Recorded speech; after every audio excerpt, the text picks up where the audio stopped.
Oh shit! I started. Okay.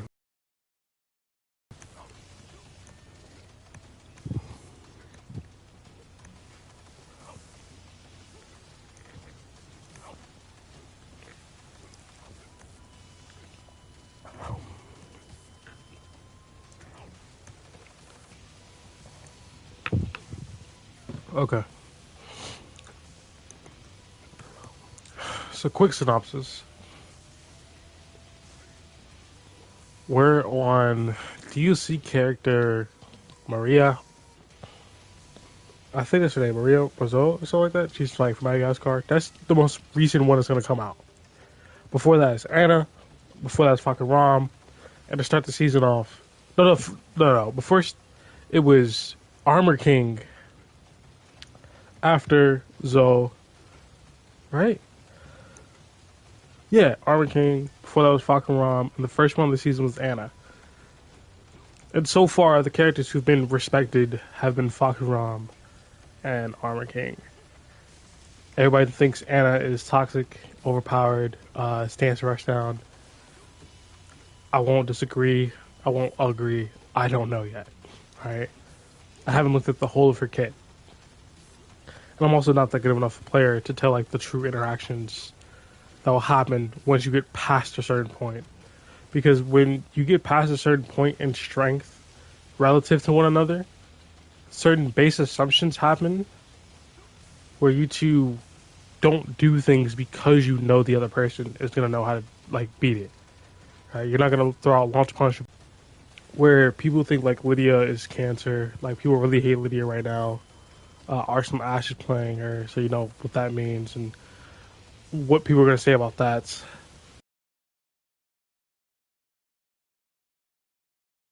Aren't really stance rushdown, even though they have a stance put into their kit kind of unneededly. In the case of Armor King, it's just what the game is giving them a stance.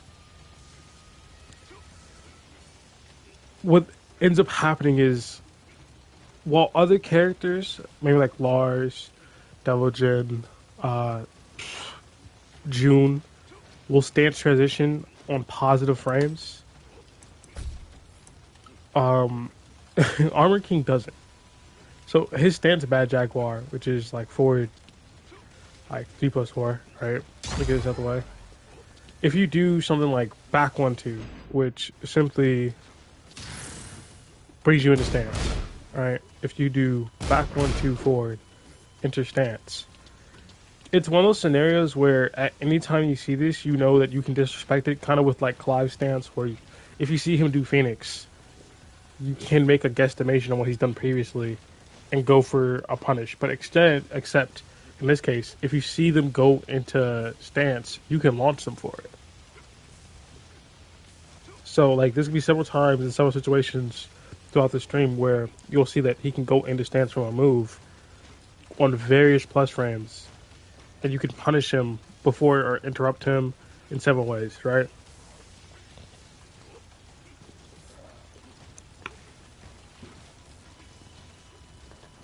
So I guess we're going to start off with the stance first because that's the most notable change about him, right?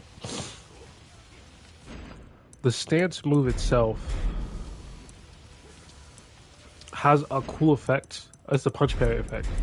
So they're starting to give like everyone a bunch of different options, a bunch of different abilities, a bunch of different like gimmicks, I say.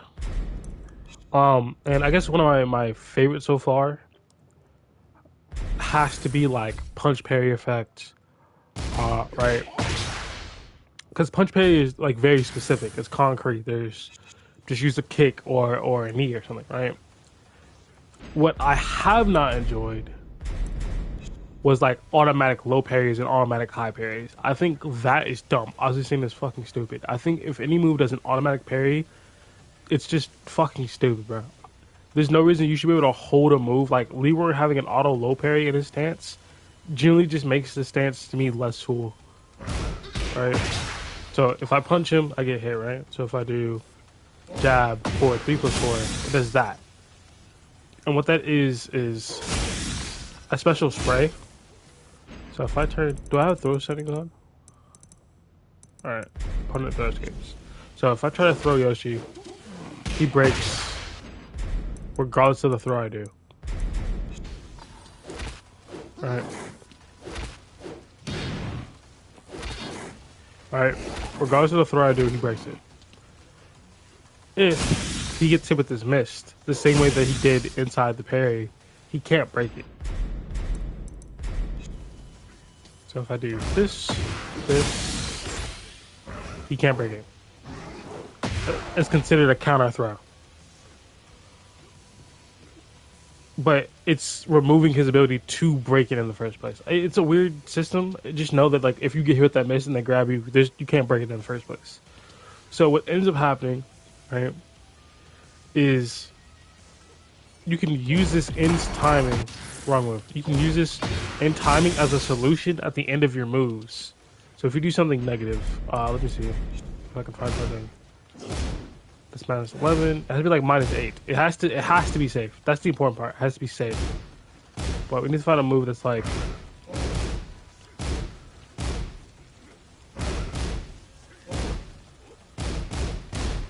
yeah, something like that.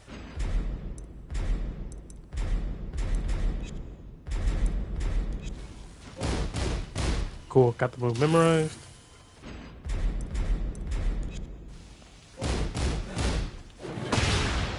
So that didn't work.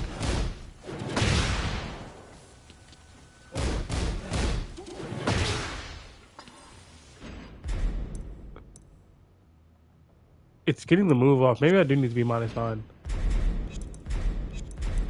I was looking for minus 8 because that made the most sense to me.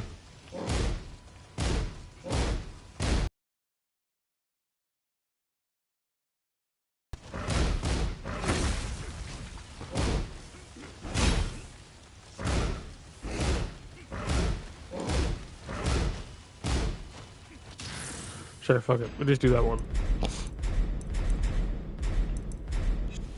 Probably should have came prepared with this situation, but fuck it. We're here.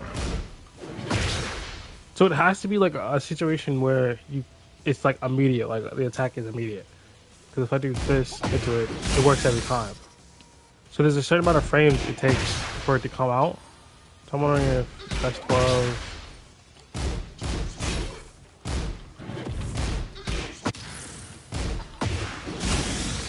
Yeah, so like you're definitely gonna need more than 1 frame, 2 frame, or 3 frames to do it.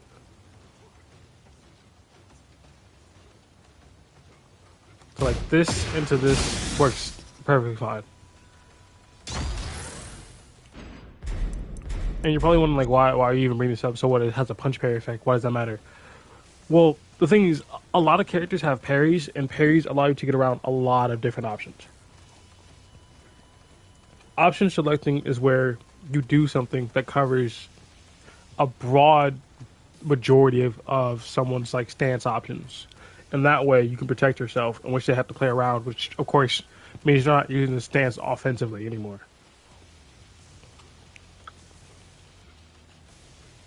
which saves you headache, right? It's just a solution to a problem, which means if you run into someone who isn't as disciplined or as knowledgeable as you win. If you meet someone who is as knowledgeable as you may not win, but now you have to use your brain more to win. And that's obviously going to be more enjoyable than just mashing. So just keep that in mind when we go through, that eventually, if you're ever, like let's say you want to play Armor King, look for moments you can use this because it's a full reversal. It's essentially like, how can I put this? Imagine you're having a hard time, you're getting beat up, you're blocking a lot, and you're like, okay. He's doing this string. The string has a punch ending, or the string has a second hit punch. Instead of just taking it and blocking, or just like, oh, it's going to end at minus 12, you can change the situation by doing something like this. And I think there's a grab. Oh, what is it? No, not that. Nope, not that.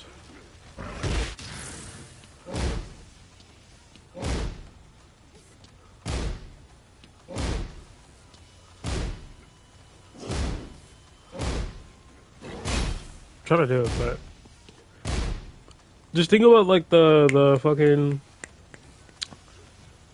I forget what it's called. It's like the body slammer where he like picks you up and spins you at the wall. If he does that, right? If he does that throw, now if your back was to the wall, let's say you're in this situation, because I just found the fucking throw.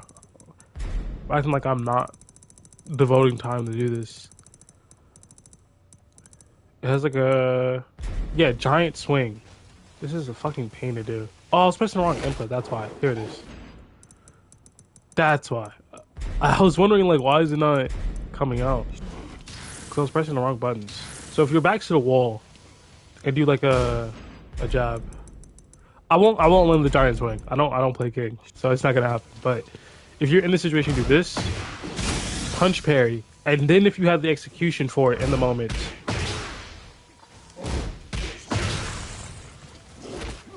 you can do this. Right? That does 70 damage if it hits the wall. So now they take 70 damage. They're at the wall. You get to pressure them, and you reverse the situation. But keep in mind, they can't break that throw.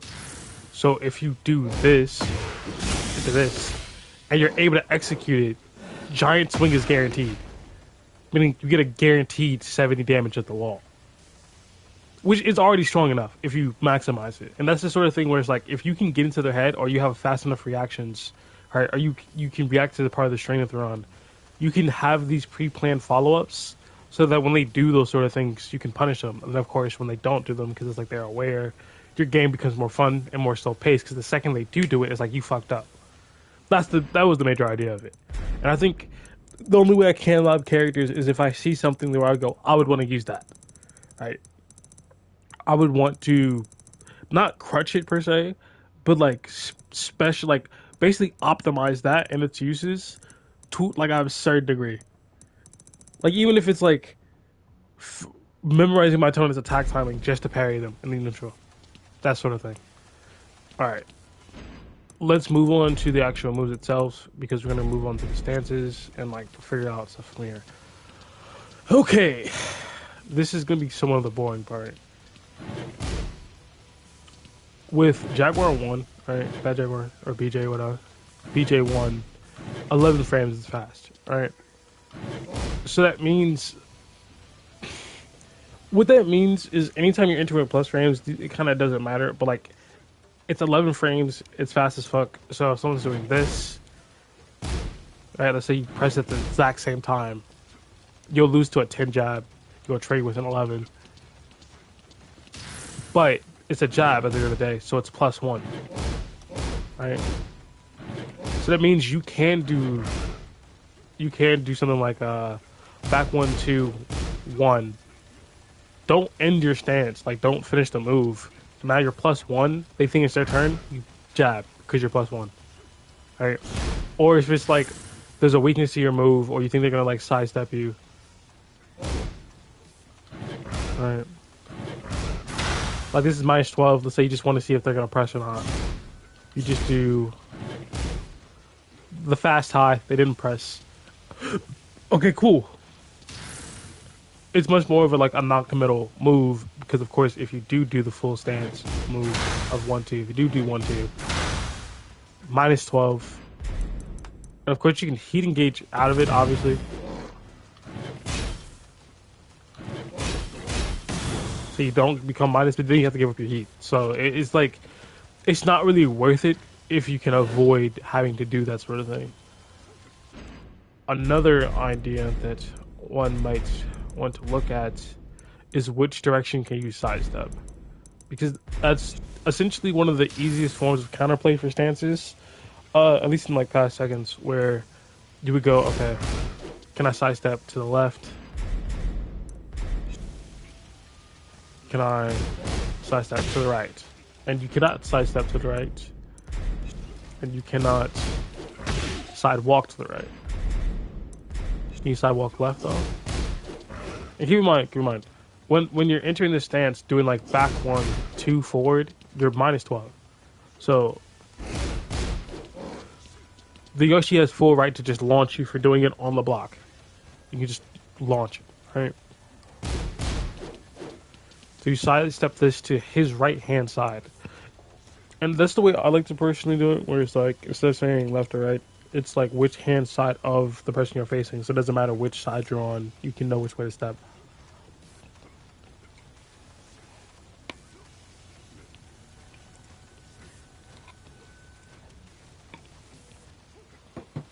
So this is going to be the frame trap option, right?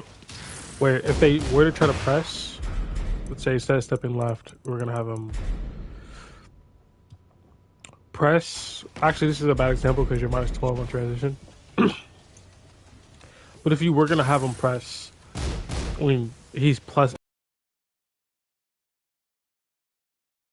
1 being 11 frames is the frame trap. It's the fastest choice you have so far to stop someone from pressing. It also starts off with a high because it's a jab, which is to the point, which may not happen all the time. Alright? In theory, that someone could duck the first hit. Right? And then launch high. And then what about Jaguar 2? Yeah, that's mid at 15. So I guess you could technically like fuzzy it maybe. Like a quick duck instead of stand. Like, yeah, who knows? So like 15. Okay. Interesting. Alright. I thought he had like a high mid, but he just goes straight for the mid. The point is, since both pull 1, 2, and 1, 4 are highs, you can duck the first one if you like notice that they're using it as like their immediate option. If they're just doing this over and over, you can duck the first part, launch them. If they're doing this over and over, you can duck the first part, launch them.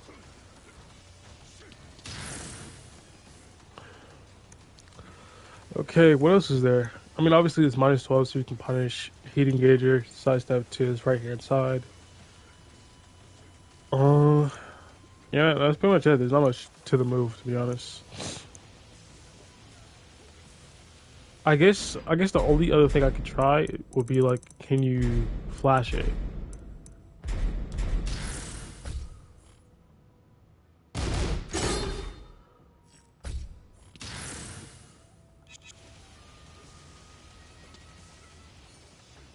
But how would I even test that? Is the question.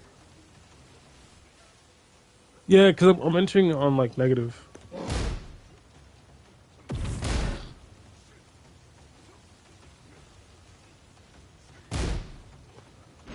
What is it on plus?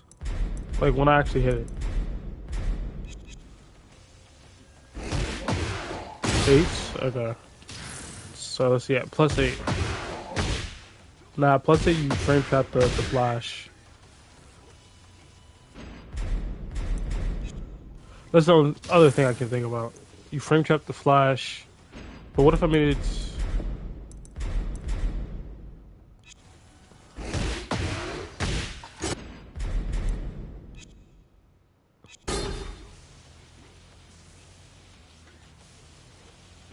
It's such a shit fucking system. I would have to swap it entirely,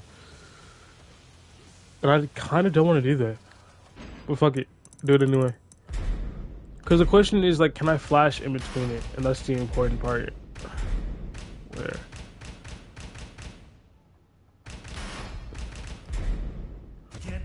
Because all I need to know is after BJ 1, can you flash the 2? Because if you can flash the 2, that makes it a lot simpler.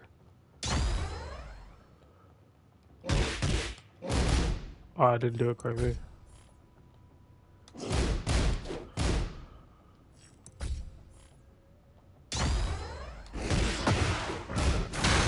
There you go.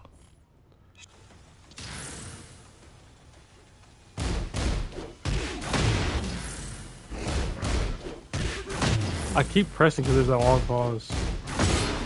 So it trades. What about with parry? Yeah, you can parry it.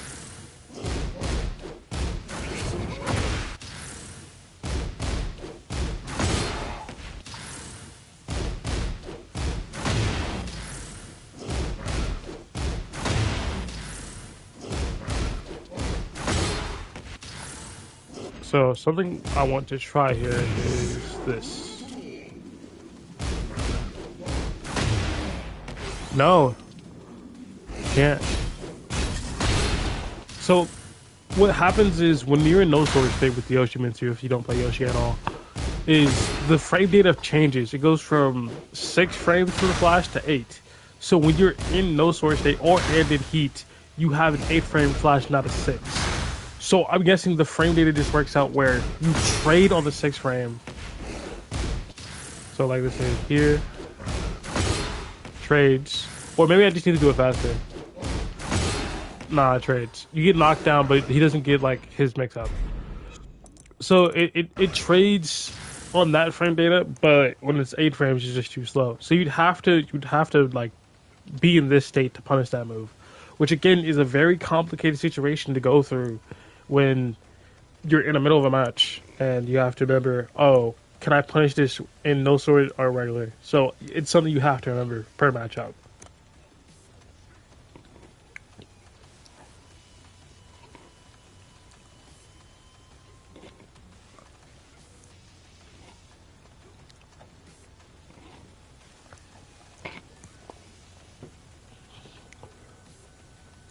The other thing is, as you saw, your parries work. So I think I should be writing this down somewhere, to be honest.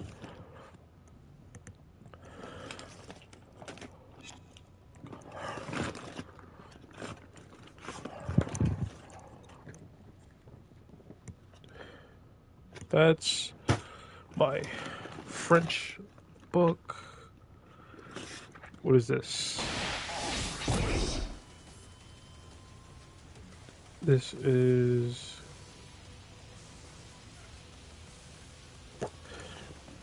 my work journal.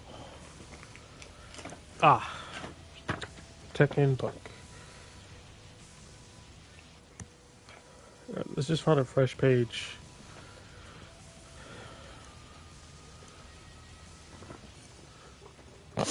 This could be like a bit. I'm not gonna hold you, man. It's gonna take me a minute. Do I not have a pen?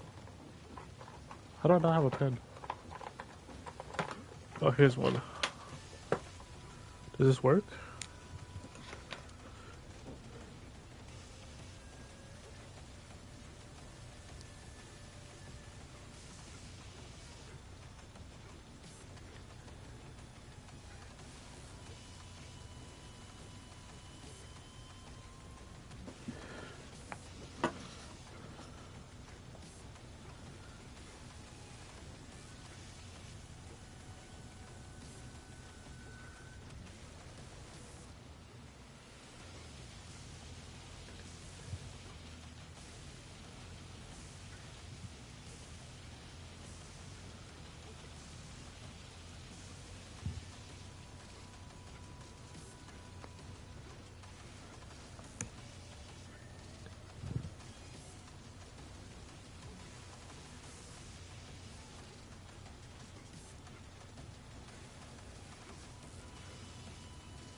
Hold on. Just writing it down.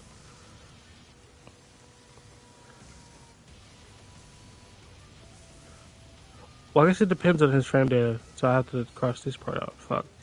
Alright.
Alright, enough notes. Let's reverse this back to what it was and get a move on. The thing is, I want it to be in depth, but I also don't want it to take like a year. Who am I kidding? What am I talking about? I should take as long as I want. I'm just gonna cut this up anyway, so plug it. Fuck you. I'll do what I want. That's not the move I wanted. That's not the move I wanted at all. I gotta remember what number BJ's on. Here we go. Bad Jaguar 1-4. Oh yeah, I know what this is. Is there any punishment set? Turn that off. Okay, so Bad Jaguar 1-4 turns him back turn, right? It's again on the instead of having a swap. We'll see if he can flash.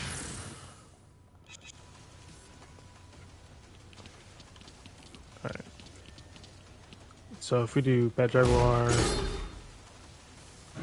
1-4, he gets counted.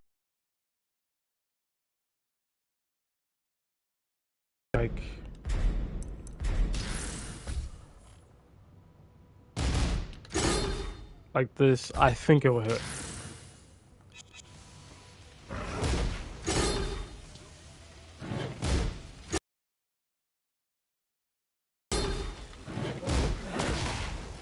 Maybe I didn't size up enough? Whatever, I guess I'm wrong. So I guess the most like obvious part about this move that she got the way is it's a high. So in theory, your opponent could duck. Their opponent could do like this, right? Duck underneath it.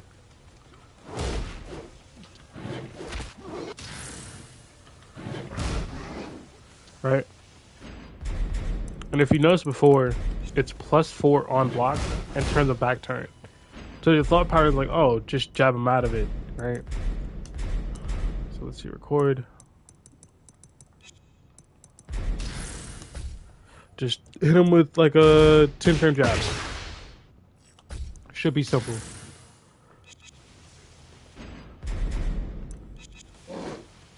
Problem with that is, if I do...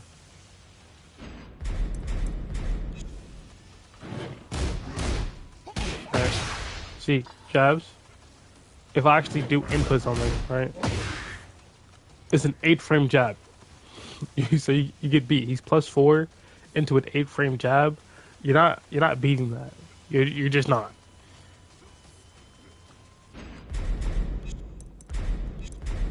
And then if I were to try something like the fastest version of Flash, which is 6 frames, it should, in theory, lose, right?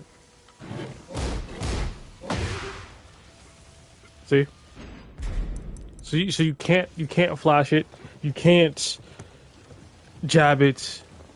So if you're not Yoshi, you lose. In all aspects, right? You can't jab it, you can't flash it. So everyone, including Yoshi, can't do anything about that. Raven can probably parry it, but that's still, that's Raven specifically. And then you probably think like, okay, fuck the mix. Who cares? Just Power Crush through it. So just gonna do Power Crush.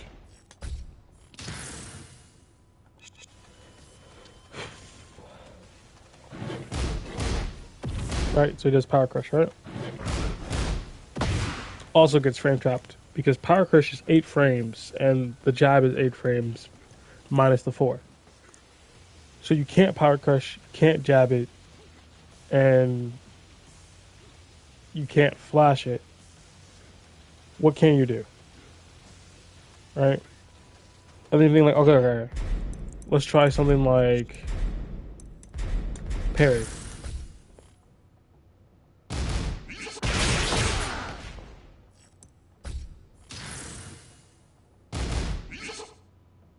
I don't think I have crisp enough. There we go.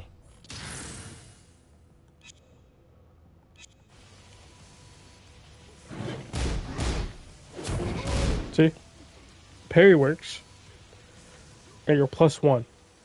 So we have an answer for that problem. There's another follow up when you're back turn. You can do something like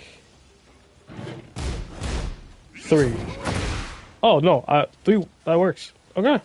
No, because in my head I was like, oh, there's because I did a little bit of lighting before, right? I did a stream before, but then my friend wanted to play with me, and I couldn't remember if this actually failed or not. Okay, so the way it works is you lose the jab, and then I think you can grab people, right? So if I do, yeah, then the parry loses. So so it's like okay, if the mix is let me turn off punishment for a second. If the mix is alright, if the mix is whether or not I do jab, it doesn't matter which jab button he presses, it's the same, right? Or I do 3, right, which is punishable on block -14, which is very good to know. But the main idea is in a situation if you were like on reaction trying to punish or you were trying to option select this entire stance to not have to deal with it. You can't duck because there's a possibility of the mid. Then you would have to sidestep, right? So if we do this into sidestep to the right, yeah.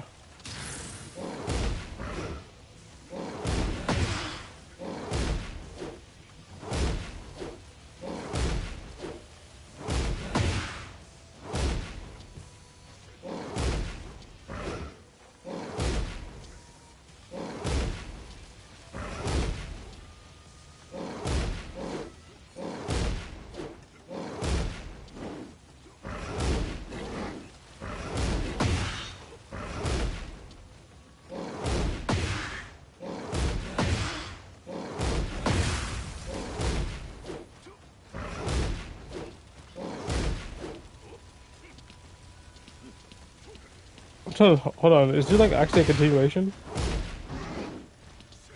Oh, it's like an actual follow up. Oh, that's so much worse. That's so much worse. Okay, okay, so there's an actual genuine follow up, right? So wait, no, because we're just testing like back turn. We're not testing. So I'm right in the way I'm doing it. So if the answer is that you can sidestep to the left, that's cool. What about sidestep right? I mean, yeah. I'm still right. Okay, okay, okay. So if we do something like,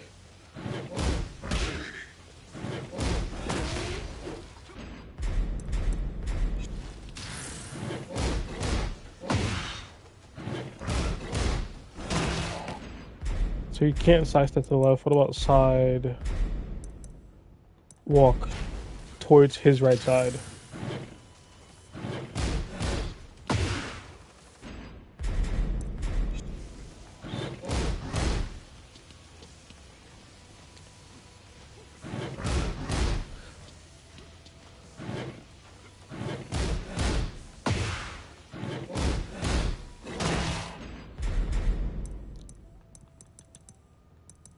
So I guess the only answer is to sidestep to the right side if you want to avoid it. No, because that doesn't even seem to work. So you can't sidestep it. You can't power crush it. Ducking is risky because there's the lot like the natural hit launching mid. But it's -14. So here's what I'm gonna say, as far as like for what was it? 1-4.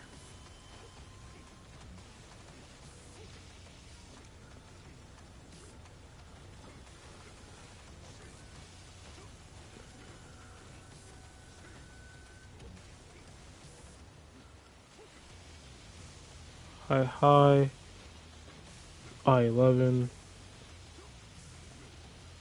so +1, and then +4 on block into back turn.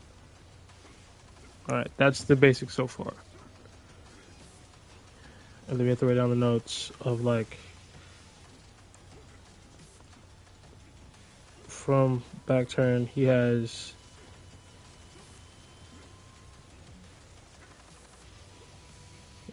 two 8-frame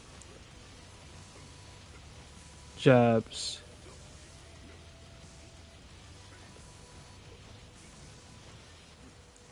So you cannot step them.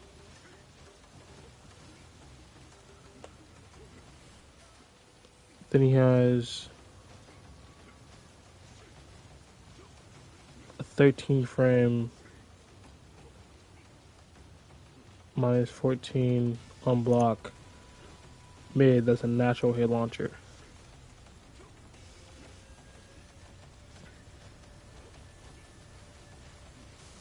Right?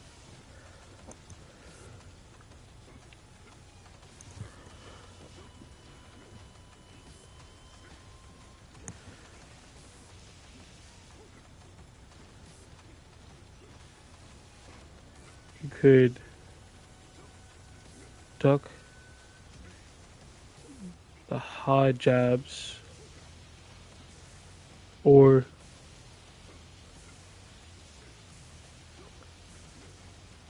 but you could be launched and you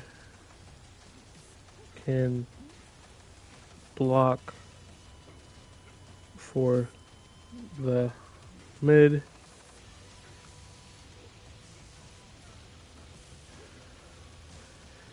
But the jabs.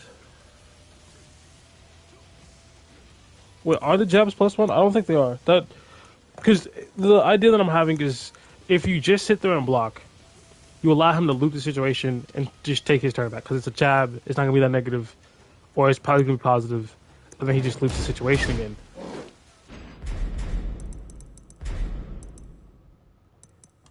Wait a minute, I saw that fucking step right. Hold on. Oh no, I caught him. I just wasn't mashing fast enough. Alright, what was it? What was I doing again? That caught me off guard. That caught me way off guard. Punishment, right? No, I needed to stop blocking. I mean, I needed to start blocking. That's what I needed to do.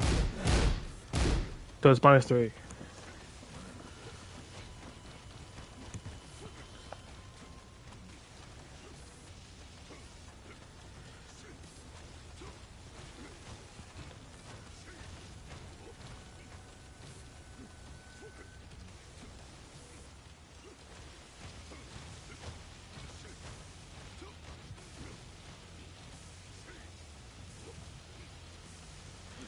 Now the question is, there's certain moves that give like evasive frames, like ducking frames, early into them. So an example of that for Yoshi would be like down forward 2, right? The move itself, even though it's slower than the other option, has parts of its animation where it ducks. Another example for Yoshimitsu would be like hop kick. That also has like a duck down animation part of it where highs can miss. So the question is, after we do Bad Jaguar 1-4, will it miss if I do a 1? It does miss. Alright, the 1 does miss. At least for the hop kick. So if I do something like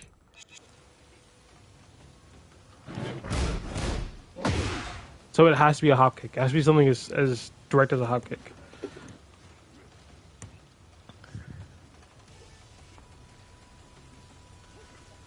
Right. BJ 1-4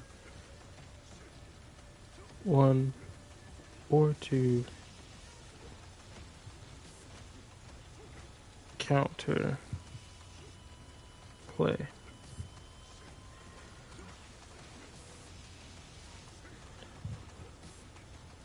With the read on the jab, you can use a high crush an early high crush move like. Well, I titled it as Yoshimitsu um, versus Armor King. Hop me, which is up, forward, 3. Alright. Now, for true counterplay.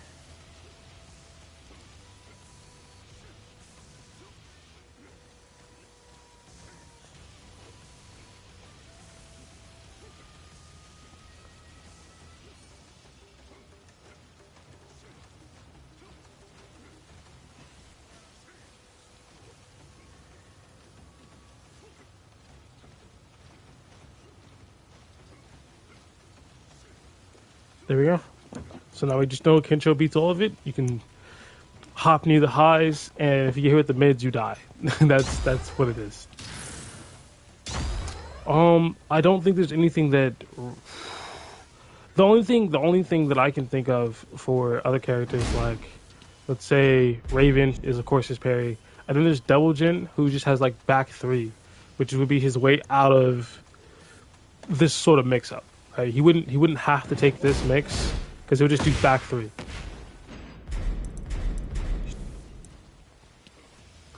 We have Jaguar 2-1, so 50 frame,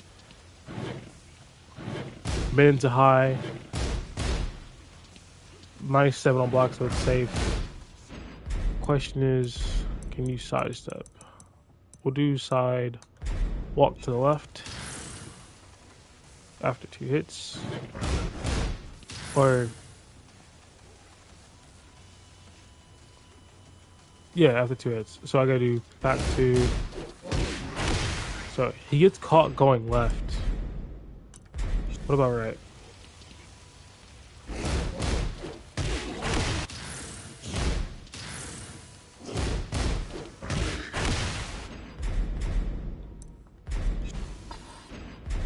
Side step to the right.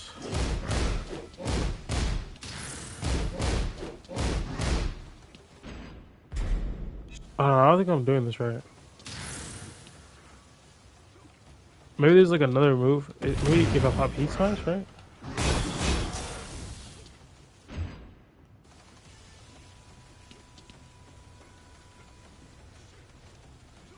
Because it's still catching him, but I'm wondering if it's like delayed.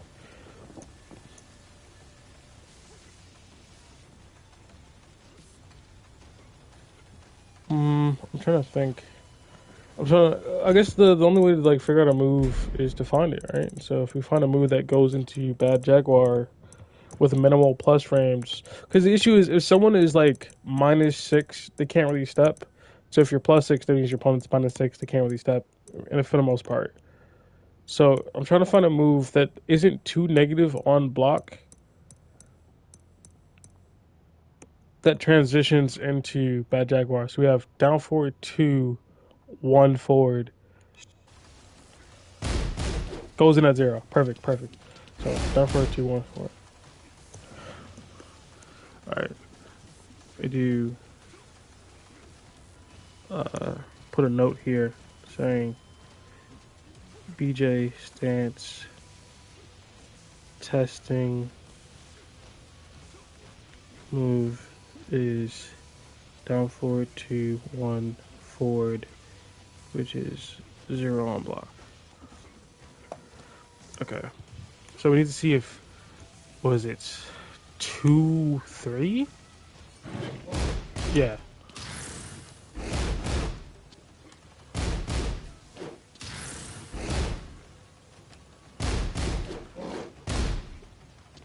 So he's able to sidestep the first hit, the mid. Can he sidewalk it though? Yeah, he's able to sidewalk it to that side. And then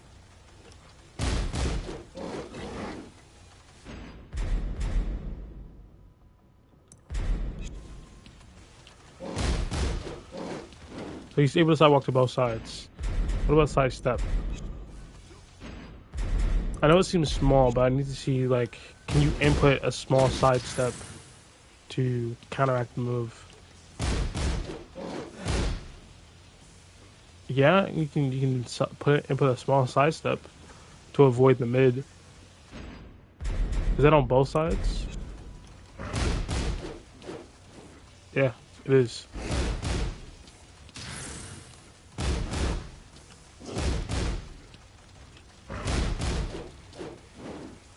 Or so we got BJ 2-3, which is I-15 mid high. You can sidestep / side walk left or right.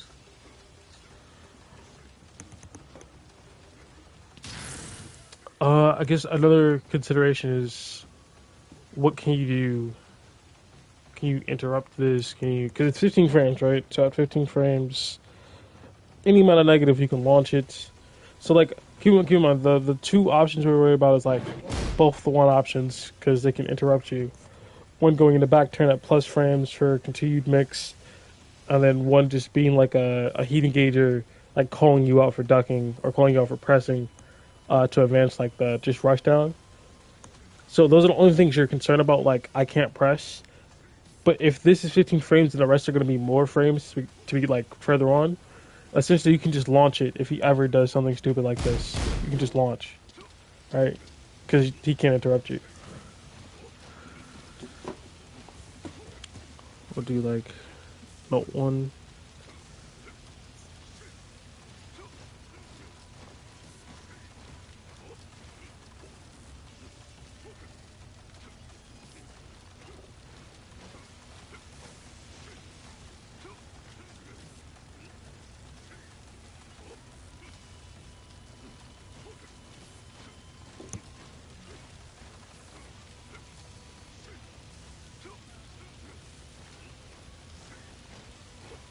All right.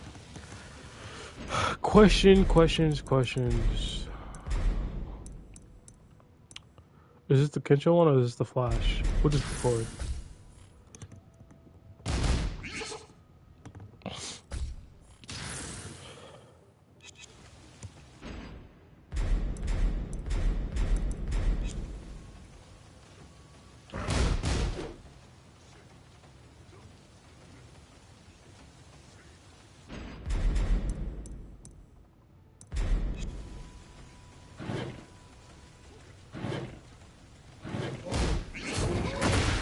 So you can parry it.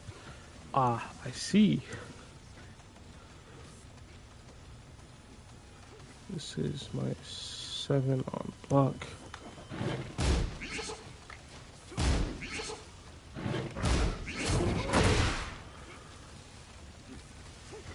So are they both -7? Are both of the moves -7 on block at both parts?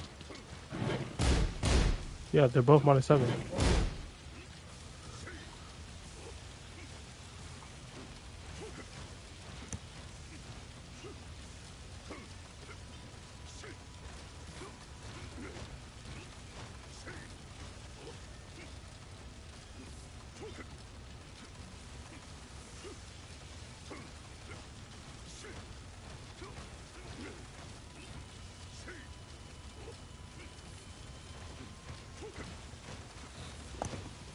And what I'm wondering now is like,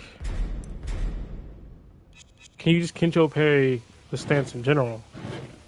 So if I increase it to, let's say 3, R2, so it like waits for me to do the stance. I do something like,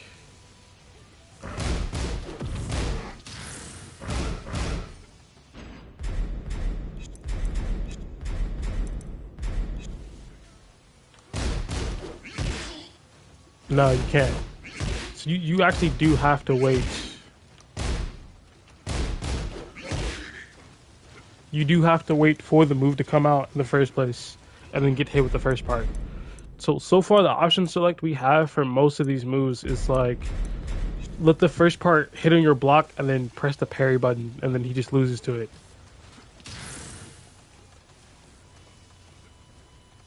Let me adjust the move list.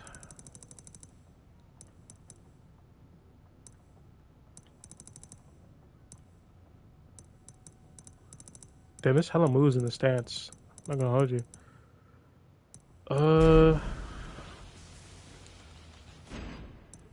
Let's make sure he's not on punishment. Cool. We have 2-4, another mid. Mid. Minus 12 on block. That makes sense. That makes sense.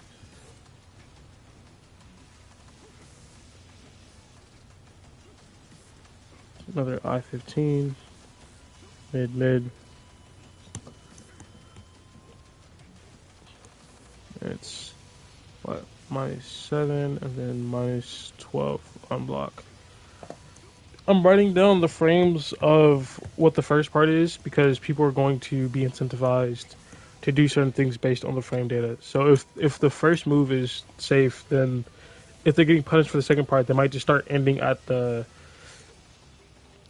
first move and then starting another frame startup. So they have like a head start on their next move, so you can't interrupt.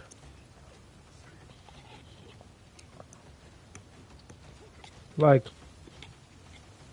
for example, if someone has a move that's like -6, -12, but that last hit counter hit launches you, no one's gonna want to press, but no one's gonna like duck either, right? So they're just gonna block it, take their turn, like take their punish. You cancel it early. Their window of opportunity to punish you for canceling early ends. They don't realize you've already spent the time that would normally be used for the move to finish to start up your next move, and that's how you loop offense.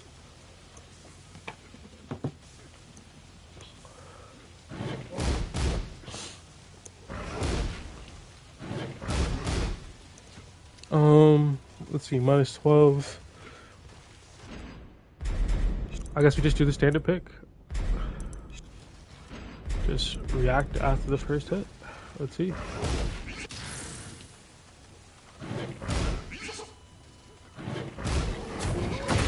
Parry's still good. And I wonder actually. I'm not sure how I'm going to input this, but I'll input it on this one.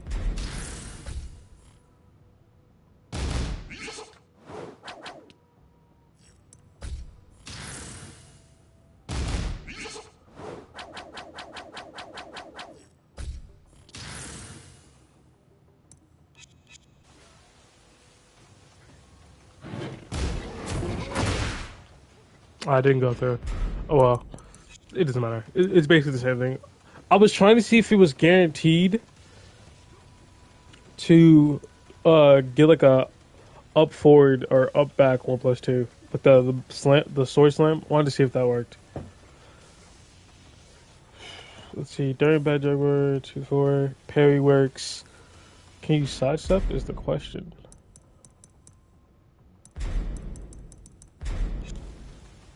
Just go through the basic options.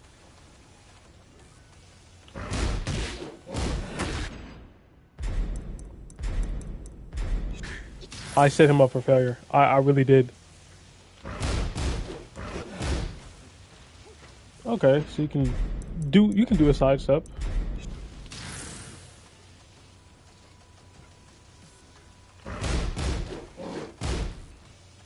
Okay.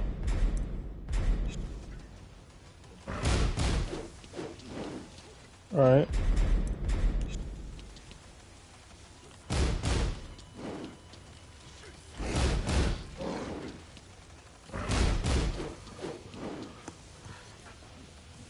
Okay, so I'll leave a quick note about how you can sidestep / sidewalk both sides, right?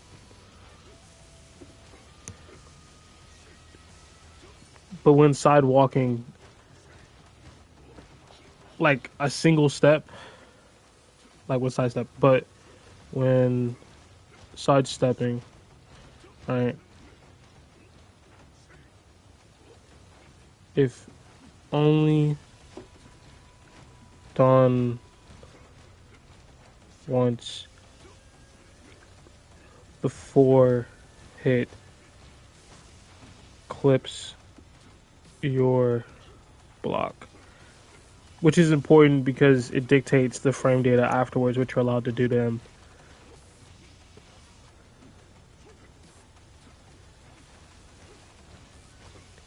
Can parry second hit with Kensho.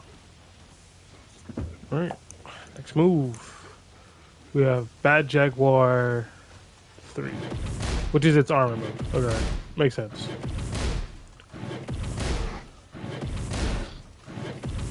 So this one here isn't too particularly scary. It's just how you would deal with any other move, except you can't deal with this move in the same way you would deal with like. I don't think you can even parry this move.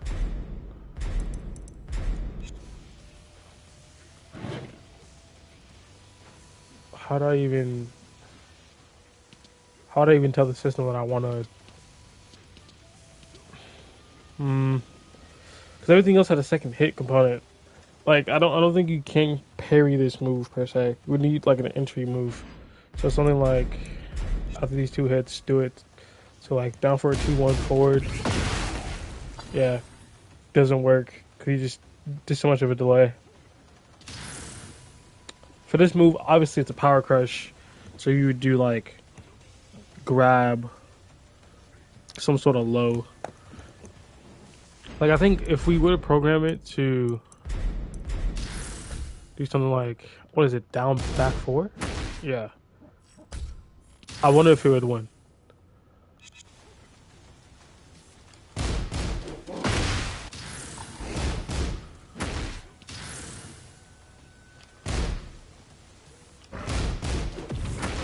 Yeah.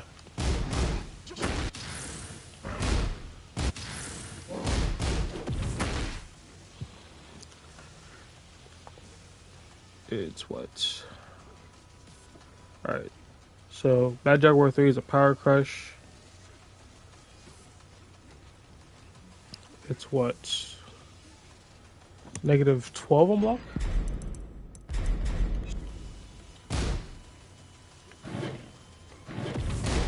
-13.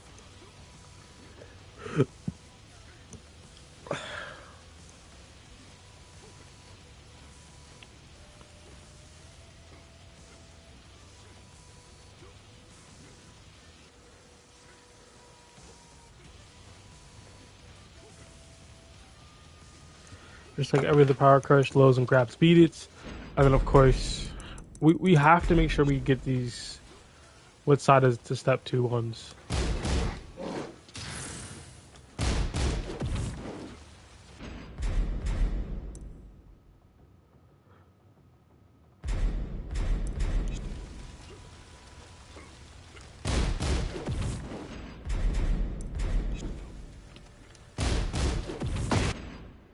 Oh.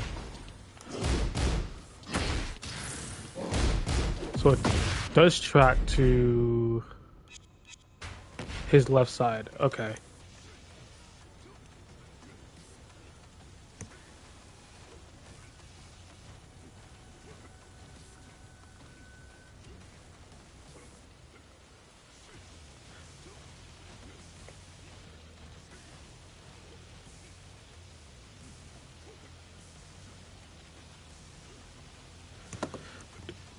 Okay, that kind of fucking sucks. But like, I get it. Like, we're just supposed to step the other way, and then you can have a move that shuts that down, opening us up for this move. And it says has good right side tracking, as in right side of the opponent tracking. Okay. And the sword attack power up, doing what you're doing. Blah, blah. Okay. He has this low, which from the looks of it's pretty decent. All right. I get hit with this low all the time.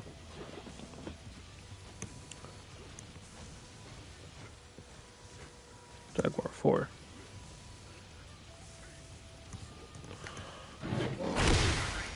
I-17. It's +3 on hits. And the question is, what is this on block? Because I blocked this move before, but I just never know if I get a punish. It's -13. -13 on block. Alright, cool. And the question is, does it have a counter hit property? So if we say, after we do a move, try to go for like a punish.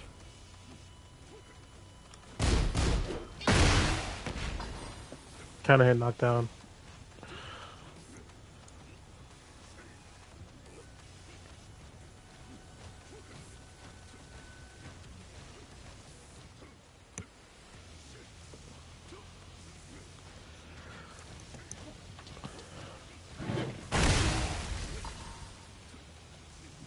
Alright.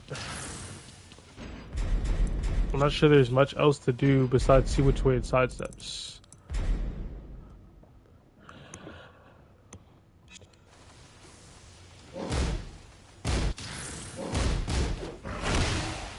Catches him going left.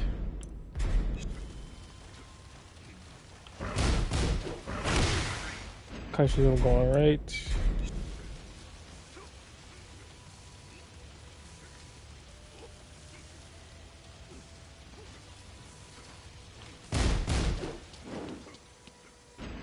Loses on the side, walk left. And then for the sidewalk right, let's see. Catches. So if you're stepping towards his right hand side, it works. Like if you're walking towards the side. So to beat this move, you side walk. Wait, hold on. Did it pass the sidewalk right check? Oh, that's the wrong side. Sidewalk left. Or side step left. I should say.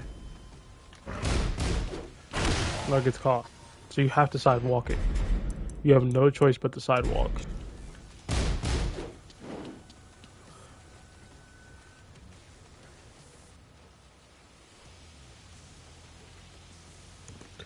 Which is his right side. Okay.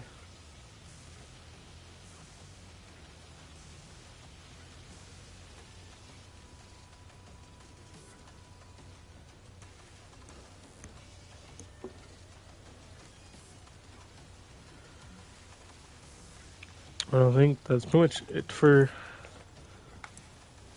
major attacks. Bad Jaguar, 1+2, +5 headbutt, and it didn't sidestep it even though I had it selected because it forces crouch. It forces crouch, and like this is gonna be one of those situations where I kind of wish I knew the rest of the move list, where I'm not sure what his like options are per se from this. So if he does something like this, 26 frames, it's slow, interruptible. You could probably flash this.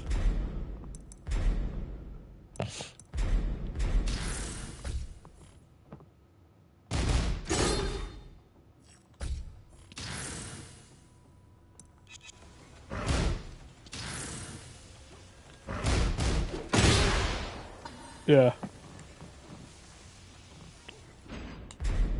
I mean, it seems obvious, but like, I want to make sure the distance is correct.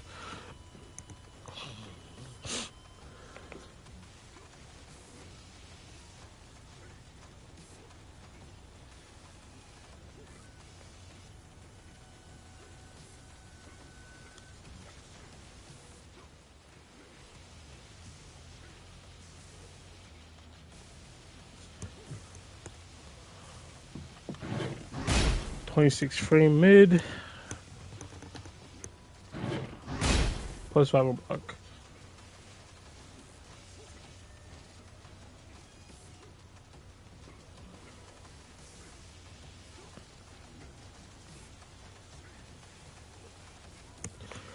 I think here you just gotta respect it, because like the only other choice would be like, to sidestep to whatever he's weak to in the neutral. So like, let's say there's like 20 moves an average like a player in the blue ranks is gonna use on a character, right?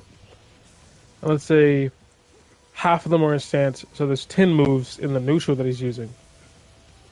If let's say six of those moves or like five of those moves or half, whatever, are sidesteppable to one direction, that's the direction you're gonna try to step. Or you just take the mix, right? You can try power crush, uh,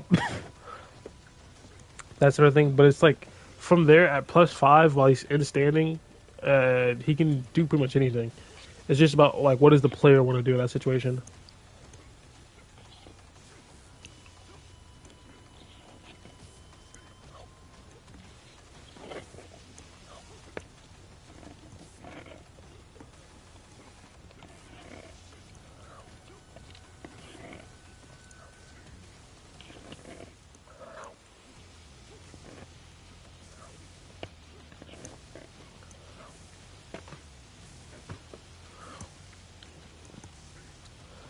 Um, what side am I stepping on right now? Sidewalk left. All right, bet.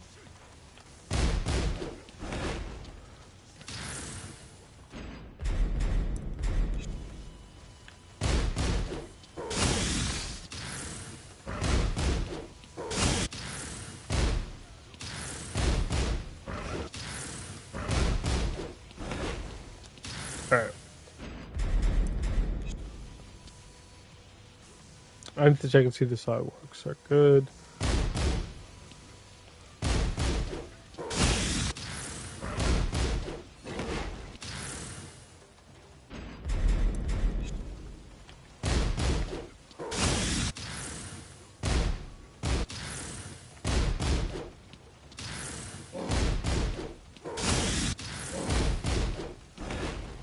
Okay.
All right.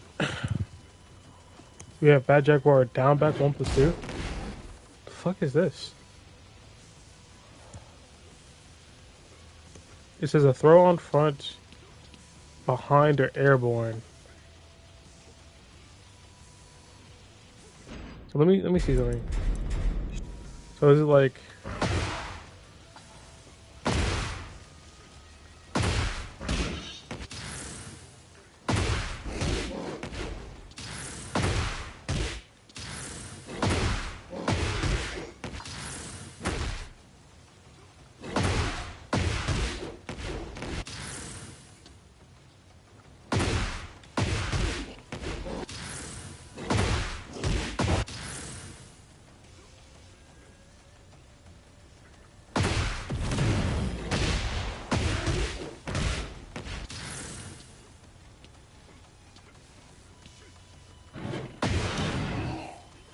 oh, it's just like a tackle. Oh, it's literally just a tackle.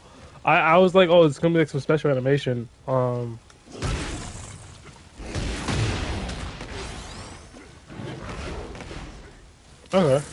I mean, the problem with this sort of moves is like this is why I kind of hate fighting king is when you're fighting a king, you have to lap king essentially. Like there's just no way around it. You have to. And it's like, okay, of course, it's Tekken. This game is basically 90% lapping, 10% playing. The issue is, of course, I'm over exaggerating, but like normally, if you don't know the Claudio matchup, you can kind of bullshit your way through it, right? Like you can know like, oh, these keys moves, this is what they are, and then the rest you can just figure it out. With King, there's a certain set of moves that he does where it's just like, if you don't know the punish from, he gets away with them scot free, even though technically it says it's punishable. But the system's lying to you. This is one of those moves where it says he's minus 18, but like, can you actually punish him is the question. And will it do any good? Because like, sure, you can punish him. The punish like little indicator will pop up. But what if you get like 5 damage because he's technically airborne? You know what I mean? Like it's a situation where I'm not entirely sure what you can and can't do. And it didn't even punish there. Does it force crouch? Yeah, it forces crouch. So I'd have to. Maybe it's possible because since it brings you into crouch, you can probably do your raw rising. Right?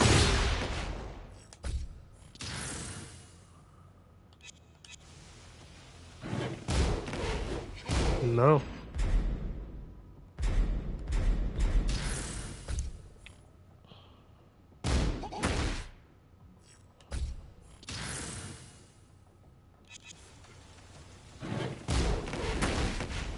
Yeah, it's like, okay, cool.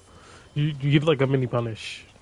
Like, I think the one thing to make sure, or because it's like from character to character, right? I do this into this. Because maybe that's the punish you need to do on Yoshi. Yeah, that's guaranteed. So how much damage did I take there? I have 100.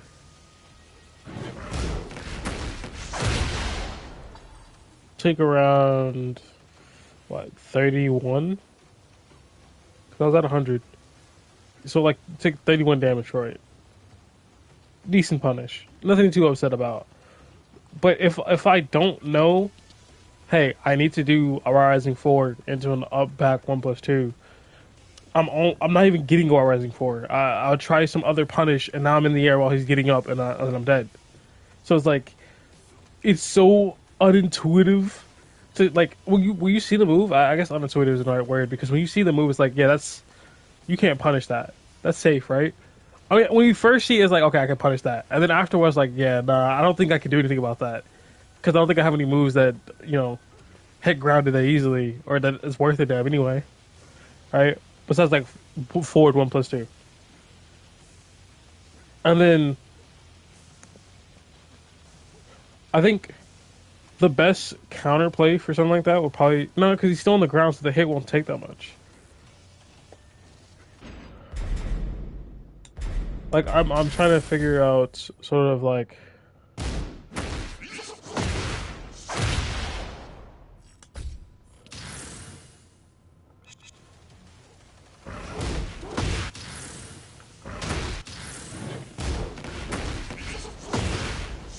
yeah, something like that.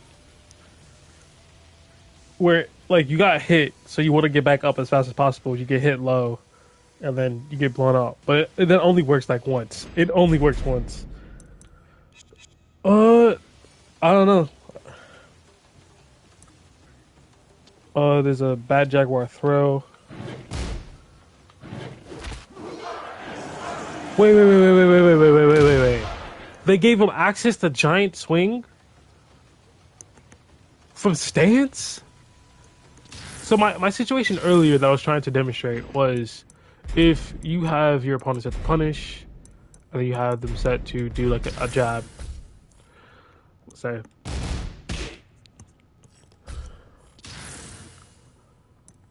In that scenario, where you're at the wall, they're doing a string, you know it ends in something punishable, you can do this into this, right? But since the giant swing option of which I was talking about is part of the stance, you could just do it. It says opponent can reduce damage with Saito Kemi, becomes a homing attack during heat. And what that means, right, is if I first we're gonna demonstrate what it looks like normally. So do boop. Oh wait, what?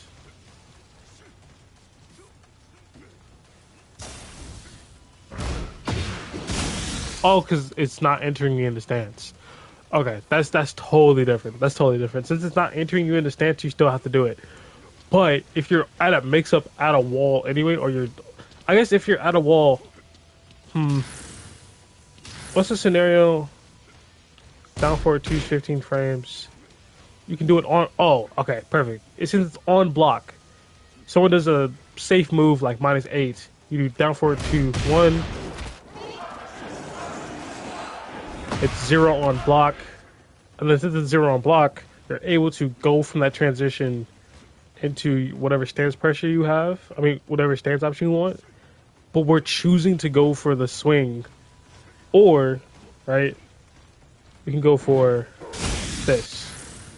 But again, that's a gimmick. Like doing bad breath here. Hold on. Doing this, I don't know why it's taking so long to figure out the button, is a gimmick because of the fact that the person could always just duck it. It's a high.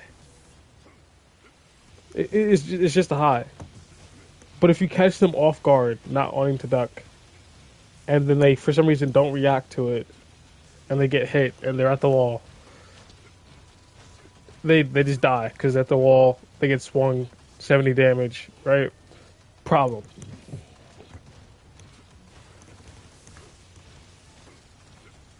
The problem is that the chances of you hitting that past a certain rank are like abysmal. So you can't depend on it.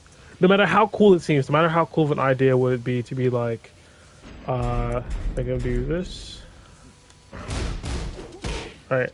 No matter how cool of an idea it would be to be like, no, not that. Oh, because I'm getting jabbed. Yeah, that makes sense. I'm being jabbed, so it isn't gonna let me. Because it's not a parry. Let's say it's like this.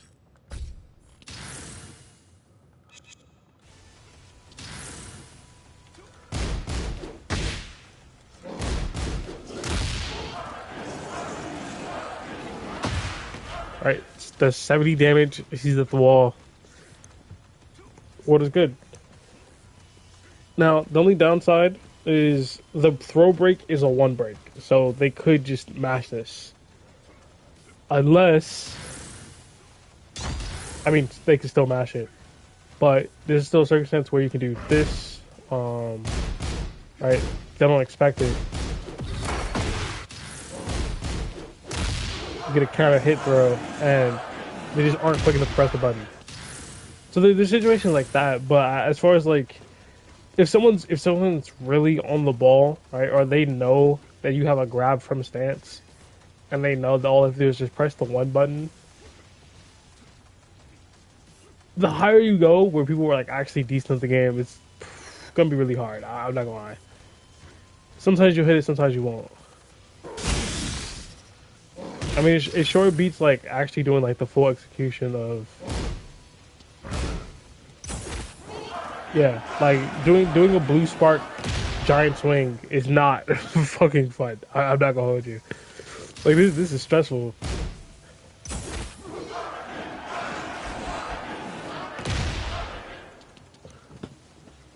So for let me just write down the assumption. No, 1+2 was 1+2 really the last one. Down forward 1+2. Oh yeah, I didn't even write that one down. I'm not gonna hold you.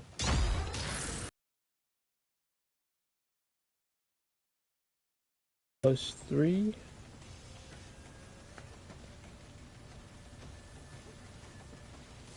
So grab. So obviously a high.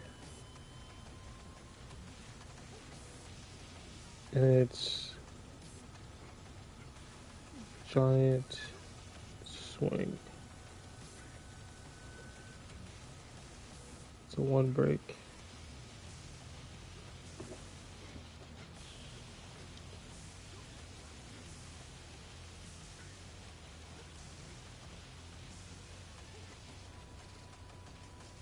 Yeah, that's pretty much just all you need to know.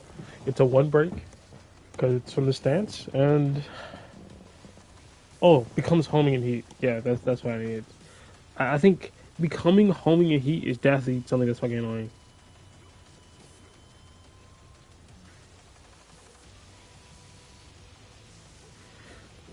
The reason it specifically sucks to have it home in heat is because I don't like homing throws to begin with, right? I'll put like a small side step and I'll just get grabbed, like during the side step. Um, but it also means something like this, right? So let's say you've been practiced, you're heavily dedicated, you basically put them to the wall, arcing because of the fact of your knowledge. So you want to slice that towards your left side or sidewalk left, right? That's the side you want to walk to.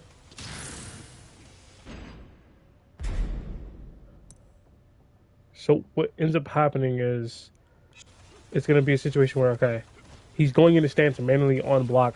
I know it's +0. I'm not going to guess which one he's going to do. I'm just going to option select by sidestepping. And regardless of what your choice was, because it's homing in heat, you were wrong.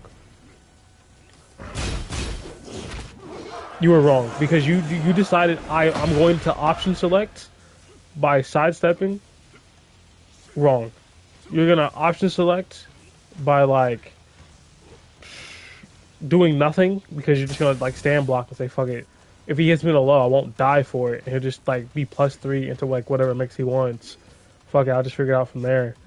I'm not gonna like get exploded by a heat engager where you can get like potentially a full combo.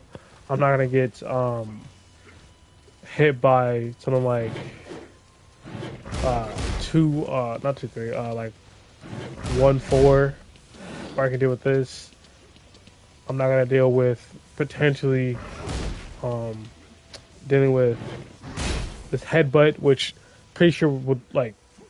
I think that headbutt, like, what is it? Wall splat? I mean, obviously a wall splat. So that's not the question I'm trying to ask. It's like, what's the reward you get for getting hit? +12 while he's standing. So it's another mix up there anyway. So it's just like, fuck it. I'll just take whatever he has on block. And if it's the low, he's only +3.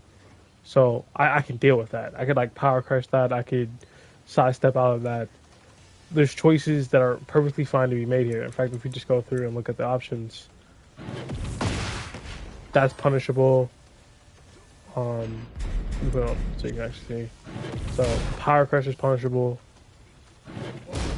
The mid is punishable. Heat engager is punishable. That's not punishable, but it's like not his turn anymore. So if you stand block against majority of the options from his stance, his turn either ends or he's doing a move that specifically extends it via like, 1+2 or not that move. It's 1-4, right? Yeah. And then that has its own like weaknesses where you can choose to sidestep there again. So you're just choosing to go, okay, I'm perfectly fine. Just my gamble on his choice is I'm gonna take the safe route and just see which one he goes for. That's what like holding back is like. I'm just gonna see which one he goes for and then adapt mid play. Oh, he did something negative, punish. Oh, he did something that goes into plus frames, sidestep all the options that come out of that. Or again, if Yoshi, you can just go for a parry. But because of the fact that he has a homing heat grab from stance, makes it that you have to essentially gamble with the rest of the moves. And I know it's not true in a sense of like you could always just break the grab, right? But like if you're sidestepping, your whole point is I wanted to option select. So now you got to like do a sidestep duck to account for it because it's homing now. And then anyway, delay and like of course you have a game attacking But of course, it's essentially just forcing you to guess. It's a moment where you have to like guess. You have to guess. Is he gonna do low, mid, high grab? And you have to be locked in. So essentially, if that's the case, you have to, out of fear of eating a mid, you have to eat a low because I think the low is like too fast to see, isn't it? 17 frames. That's pretty. That's unseeable, right? Maybe if you see him like back turn,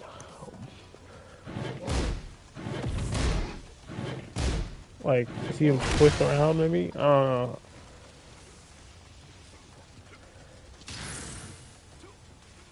So for that situation where we like at the wall here, and you just put it on your block.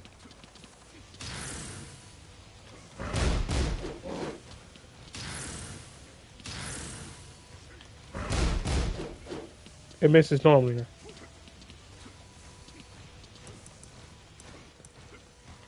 Then heats. Oh, I messed that. Messed that up.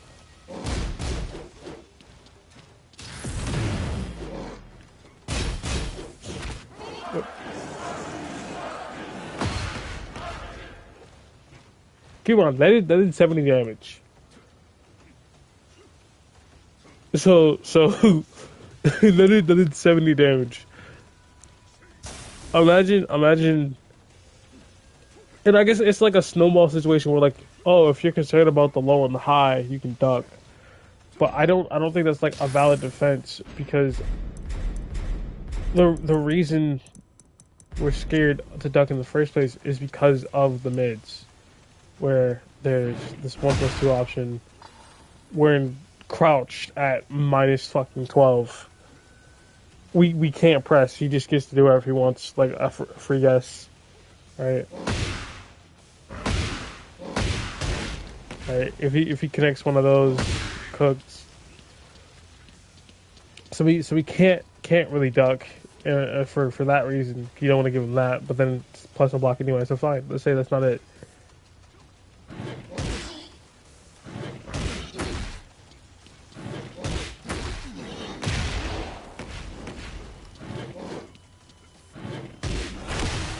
Knockdown, he's plus 18.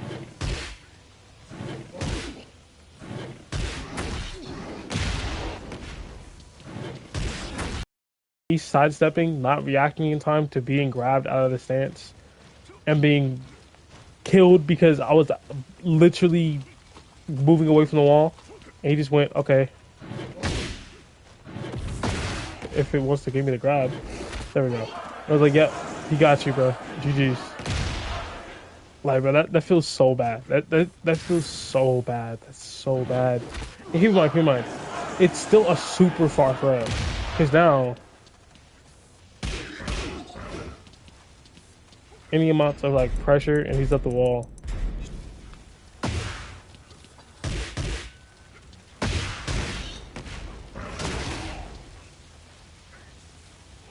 Like, I don't know. I know for a fact that there's counterplay. And I know it's not even that annoying. Right? It's not even okay. It's definitely annoying. The word I'm looking for is I know it's not overpowered. It's just more so of like me not liking being grabbed, but not even that. Like I still think like even with me not liking grabs, remove the situation. I still think being grabbed from a giant swing out of stance. So like none of the execution. In exchange, it's completely fucking obvious what the break is, which is completely fair.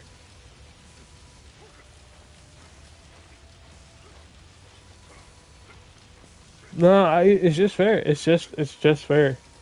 I just know when I'm gonna get hit by it that I'm just gonna be like, oh, bro, that fucking sucks. Because there's nothing you can say or do. I may not like it, but it's completely fair. It's just fair. I don't like the idea of homing throws. But that, like, also that's another thing where it's like if the consequence of eating that move is 70 damage because I hit a wall. And there's a wall spot too. So if we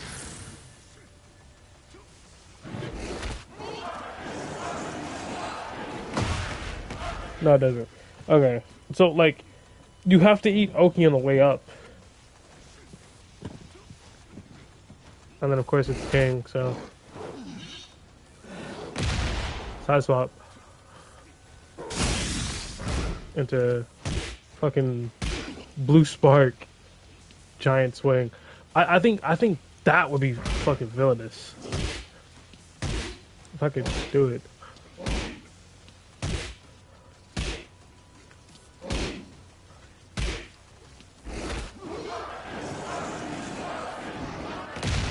Like, imagine if I got it, like, I swapped him on purpose. Then, of course, the guy's gonna be like, oh, he's grabbing a bunch. Of course, there's counterplay. Listen, I'm not here to say it's unfair. I'm here to say, God, that would fucking suck to have happen.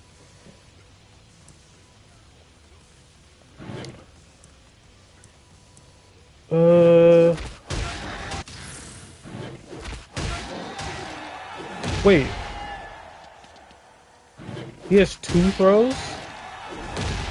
Yo, what the fuck?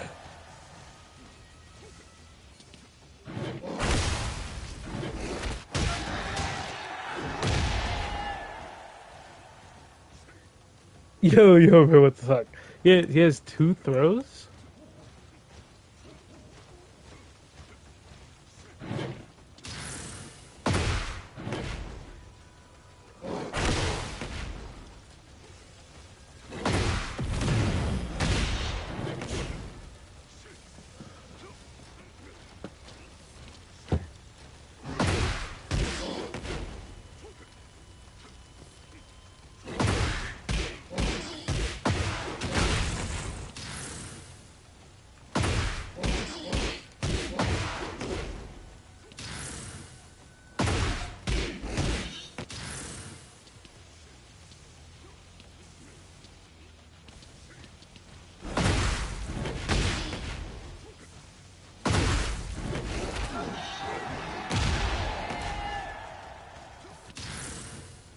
I think having 2 different, because how's the animations? That doesn't look. Oh yeah, nah. Fuck what I was saying before. I was being positive. And I was too soon. It was too soon. Because what do you mean they look ambiguous?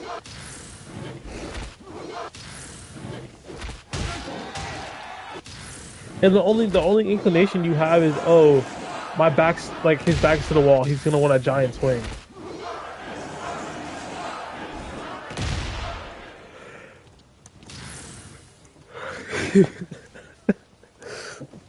Ugh. Okay, bro.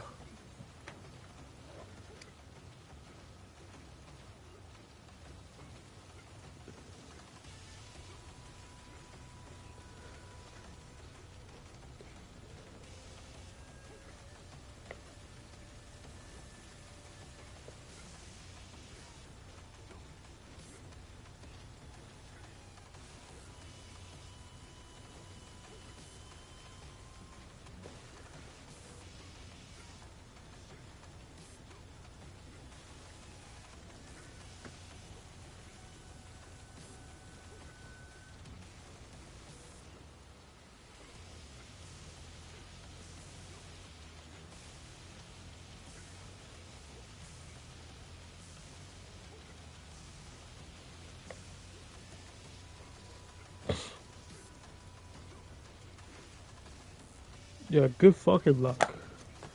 That's so dumb.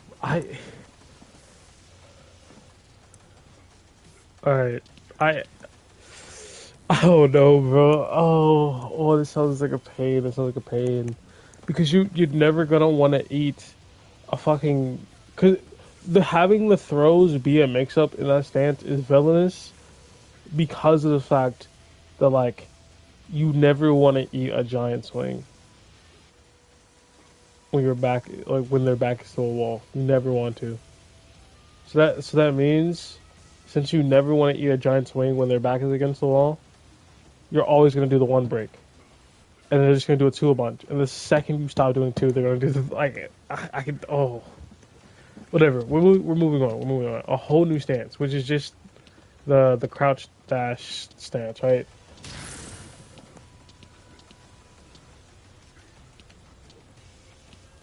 I need to figure out how to do this movie.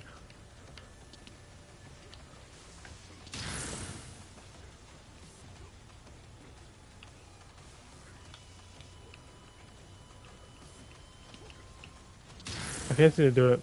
Oh well. This move is called Shadow Lariats.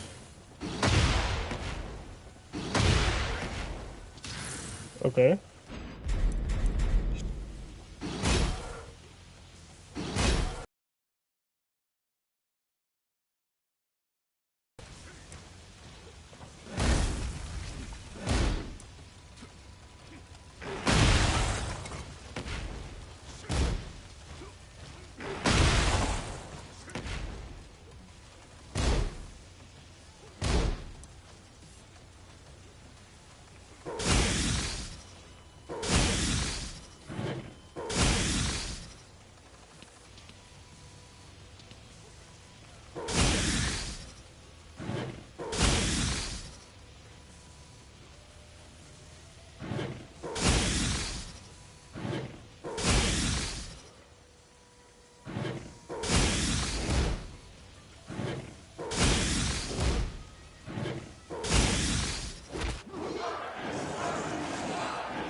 Yeah.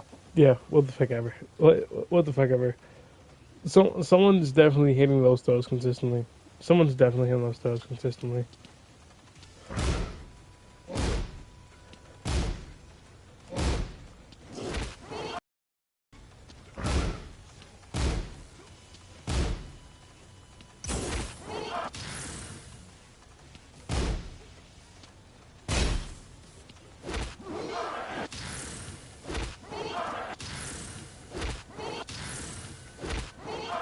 Yeah, yeah, yeah. Okay.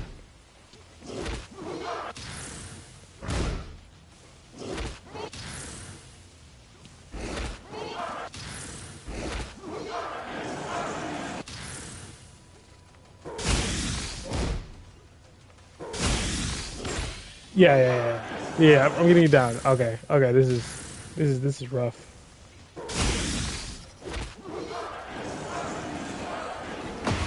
You can't do shit about that. Hey, hey, bro. All I gotta say is, if I ever learn how to do this shit consistently, giant swing might be a crutch for me. It might be wake up, jab, giant swing.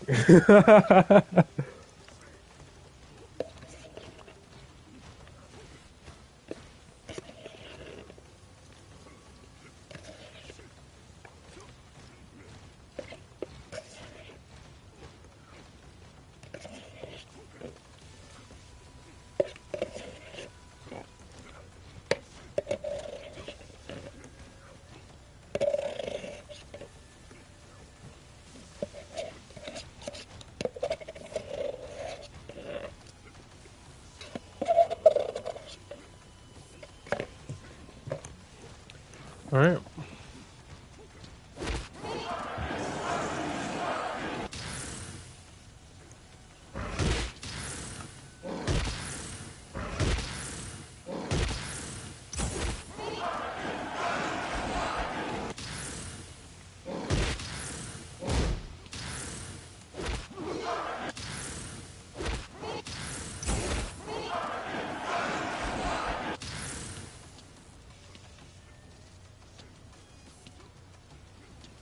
I guess this little jostle movement you can see and be like, oh, they're doing a giant swing, but it's hard to see. That's really hard to fucking see.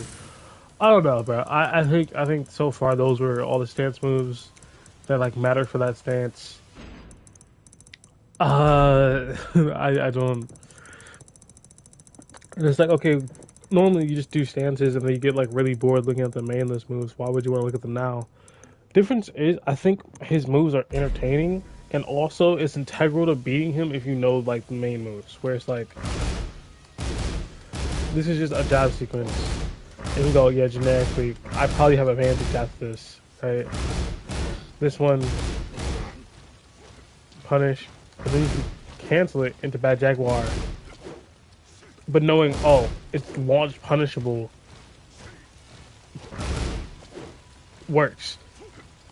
And then that means like on reaction you have to see this and go, no with a jab. You have to say no with a jab. You can on reaction try to hop knee because remember it's -19, so you can hop knee it, and then it like guarantees you a launch.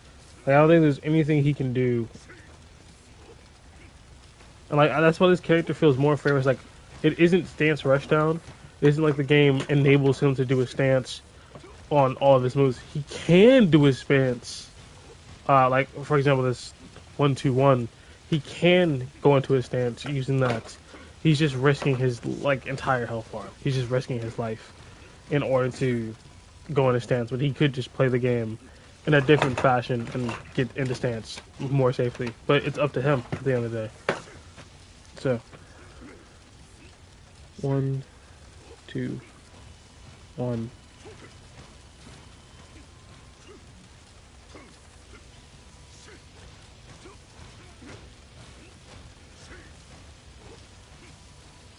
It's 10.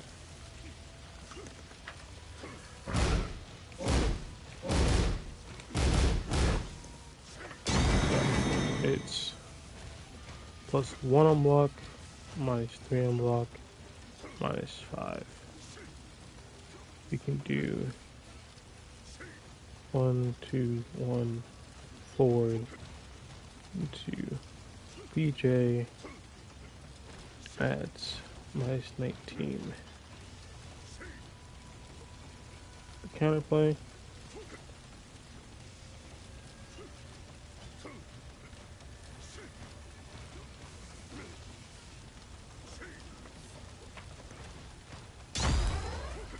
Right, 2-1.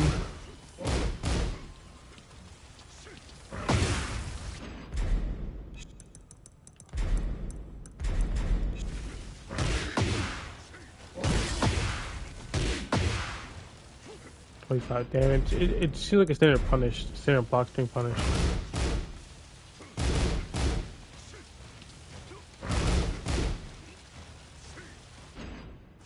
What if I transition on hit? Yeah, I just thought about that.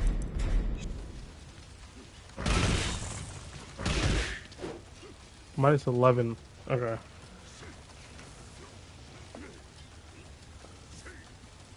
think I just poked myself.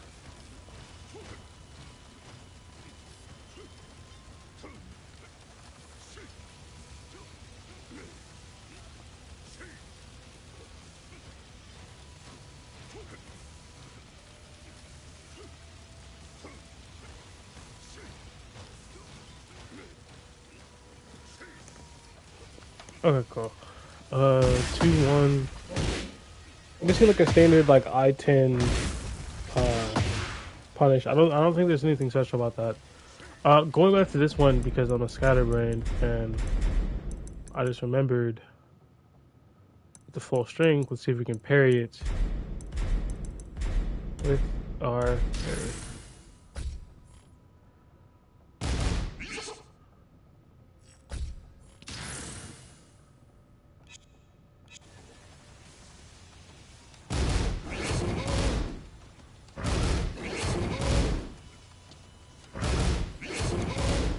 Okay, cool.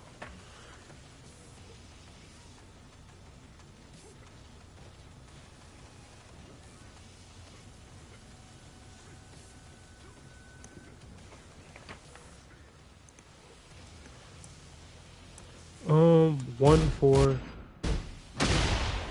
Oh no.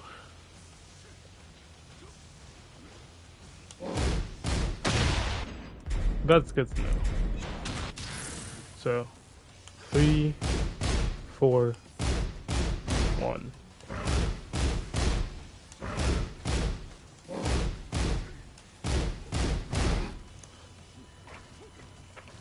This move gets used actually like often. 3, 4, 1, which is what? A high, mid,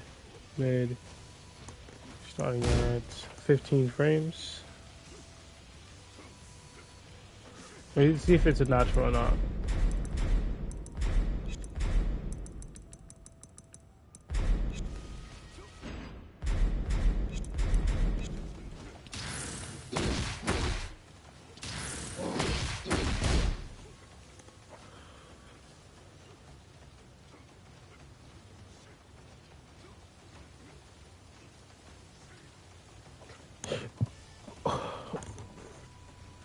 Okay, cool.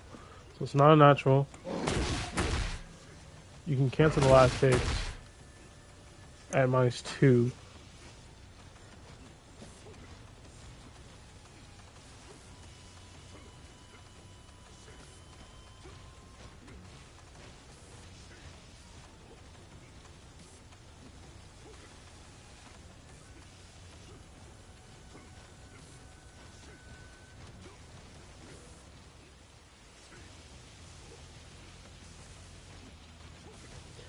So not natural. It's -13 on block for the last hits.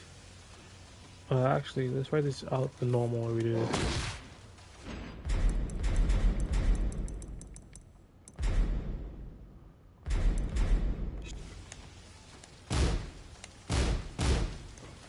Alright.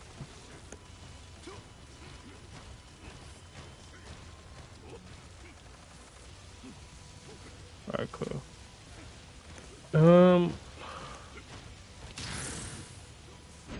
Can you sidestep it all during this?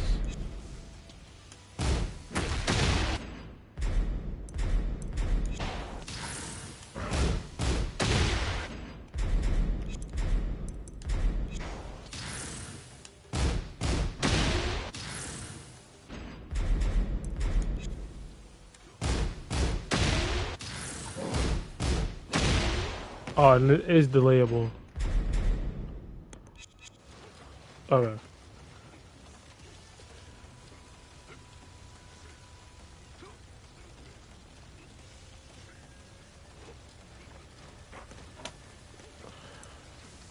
We have 4-3.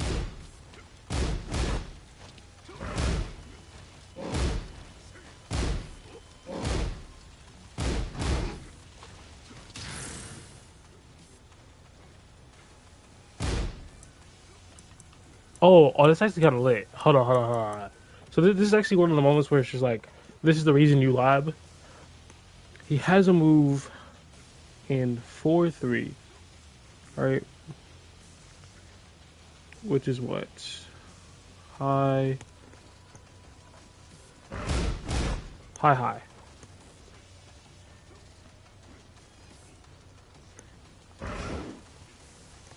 It's a 13 frame move.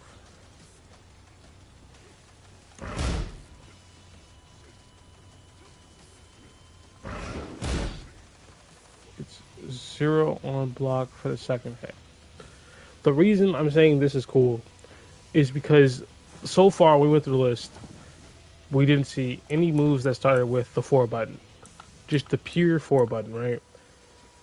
And everything you press a button goes to that corresponding limb. So if you press the 4 button, it's this limb. You press the 1 button, it's this limb. 2, this limb. Right? So that means any attack that starts off with 1, this arm's gonna show up first. Which means all the frame data you learned for that arm applies to like the first part of that move. 10 frame, +1, blah blah, right? Since this is 4-3, that means the only move for this character to come out of this button, this kick here, is 3, which is a high. So you can go, oh, this kick, duck. Just when you can tell your brain, whenever I see this kick, to duck. Right? And then more so on top of that is you can, as Armor King, you can set the expectation of this to reset the distance,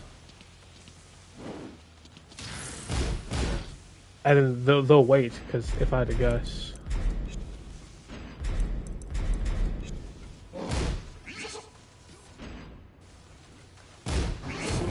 alright, that parries it. But what I wanted to see more so of was something like,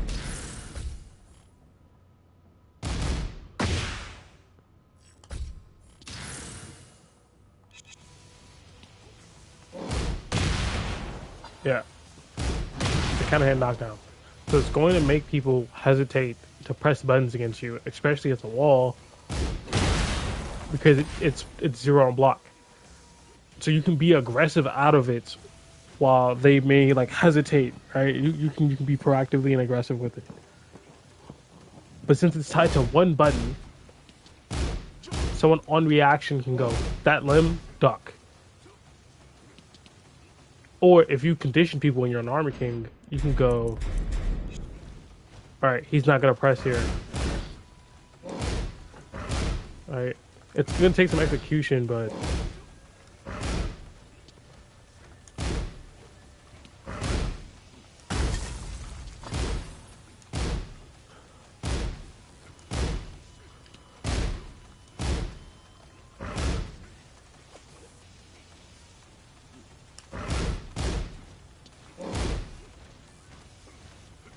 Hold on, I'm trying to...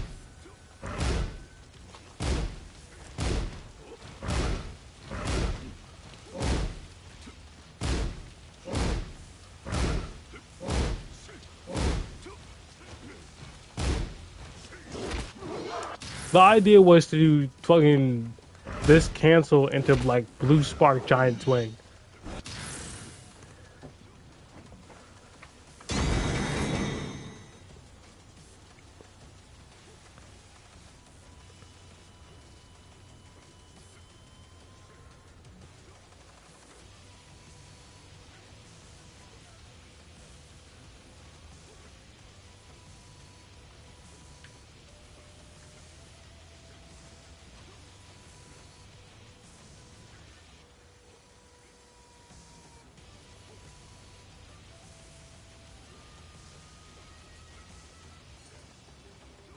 I just realized there's gonna be other moves that probably use that leg, but like that are slightly different but kind of similar. That's gonna fuck me up every time I try to duck this.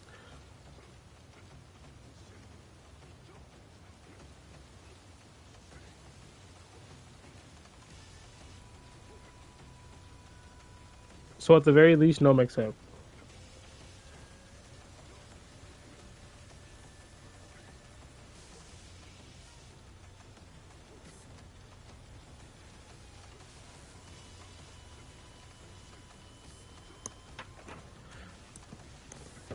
We have 1 plus 2, 2. Is there a follow-up?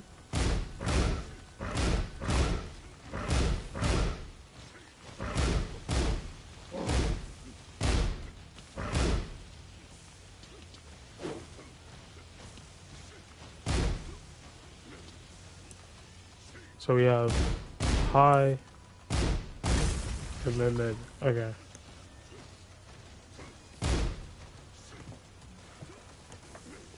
Got 1 plus 2, 2, which is mid high, and 1 plus 2, 4 is mid. Starter is 17 frames. Alright. And I'm going to make the assumption that you could parry this. Okay.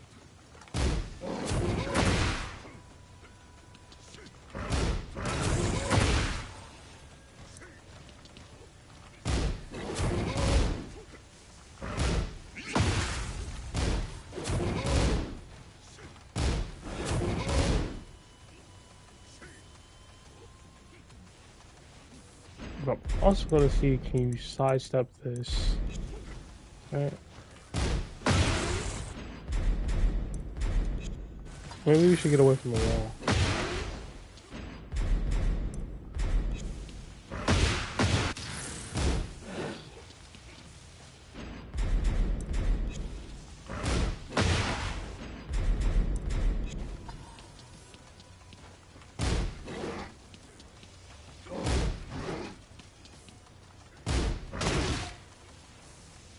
Oh yeah, this is gonna suck. Okay, this definitely fucking sucks.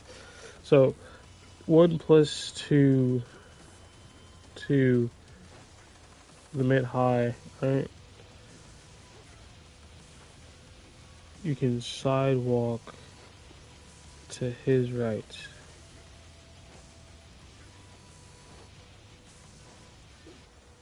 Who? 1 plus 2, 4. Mid, mid. You cannot sidewalk to his right. Which, hey, I mean, you gotta use it very specifically then. And the question is, can he sidewalk to the other side?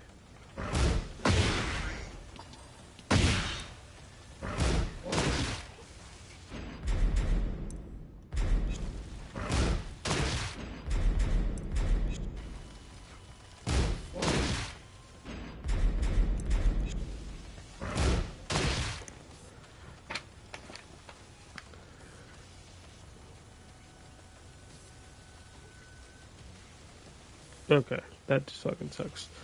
Can you parry that option? Both of them.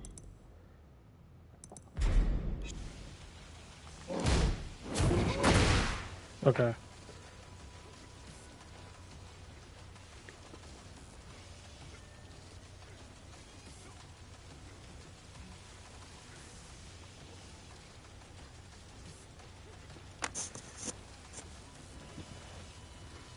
And then the mid mid's negative, right?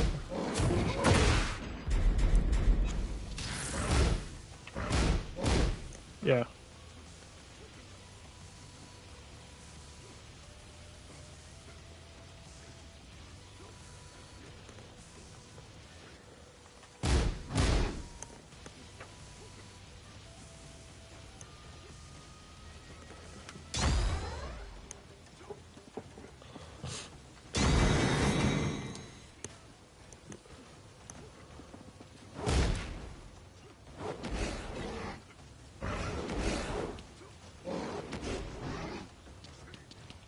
Oh yeah, I remember this. I remember this. So this was always like when I first seen this, I was like, "Oh, this is fucking dope," right? Because it's like there's mix-ups of this, where it's like, right, safe mix-up. You can use it go to Jaguar stance. I think if you go to Jaguar stance from it,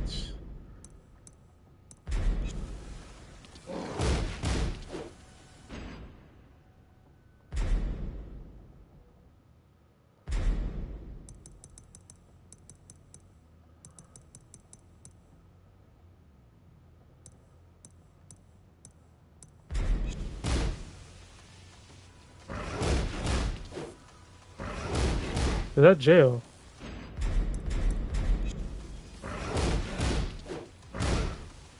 He's just not 7.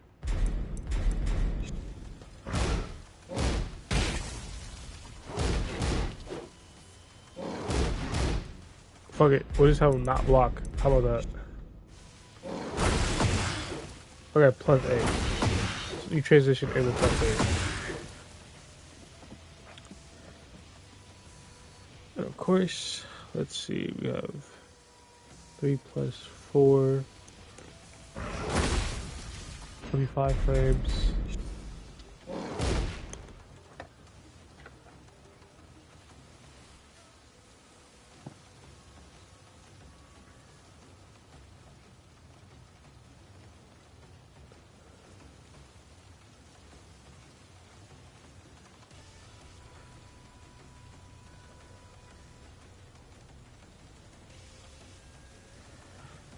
Okay.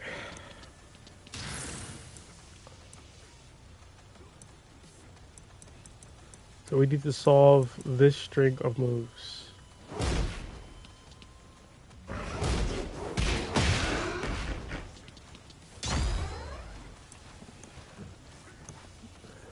If we do the 3 plus 4 hold variant, alright?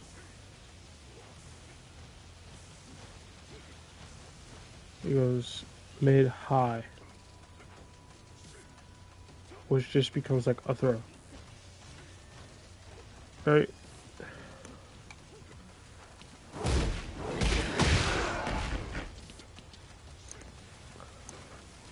Which is 0 on hit. The way you can beat this move, if my memory serves me correct from the last time I labbed this, is by jab. Well, no, you can't jab this. You actually can't. No, don't jab. Don't jab. If you jab, it's just gonna jump over it.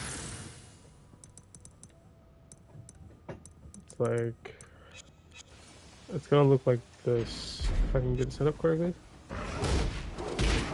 Yeah, you can't jab it. Would you think like on reaction be the thing you want to do?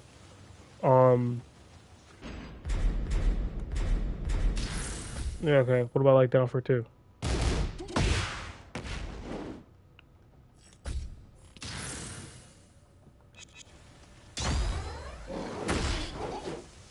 Nope, that doesn't work either. You're like, okay, if that doesn't work, then like hop kick.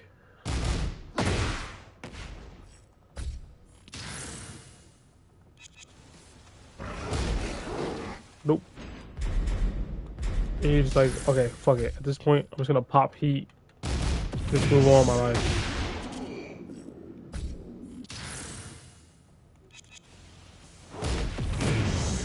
Nope. None of that works. Absolutely none of that works.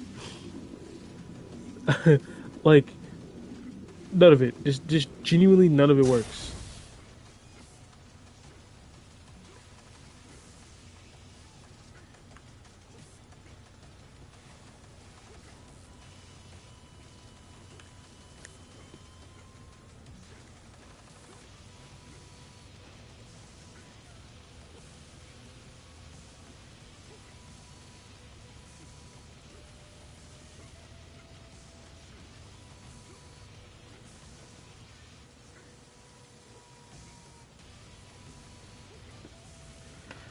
But I'm pretty sure, right, like 90% sure, that you can duck on reaction.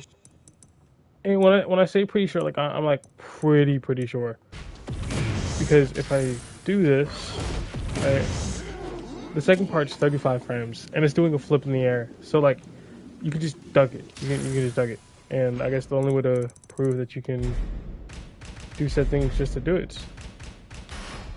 So like I'll mix it up with a jab. I know the jab is like a very specific immediate timing, but it doesn't really matter. It's the point is to be like, hey, you can. All right, so we just do this. Then we record again because there was a slight delay. All right, that's the move. Of course, we have something like this where I'm mashing.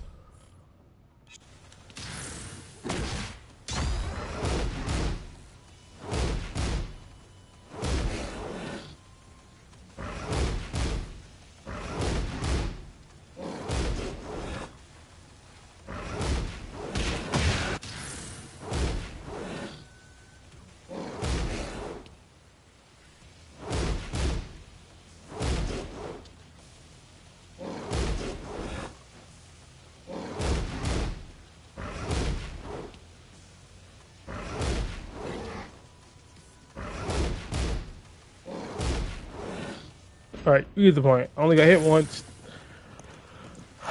You can generally just do it, right? And then I think also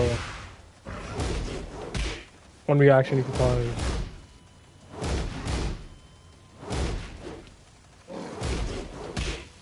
Oh, I guess that's just an option select.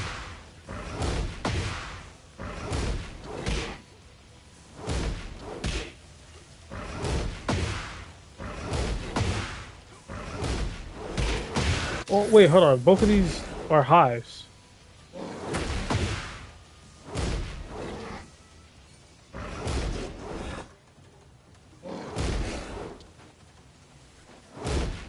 Yeah, okay.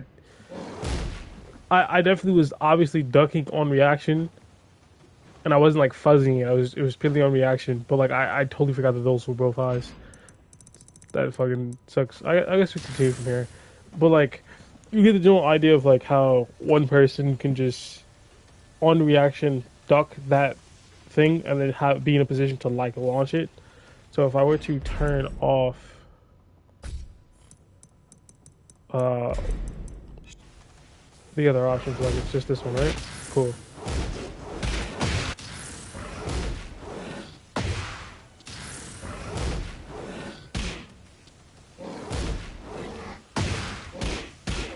And of course, you get your free guaranteed combo. So essentially, every time he does this, he's throwing his own game.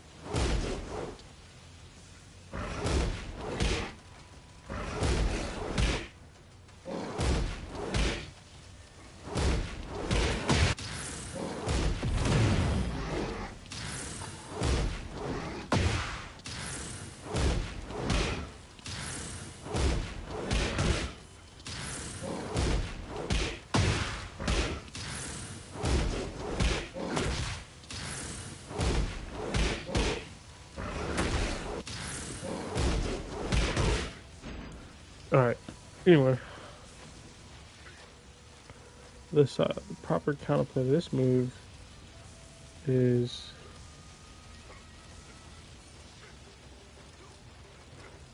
on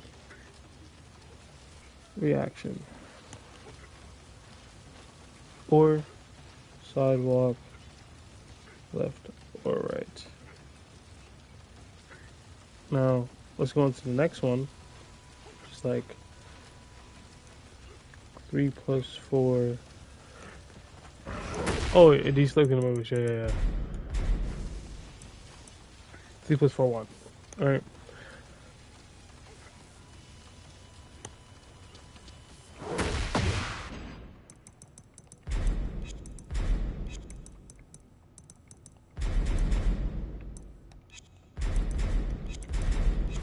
Alright, cool.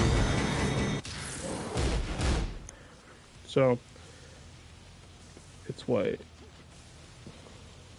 Mid-high, minus 8 on block, plus 8 on hits, and has a transition and 3 plus 4, 1 forward, which goes into BJ at plus 8 on hits, right? And then on block, minus 8.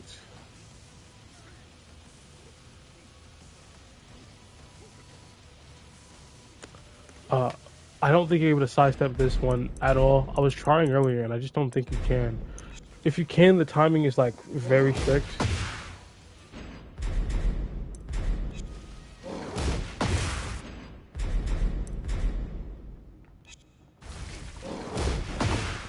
So the pure existence of this move alone makes it that you like cannot sidestep, because he's basically threatening like to go into Jaguar stance at like any moment. Right, and if you're not paying attention, and you're letting him do any of this, right, then you're just putting yourself in a bigger situation where he could actually do something genuinely crazy, like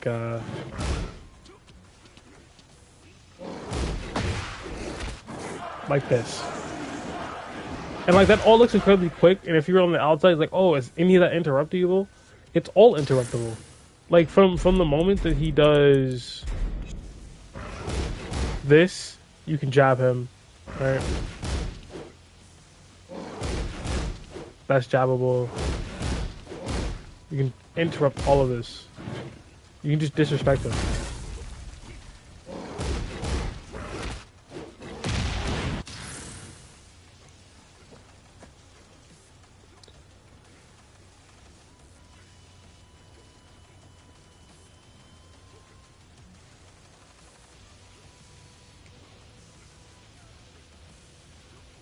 I guess I'll leave a note for myself. Number 1, the float chart can be 3 plus 4, 1 forward,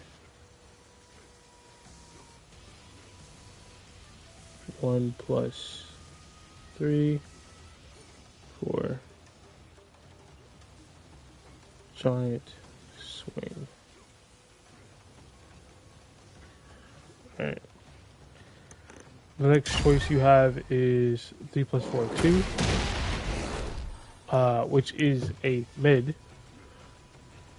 Of course it is.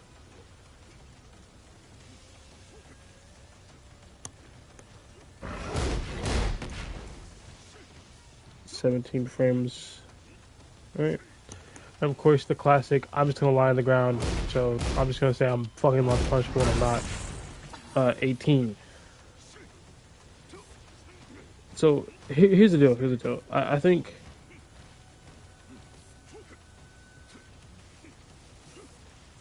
there's certain characters who can take advantage of this. I'm just happen to be on one of the few who can't. Where I think like let's say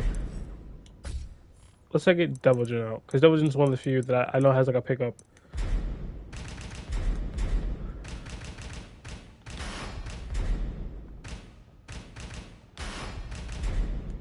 Get ready for the next battle.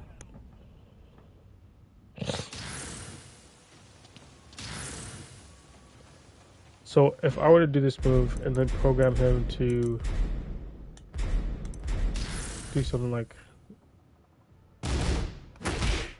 this, or let's try the other one, where it's like this one, right? I can then have him respond after I do the second move, and it doesn't pick up. So what about with like he bursts?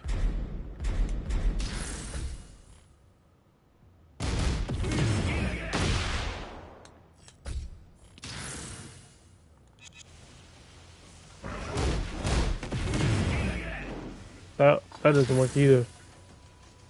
There's like no good punish for this move. You have to like settle for scraps. All right, something like this.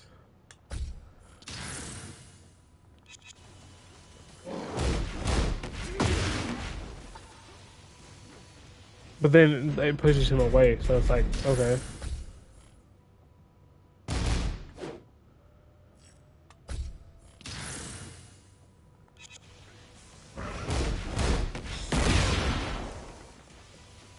That pushes him away as well. But like, I guess you get your punish, like you get your damage in.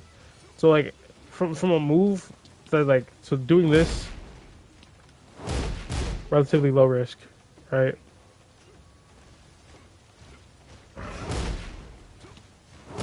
High risk.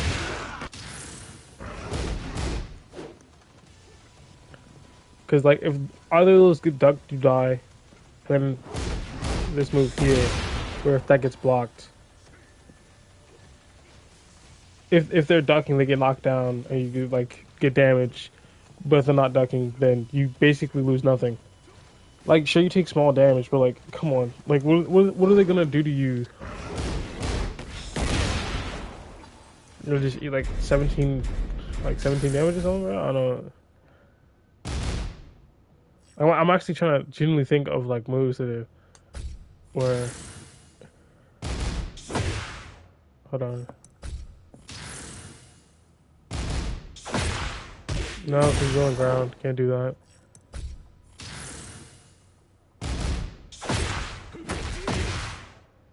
Well, that's Raw Rising. Let's see if that works. I doubt it will because it's like too much spacing in between. Yeah, it's too far. And that's a whiff punish. He would have died. So you get the general point of like moves like that for King, whatever move it was. Like moves like this on block is like what are you supposed to do against it? Where it says launchable, but do you have to launch like immediately after? Like immediately?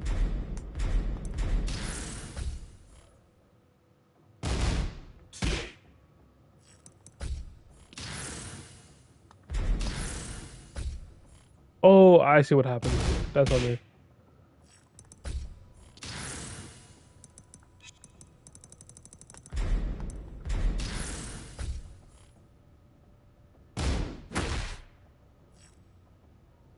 Or hold on, are we recording in?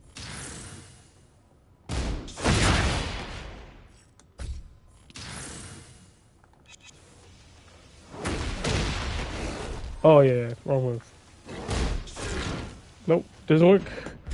So it's just one of those scenarios where you basically get like a very baby small punish, and if you're not ready, you probably won't get any punish at all.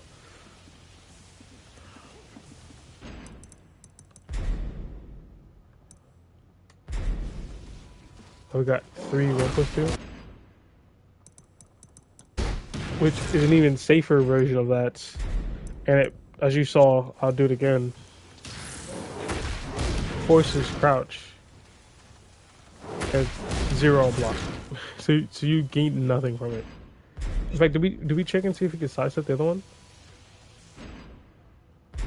Like auto reaction.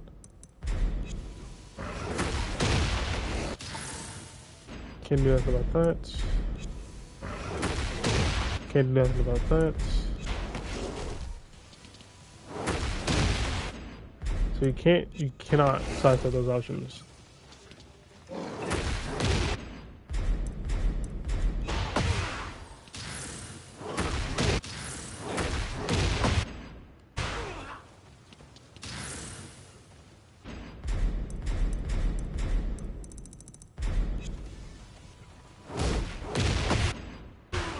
Wait, so it is just a throw? Like, oh no, because I haven't put him there. Okay. Yeah, it just fucking sucks. Like,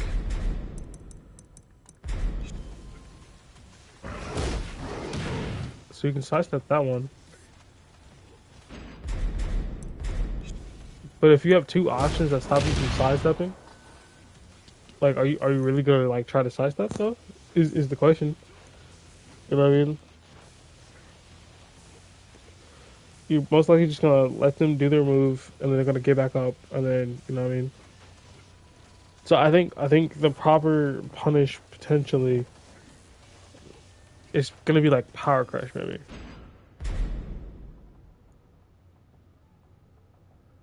So like if you do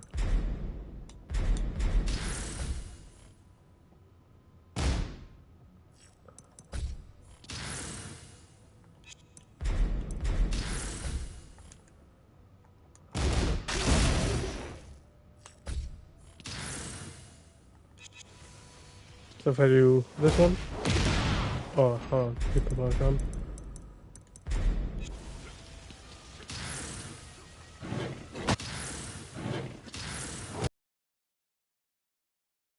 Which punishes we have the 2 version, which punishes the 1 version which gets punished. And the only one that doesn't get punished is the throw version.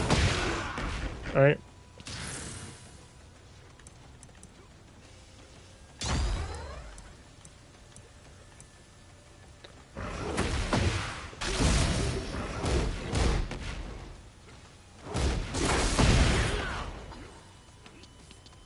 And do you take damage when you do that? Yeah, you take a small amount of damage. How much damage does he take? Oh yeah, he takes a decent poison. That's like 23 damage. In comparison, like, what, 9 or 10? Okay. So that was 2 for 2. Tracks. Just put that down. We have 3 plus 4, 1 plus 2. Mid. What is it? 25 on frames. It's 0 on block. And tracks except 1 way / option. And then I'll just make the true counterplay be like power crush.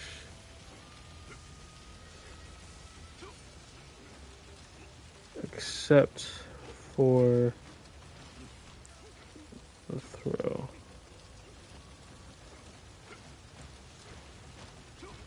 No, I'll leave it because like maybe if you have like a crouching power crush like Nina, you'll win.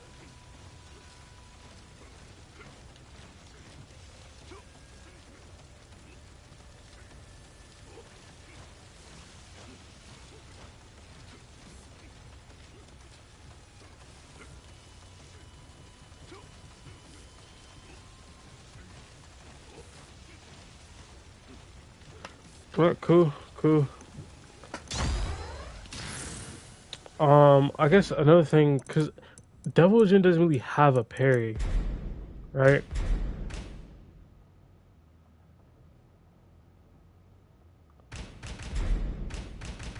So I tried out one issue. Get ready for the next battle. I actually want to use the daytime version. Hold on.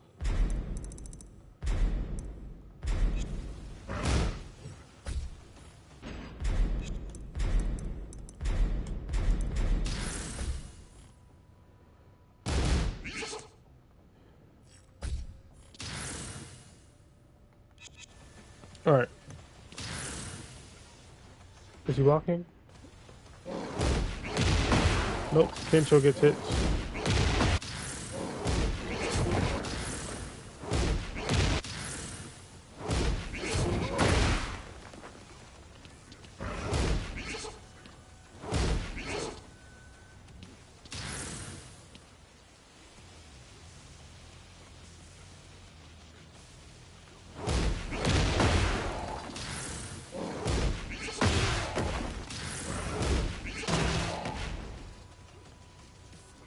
Oh yeah.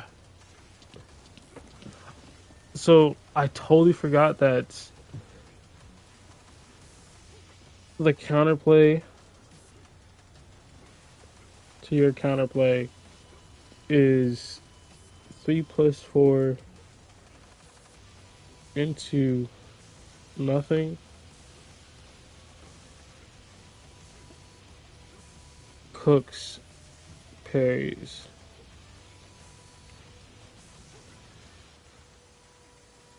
But it wouldn't cook Power Crush because you just get hit. Like you wouldn't be able to. So you just Power Crush through all of them except for the throw. Oh yeah, that. Hold on. I didn't even think about it. If I go back to Double Jin, because I was thinking like, oh, if you have like a crouching Power Crush, and the only person I could think of was Nina's because she can do it from crouch, so she has like a low position in the first place. But if you're on Double Jin, and then you make him do his Power Crush, he like bends down to do it. See? So theoretically, you just appear behind them. But what about for the faster options? So you still win for those. So 1, 2, oh, 1 + 2. It still survives it. So I'll leave myself like a note.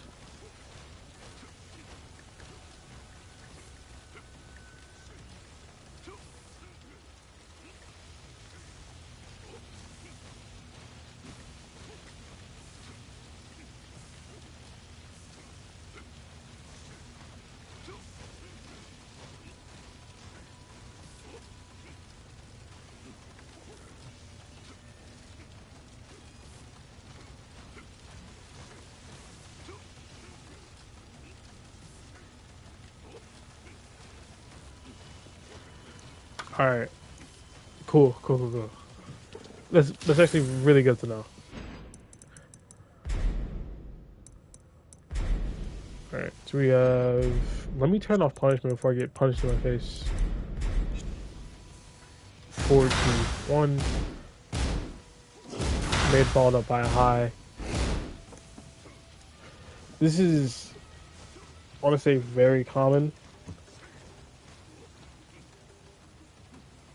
Right? I think I see this move like all the time. It's safe and block at -9. So whenever they do this, it gives up your turn. Their turn. So let me write down forward, 2, 1.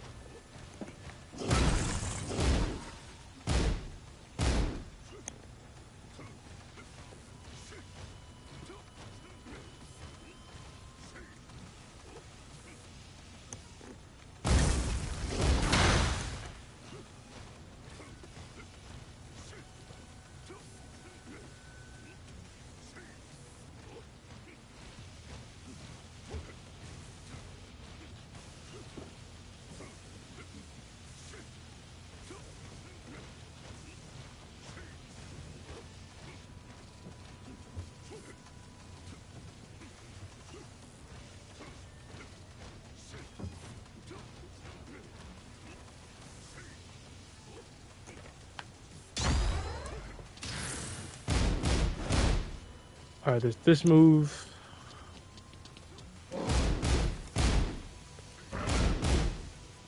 Okay, okay. So, here's the deal. This move is used in combos. It's used literally all the time. Uh,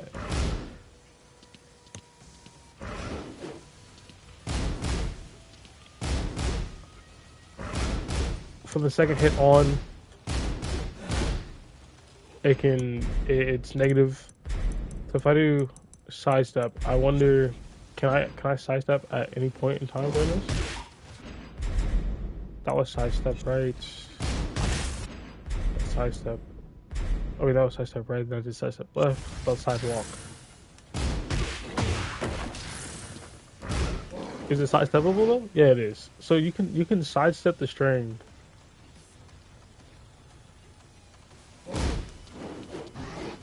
But once you're in the string, you cannot sidestep it. And I guess another question I have for Yoshi is, can Yoshi either flash and or parry? Get ready for the next battle. And then he has like all the tools I need to test in the first place, so it's just easy to swap to him. Let me just go. What is it? Practice.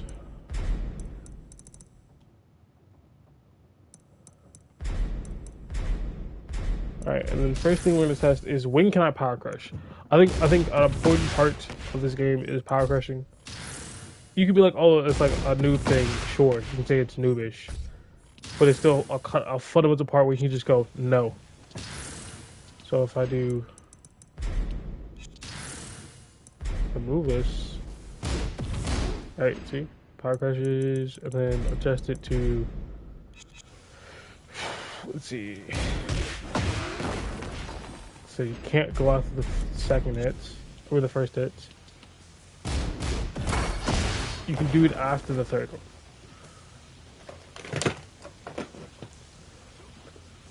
So let's see.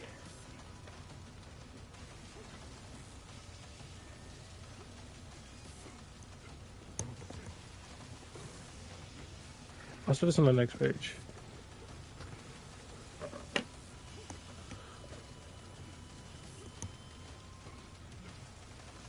Forward, 3, 2, 1.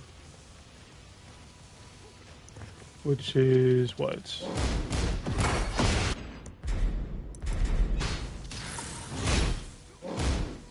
Mid.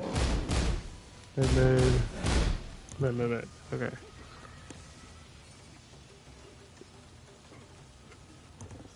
$15 frame move.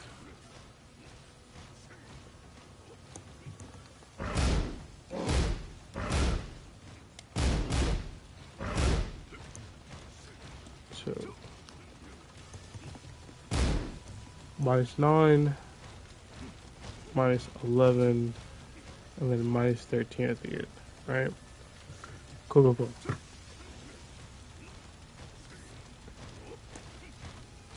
It is sidesteppable.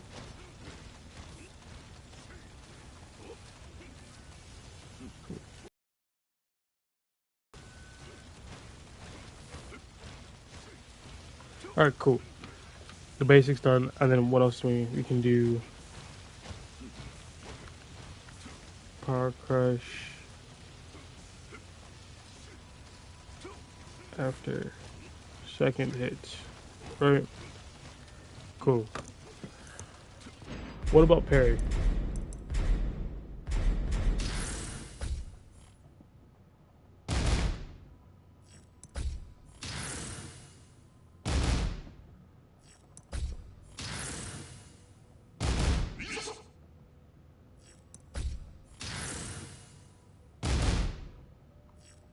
I'm pressing too early. There you go.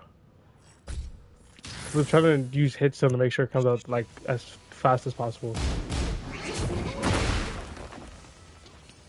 So you get a knockdown.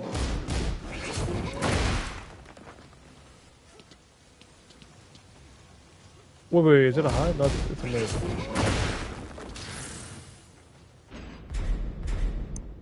So you technically can parry it.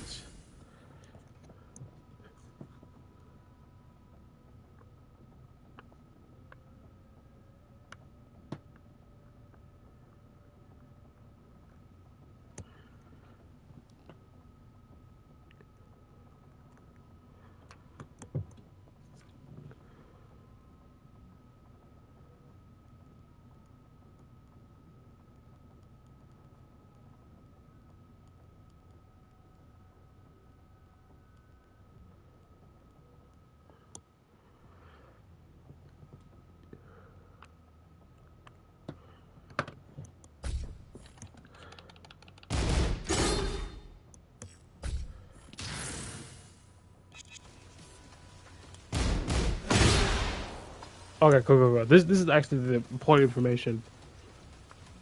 Can flash after second hit.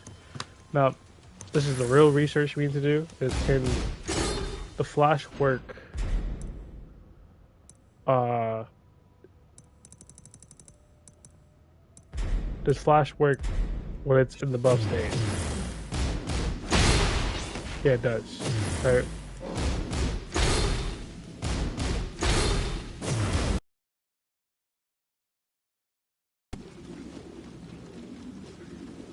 Right. But then the counterplay to your counterplay is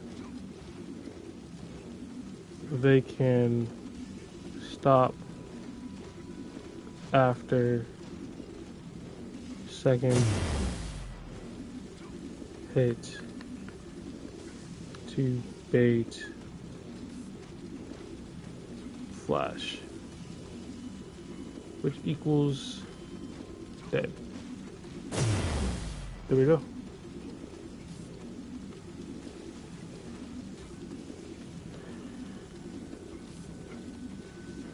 So it's enough room for flash to get through, it's enough room for parries to get through.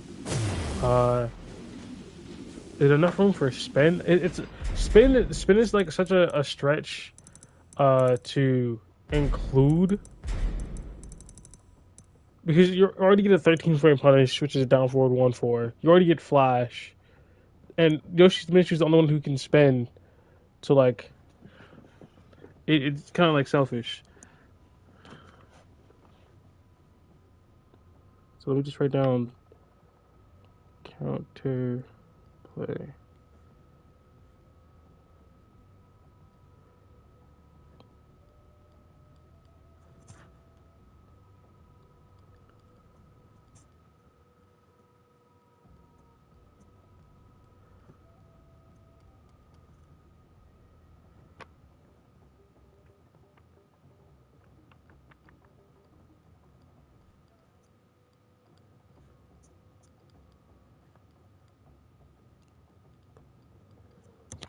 Alright, cool. Alright, next move.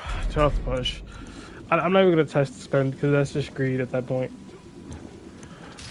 It's just greed at that point. There is the fact that you can do forward 2. Forward 3-2, and then hold down forward to go on the deep step.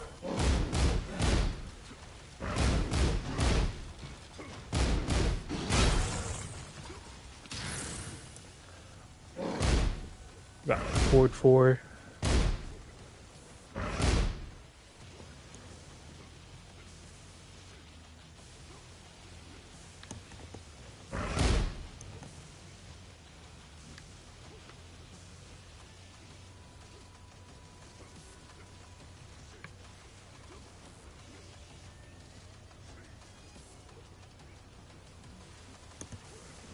Does it track at the very least? So I'm gonna make him sidestep to the left.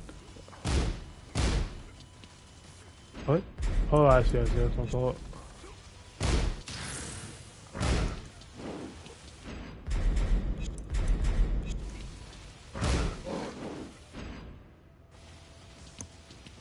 Outputs.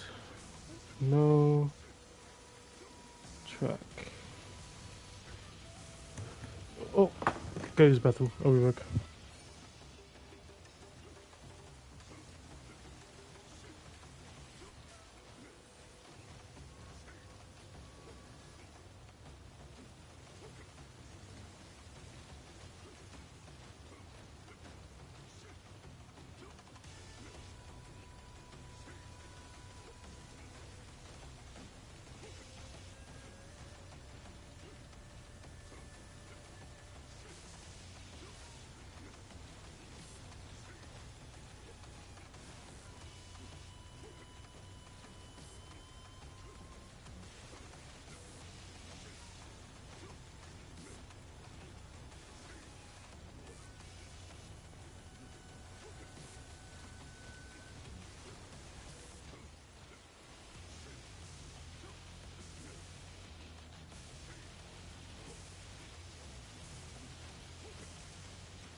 All right.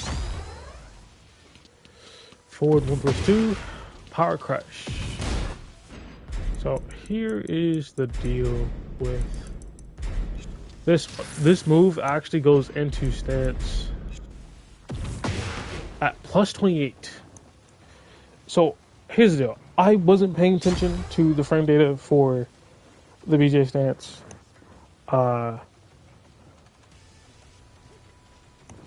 Shit, I was writing this shit down, wasn't I? I was writing stuff down with frame data. So like I could look back and go, hey, this is this many frames, or I did not write down some of it. Oh no, okay, I get why I didn't do that for that one. But plus 26, from my recollection, is like everything. If I remember, that's 26. So does that mean if I do this,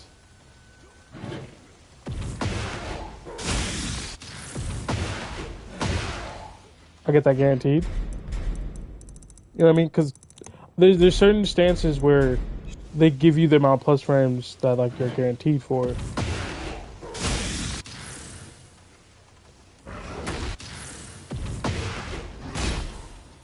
So he blocks that, so no, that's not guaranteed. I should have him set to block all, not...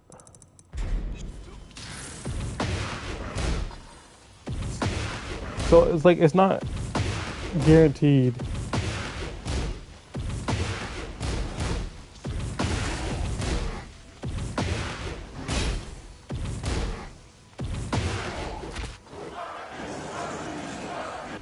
So yeah, it just forces you into it, makes you eat a power crush, which I think is technically interesting, technically, right? I just per se don't think I would enjoy having that done to me. You know what I mean?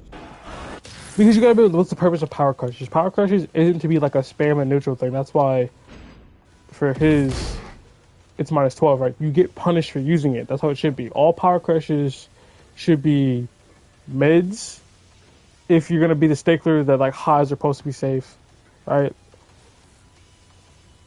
Because if you have like a safe high power crush that goes into heat, it's like, bro, what the fuck are we doing here? Like, you're incentivizing them to spam a move that like brings them into their buff state and gives them a free mix-up. So like, it's just playing the game for them.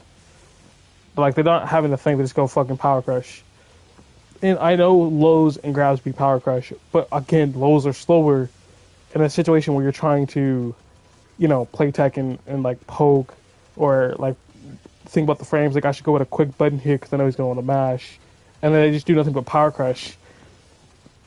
It kind of ruins the game. I'm not gonna lie, it kind of boils it down. Like, of course you can still beat them, but like it still like ruins the process. It still ruins the like the game you're playing where the person you're facing is like spamming power crash, because the second you get hit with a power crash, because like they just happen to press the button at the right time, it's like, okay, yeah, you guessed right this time, you've been wrong 13 times. It's like, bro, why am I even playing this? Why am I even dealing with this, bro?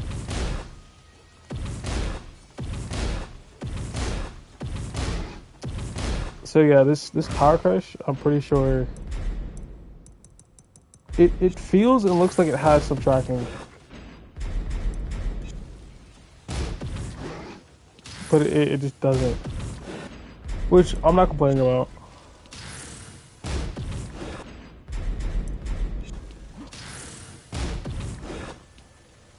All right, so you can just step this completely.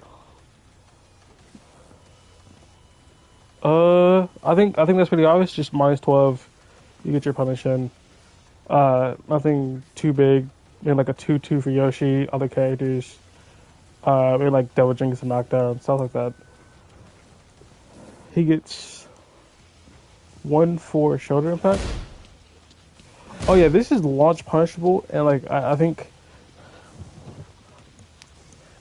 my punishment of things in this game is not high enough the way it needs to be. There's no need to write down the counterplay for this. The same reason for the power crush. You just launch it. Uh, or like you just block and launch, right? It's 13 frames. Does it have retracking at all?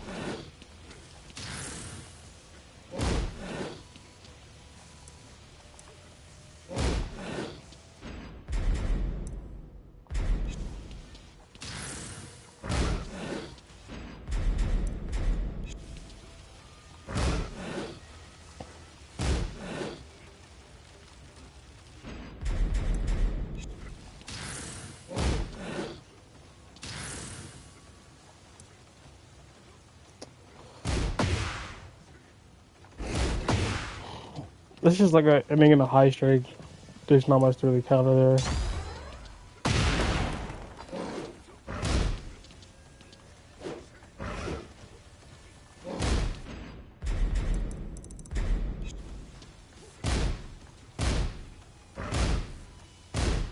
Just punishable moves.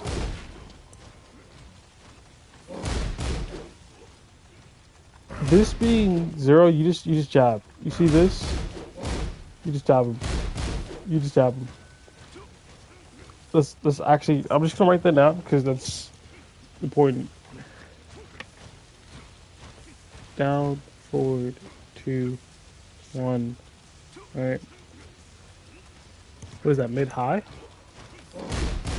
Yeah, it is. Mid high. I-15 minus 12 into 0 on block.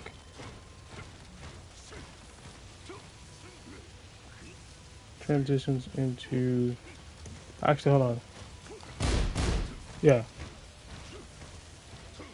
BJ at 0. The counterplay is to I-10 jab or duck high.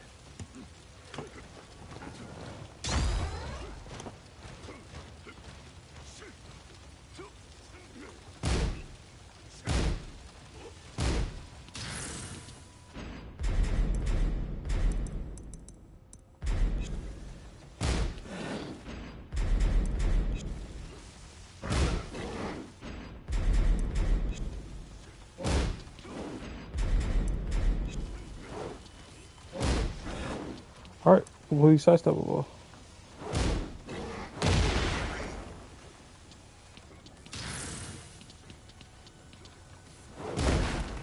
Yeah, that's incredibly slow.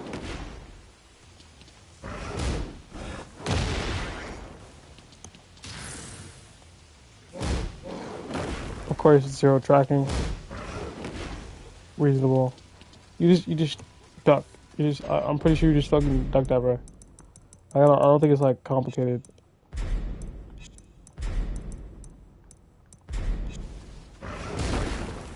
Wait, it's a special mid? Yeah. So you can duck it. It's just a throw. You just duck it like a throw.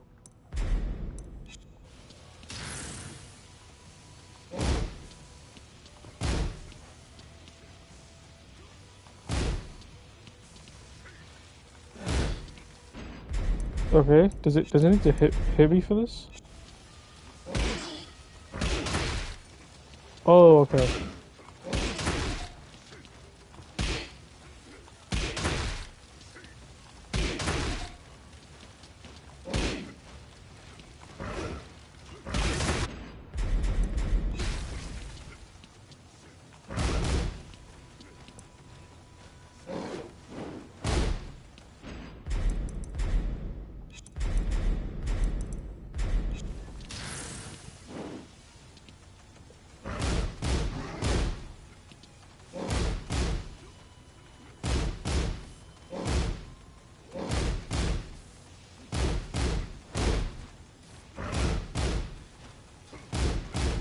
Okay, so this is probably gonna be one of the only strings you can actually like sidestep or walk inside of it, if that makes sense. So after the first two hits,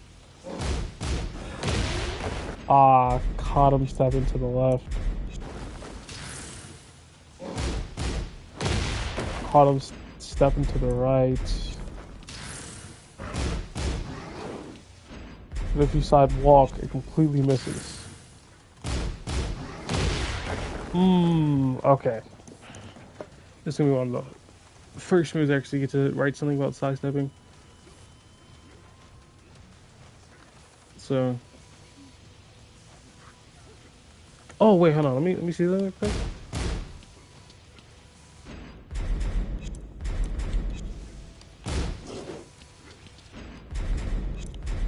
Forgot to write down the sidestep properties for this move.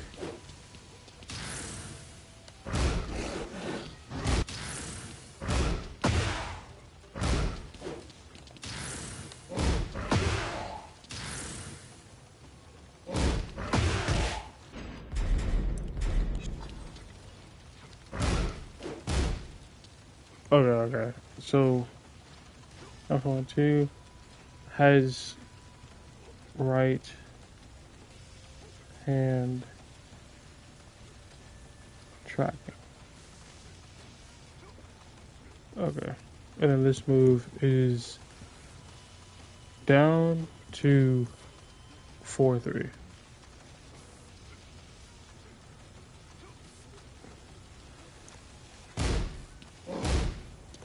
I-17.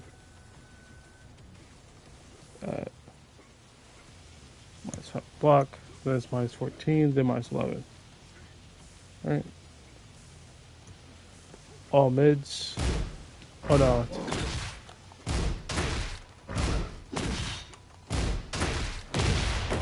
Mid.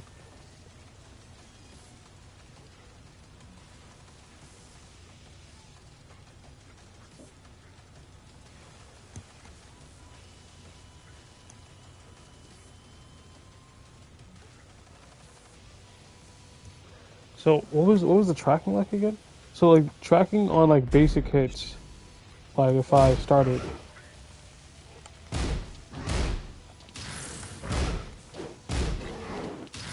Okay, and I was just stepping obviously. What about a walk? I just want like see like a big walk. Yeah, you can just completely walk around the move.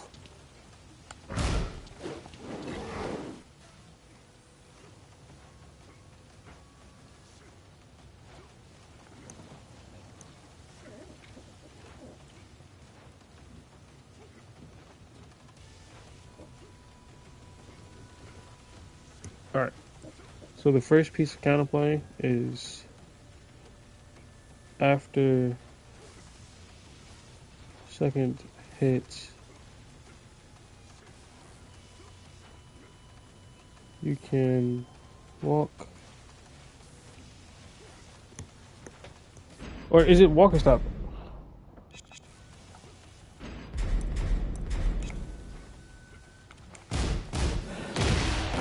You cannot walk to the left. I mean, his left.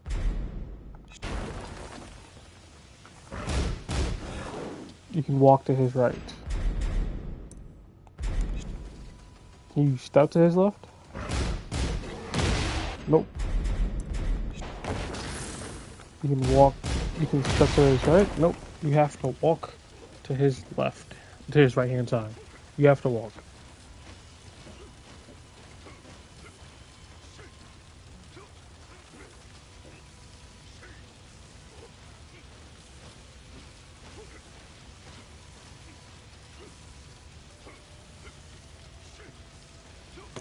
And then, of course, this is one of the situations where parry would be like one of the things you consider, right? Because you do like,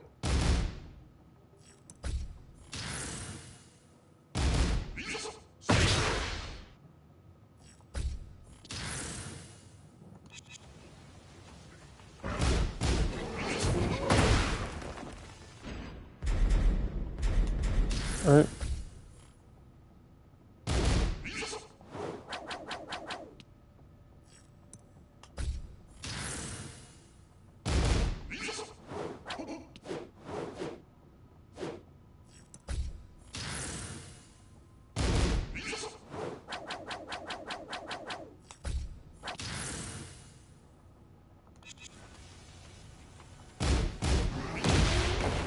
All right, whatever. The point that I'm trying to make is after something like if I control Yoshi, just to show the picture, the idea, right? Is after you parry it, you can do this afterwards, or maybe like this, right, as a response. So like you knock them down and then get like an overhead strike, or you get Oki afterwards because that's to stand back up. Or you can do something like after you do the parry, see if you catch him, right? There's all sorts of things you can do.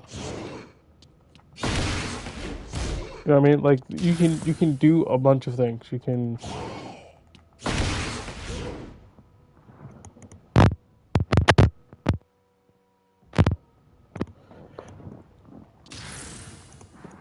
So the general idea is the parry could be useful because the normal punish you're gonna get is like 2-2. So you were gonna get a 2-2 mix up anyway, but if you parry the ending, then at the very least you get like some guaranteed damage. Now the other part is, of course, can I just flash him? Can I just flash him? If the answer is yes, you can just flash him in between, then cool. You'll just try to flash him. And it's like, can I regular flash him is the question. No, you cannot regular flash him there. Can I somehow regular flash him in the beginning parts of the string? Like I have good reactions. No, you cannot. Can I flash him at the end? No, because it forces crouch. Oh, brother, so it forces a crouch? Good to know.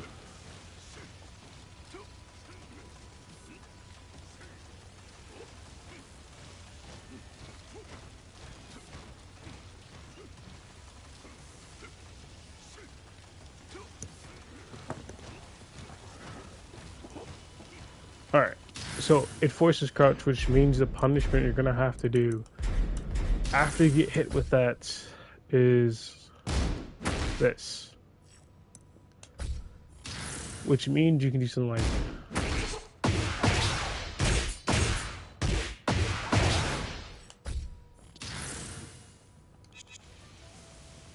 you won't get the launcher, it's a mix up obviously, but see what I mean? So like you get the mix up. So if I redo it.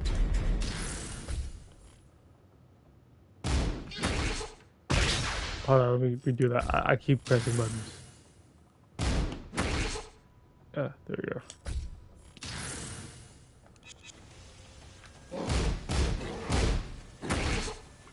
So like he's +5 into Kensho. If I remember, there's like 4-2, which is like 12 frames. Kinjo back to 1, which is like 15. There's like there's those are pretty quick options out of it. There's like down 1, which is slower. Like all his lows are slow. All his lows are reactable for that stance. There's like there's 4, which is I think like 15 frames counter head launcher, which loops back into Kincho. So he can do Kincho, do 4 because he's +5, catch you pressing, kill you for it. In fact, I guess the best way to show just show his frame data.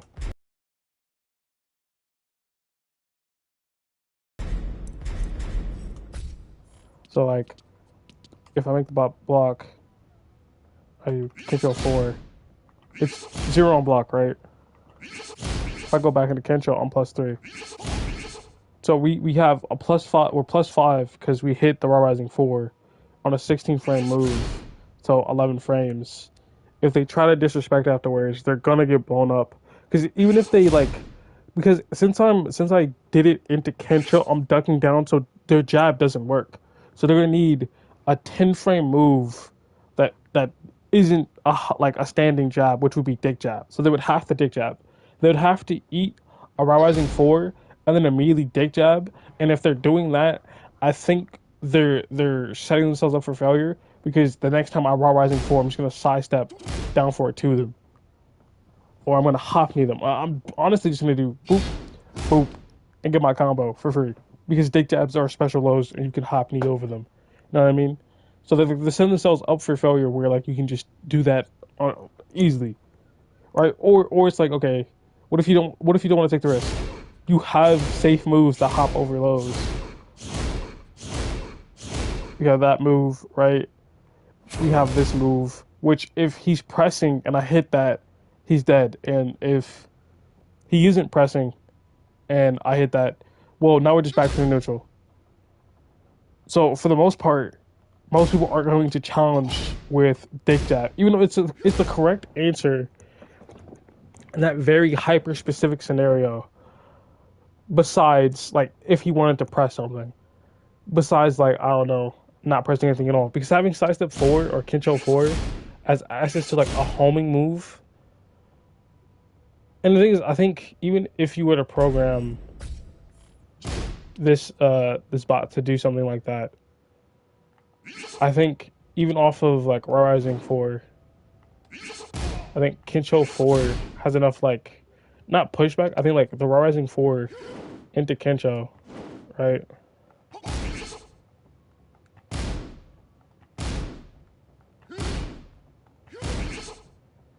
Nah, it could reach you. I think if he mashed it, like the step back frames, no, it steps him forward. Like he would get hit, he would get interrupted. So it would win. You would have to do a dick jab to beat it. And then if it does connect as a counter head launcher, and you just get launched. Right? And then let's say you don't press. Well, now I'm back in Kencho at +3 to loop the situation again. If I could press the button smoothly enough, you know.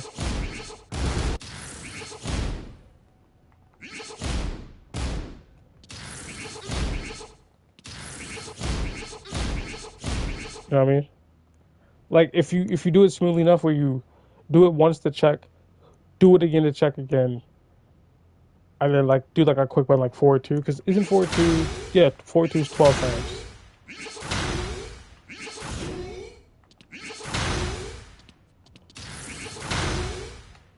Oh, feel like pressing?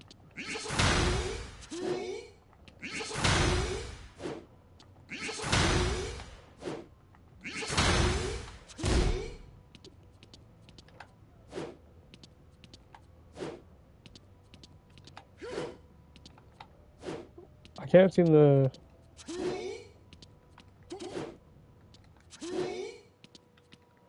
There we go. Whatever, you get the general idea. Alright.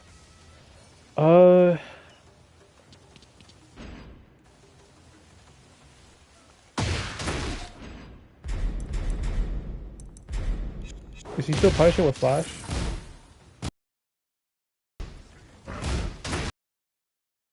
but it's like it whiffed it, like it didn't hit. So let's see if I can show it again.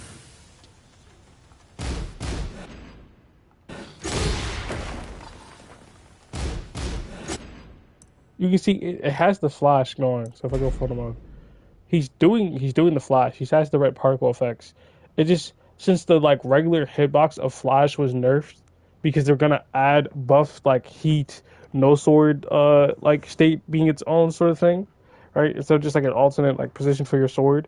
Like they're gonna add attributes to it. They wanted to balance it out by making like, hey, they moved because the way it worked before in seven is that Yoshi's flash in regular form, like no energy, no nothing, right? Because he didn't have that, was a launcher.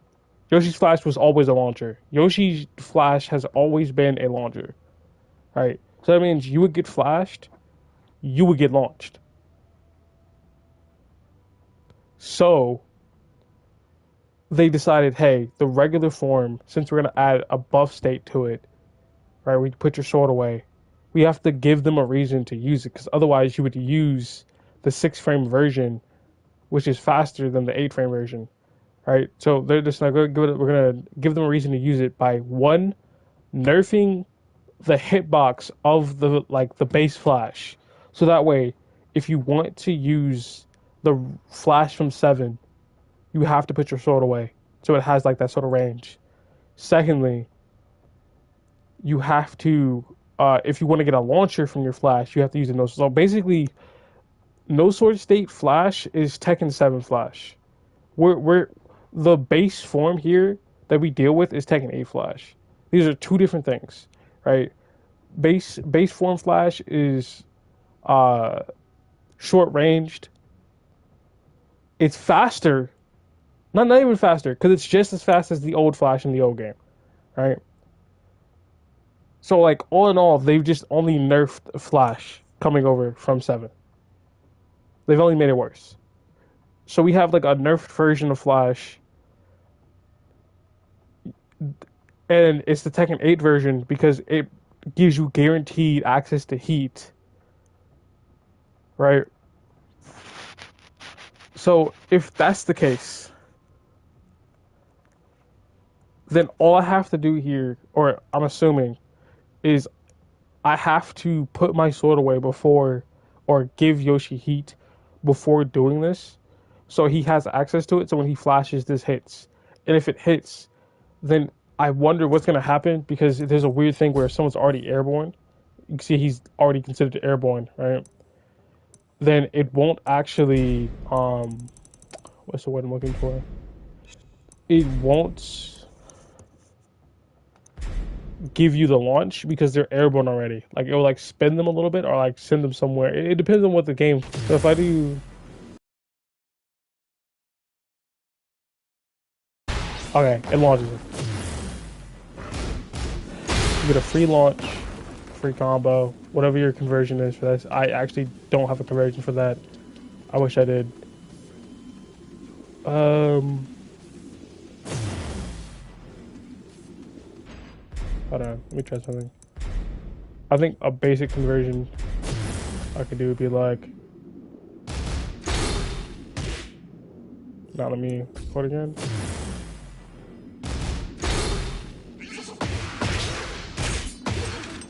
I don't even think this is gonna work because it's like how far out he is. I feel like when I do the tailspin, it's not gonna work.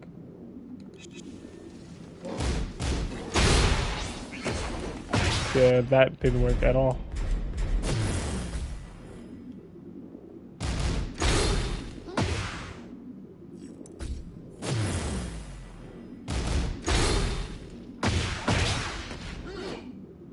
I actually have to like put this scenario up for myself to practice. Yeah, fuck this scenario. I don't care anymore. But like, you get the general concept of like, you would have to put your sword away and just wait and wait and wait. And then if this move comes out, you know you get like a guaranteed like little mini combo, plus some wall carry. I think here.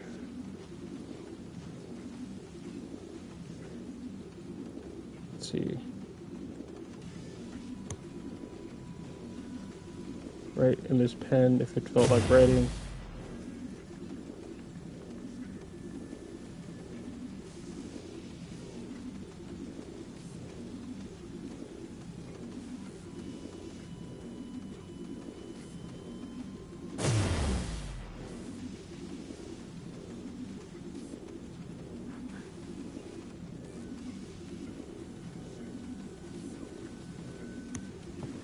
All right, moving on. Let's out this punishment and the heat.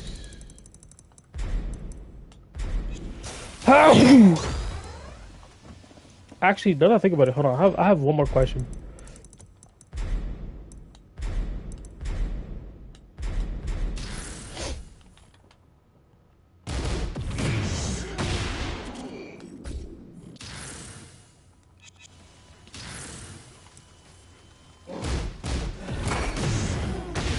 Nah,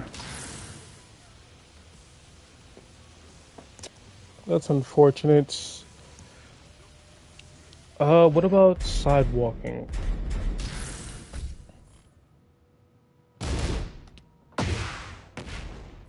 No, it needs to be a longer sidewalk.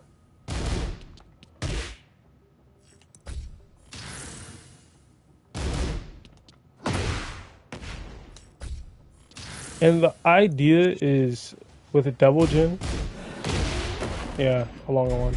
With double gen, with his side step 2, this might be an opportunity to do like a fuck ton of damage.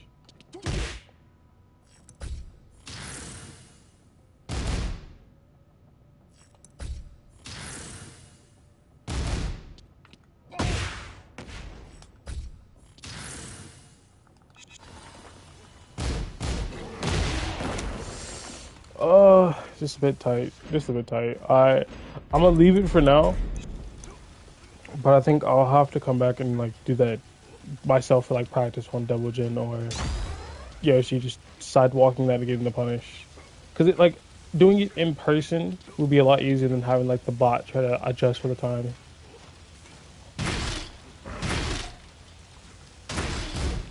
So this move here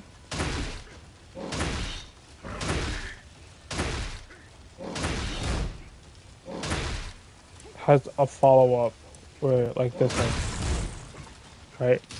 And this one is a launcher, right? And this one is a safe high. So these are a mix-up of one another that I will need to get the like the counterplay for, like down 3 plus 4 1 and down 3 plus 4, what is it, 2? No, 3, because it's a kick. Yeah, 3.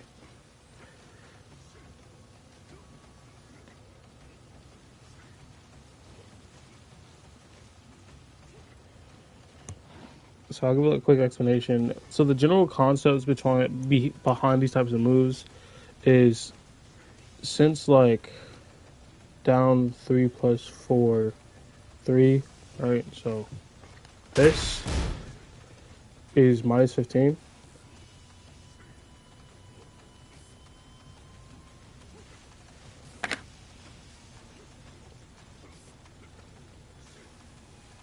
Most sane people are gonna go for the safe option.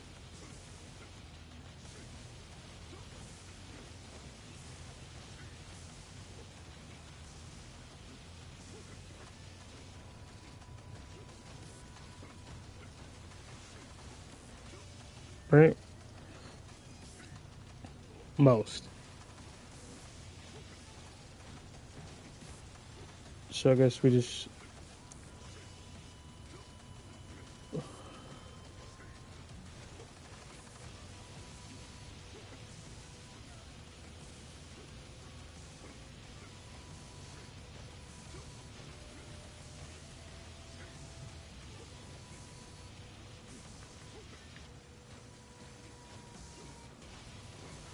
Alright. Down 3 plus 4 1 is what? It's I-17, starts off with a low and then goes high. Alright, cool. It's what? The first part of it's +3 on hit, right? It's not +3 on hit. It's -2 on hit. And that's why they go to the follow-up, which is -9.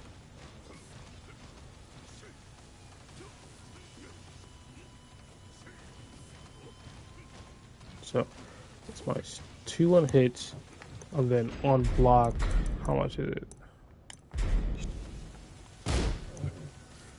16.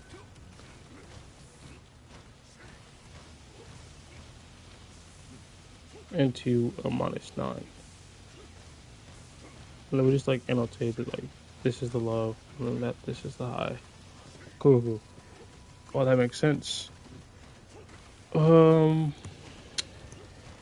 General counterplay for this is like, from what I can see,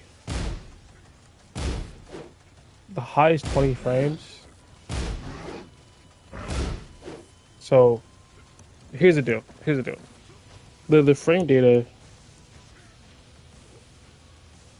for the move is that the down 3+4 part is 17 frames.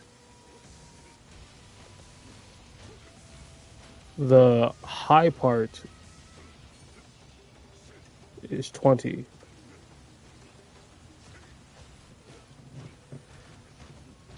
And since it's -2 on hits,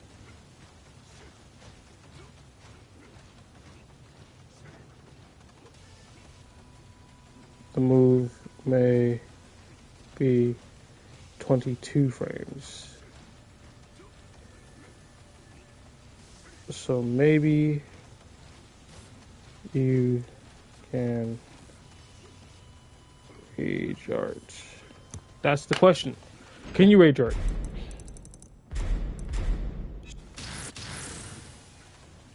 Oh, I put rage on the wrong person.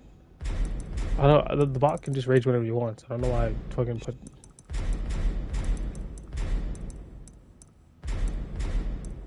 So after one hit, I make the spot rage art.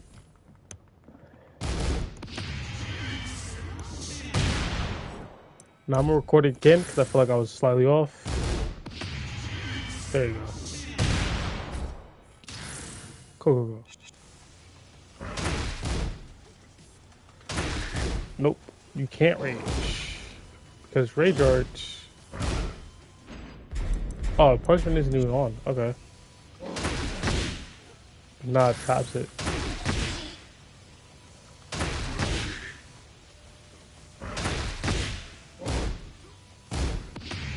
Yeah, so it traps it.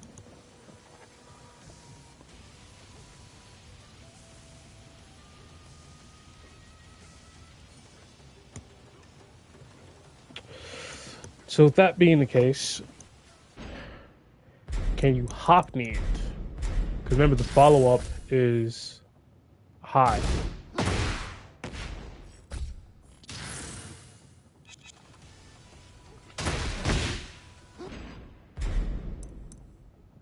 Wait.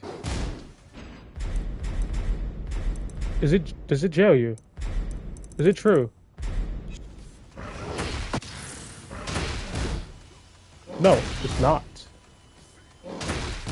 So you just couldn't hop me. Alright.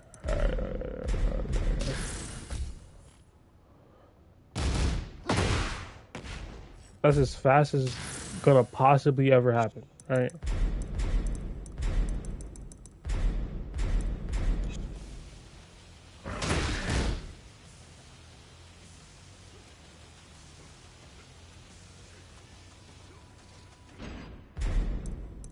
That doesn't seem to work.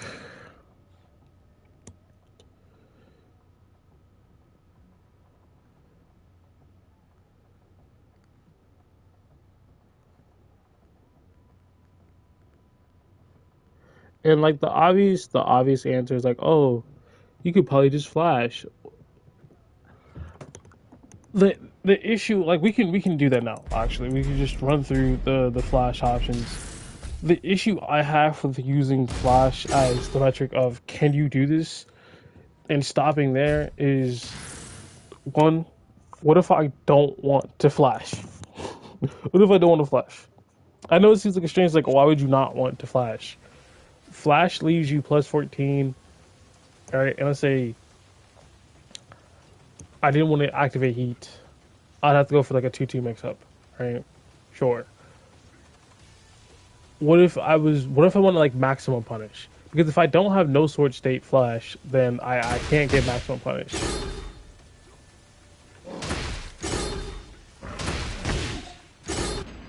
It's on one. And it's not true either.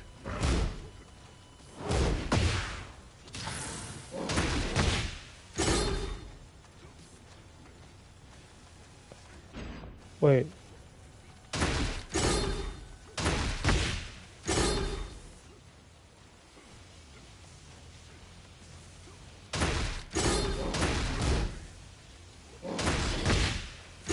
It's so weird. It's like it has no, like a jailing effect, but it doesn't at the same time.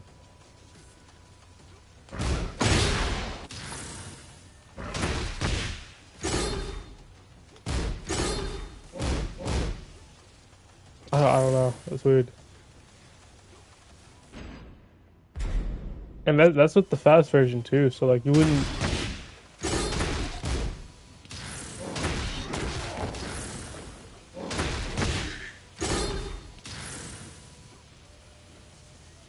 And if you can't do flash, you probably can't do anything else.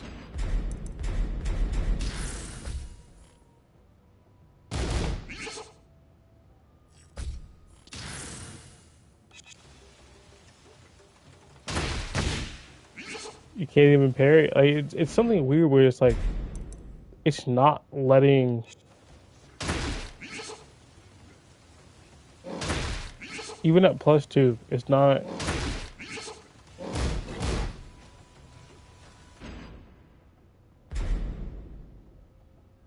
Okay, does it like jail you? Hold on. And, like, that's the question I had before, and it allowed the system to block.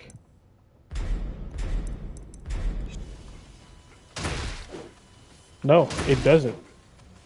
So in theory, what you could do.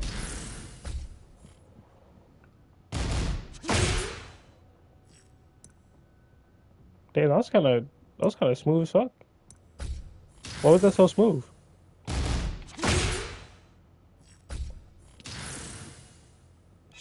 I didn't even know you could do it that quickly. There was like almost no animation. What the fuck?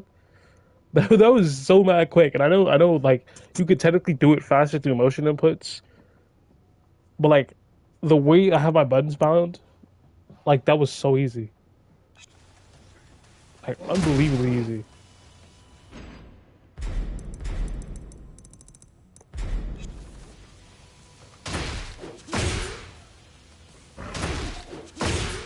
So no, if I'm gonna duck it, right, to do the move, I'm not gonna. How about this?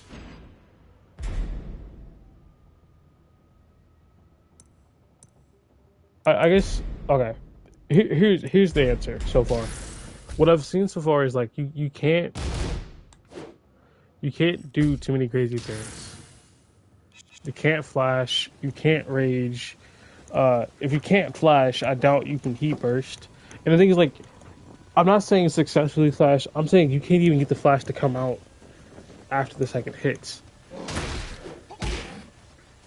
All right.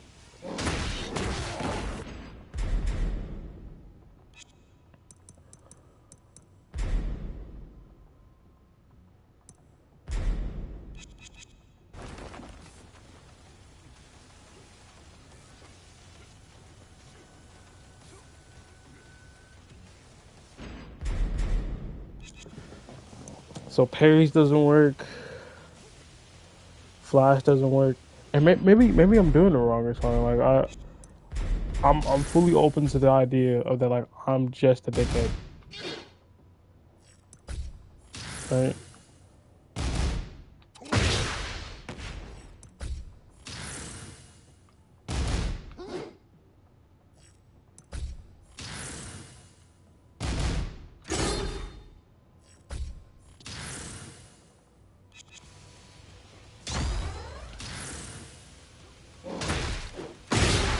Okay, okay. Let's try with the other one. Nope.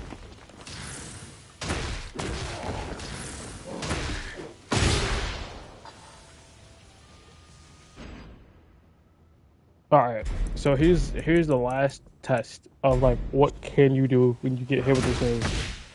Can you sidestep? And it keeps feeling like the bot is getting caught. Like, are you forced crouch when that happens, bro? No, because he's doing something. I don't.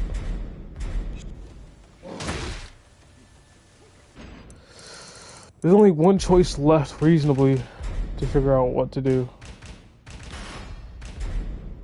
Get ready for Besides, the just take next the battle. mix. You know what I mean? Like, besides, just take the mix.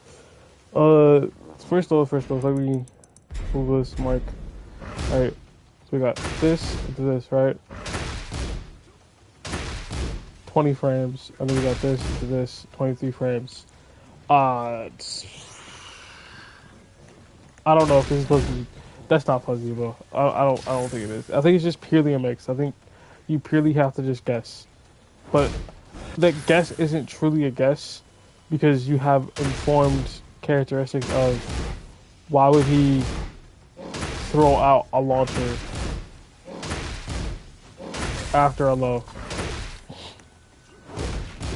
You know what I mean? Like why would he make that decision? He's just gonna do the safe one until you duck and launch him, and then he's not gonna do the safe one. He's gonna do the punishable one, and then you launch him. So if I have this fucking Armor King do the moves that I was doing,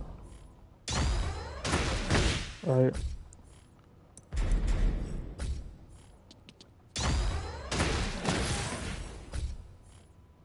I'm gonna do it one at a time.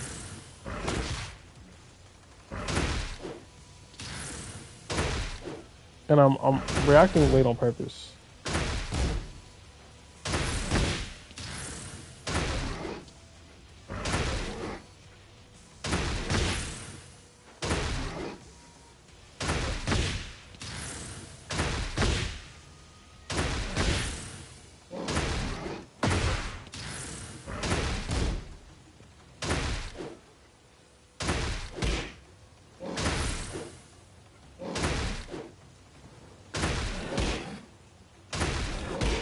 So here's the deal.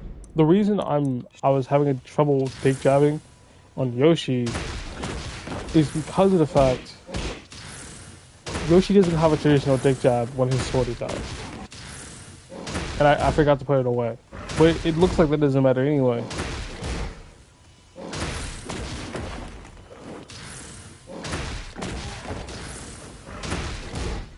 You just have to take the mix, and I just have to accept it. That's okay. That's fine. I'll just take it and put it in the bag that I can Ready for the just next choose to battle. stand block, and if I, because like that's the thing, like the quote unquote counterplay is what stops you from getting hurt, right? And there's no double low there. There's no double low to make you think you have to duck, so you can just ignore the mix and just be fine.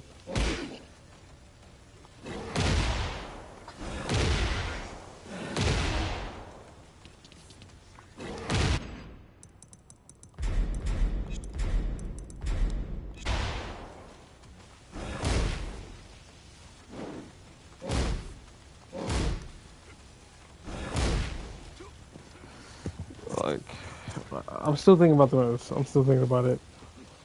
He can do it out of crouch too. He can do like rock crouch 4-3.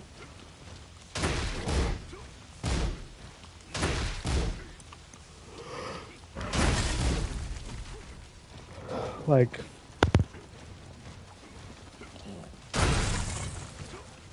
yeah. I guess I'll just write down the counter play is don't duck unless you have a read.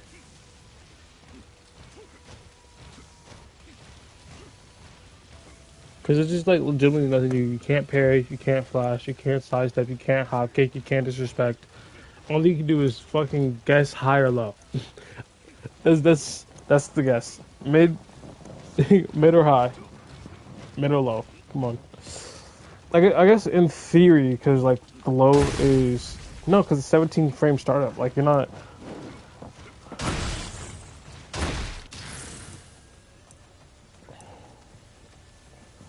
We got back to. Oh, this move, killer PK punch kick combo. So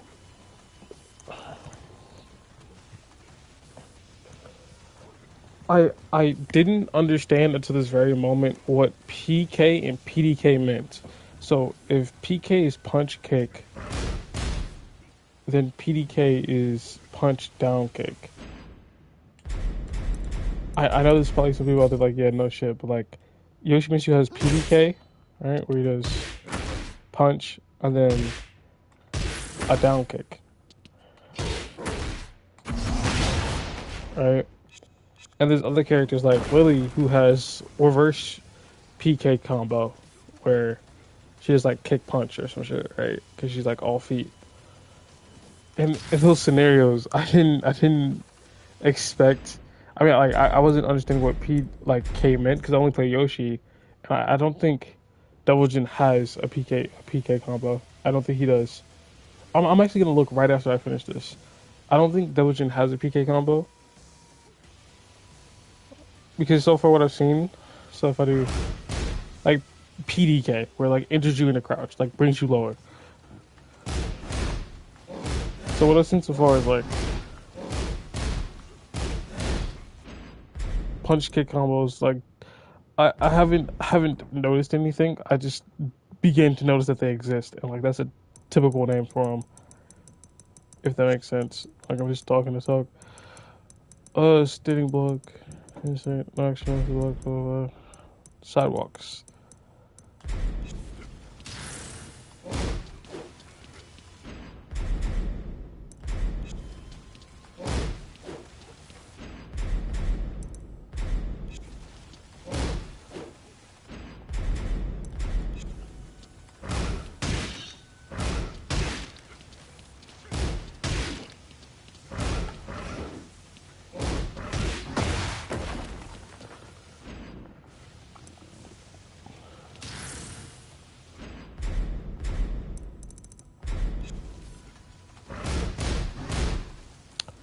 Ah,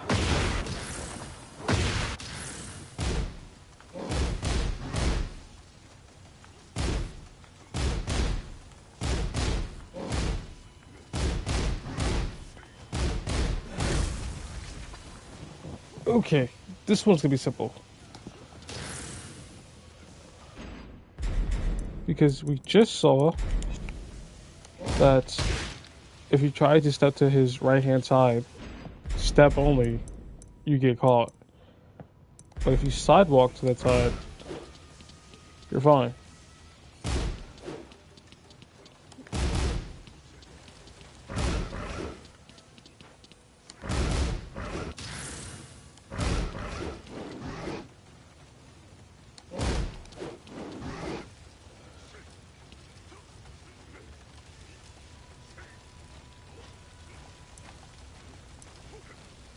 Okay.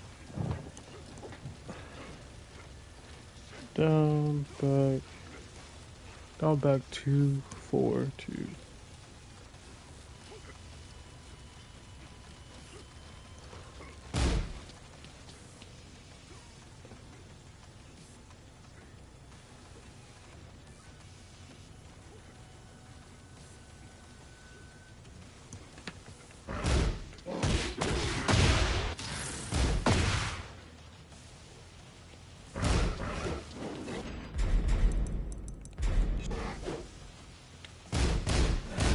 Minus 12, 5.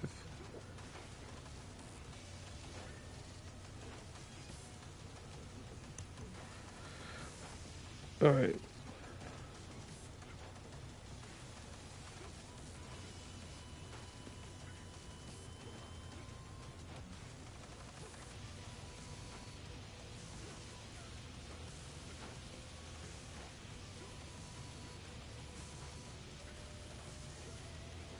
Right.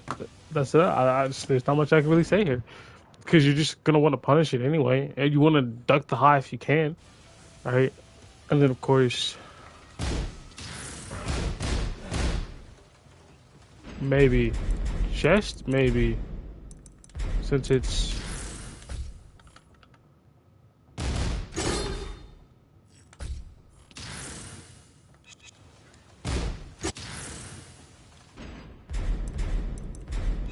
at the end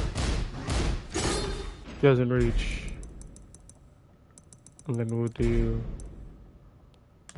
see if you can interrupt. It does look particularly slow. Trades, I'll write that down.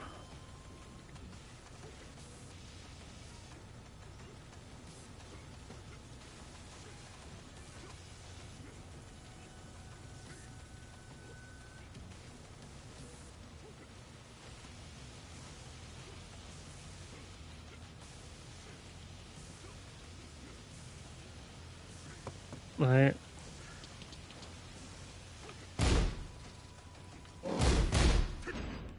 And what if we made it flash after the first one? Get counter hit. Okay, cool. Next question would be if I give Yoshi heat, does that change our answers? No, not for that one.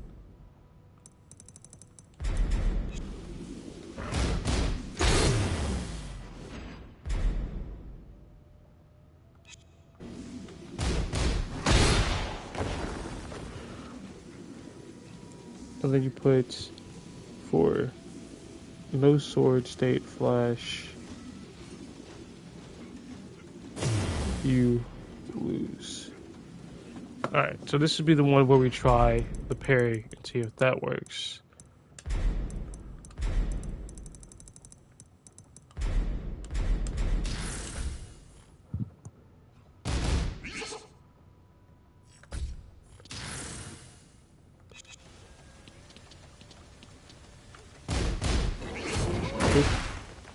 So can you block it though? Yeah, you can.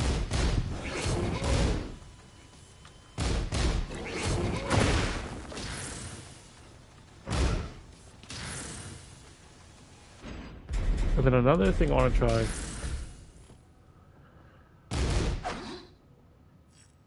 There again. Okay.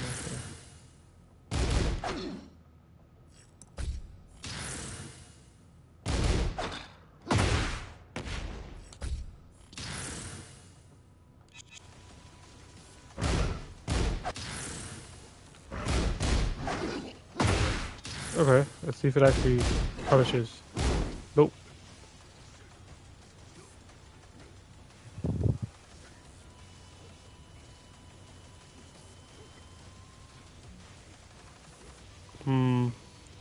I'll still write down as a note. Because what you can do is if you have your sword away, you can do single spin to evade last hit, then do full crouch 3. I guess like so since like you can technically parry it to take the turn back, right? That's still not like wrong. You can parry it, take your turn back. You can flash the trade, which is just like he's on last HP, he's doing the string, and you just want to take your damage, whatever. You can duck the high and launch.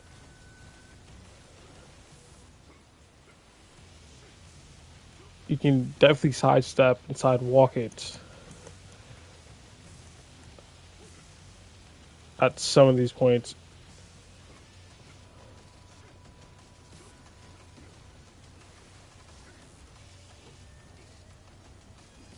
Oh, you can play Power Crush too. Let's see if that's true. before I like just blindly write it down.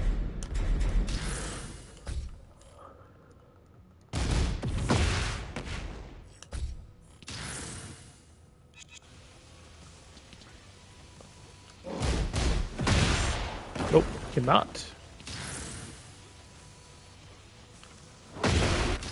Alright. Oh yeah, let's move. Let's turn off that punishment, because it's annoying. So, it's +6 into, like, crouch. So, like, I think this would be a good moment to go over his, like, raw rising options. Because, like, the issue, I would say, is how do you get any advantage from his raw risings? Let's see. So if the move is down, back, 3, write that as a note. Like down, back, 3. It's a low. 22 frames. That was like +6 on hit. Alright, cool. I'm trying to see a move list. And then all we have to do is just go find his raw risings. And I like to pair raw risings with the move that they're going to be used after. So you start for the homing, and then raw rising 1, 15 frame, right, -12. They got 2. He's safe on block. And I guess the big question is, can you sidestep during either of these situations? Because I'm pretty sure this move is negative, but it's launcher. This move is safe, but it's counter hit launcher, and it's only 12 frames. So these tools are specifically made for this actual, like, sort of retaliation moment. So I'm trying to think, what can I do to show? I just need you to, not even show, I just need to, like, figure out which way to sidestep, not show. Because, like, it's -6, so I don't think you can. I think you just have to take the mix. So, like,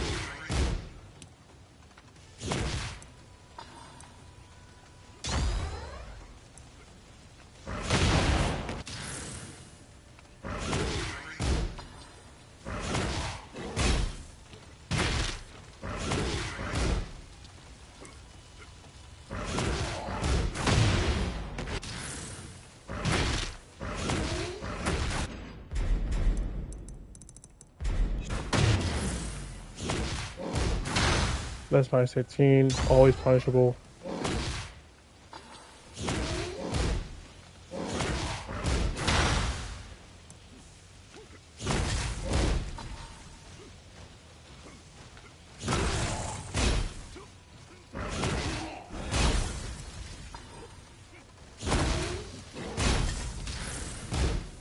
So, like, it's when you get hit by this move, you can't really challenge. Like, their favorite button is this, and they're +6. So the only thing you can do actually from this position is be Yoshi, or Raven, or have a punch fairy. I think that's the synopsis of what you need to do here. And it's like, I'm not upset about it. He has a slow low that gives him +6 advantage if he hits you with it. So technically, it is reactable, right? There's no complaints. I just sound like this because I'm tired.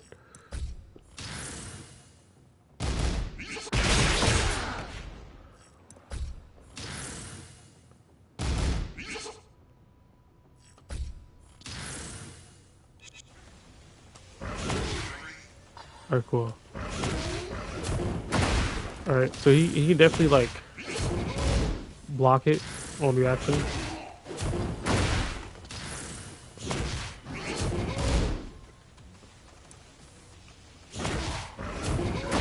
Alright, all these are getting blocked.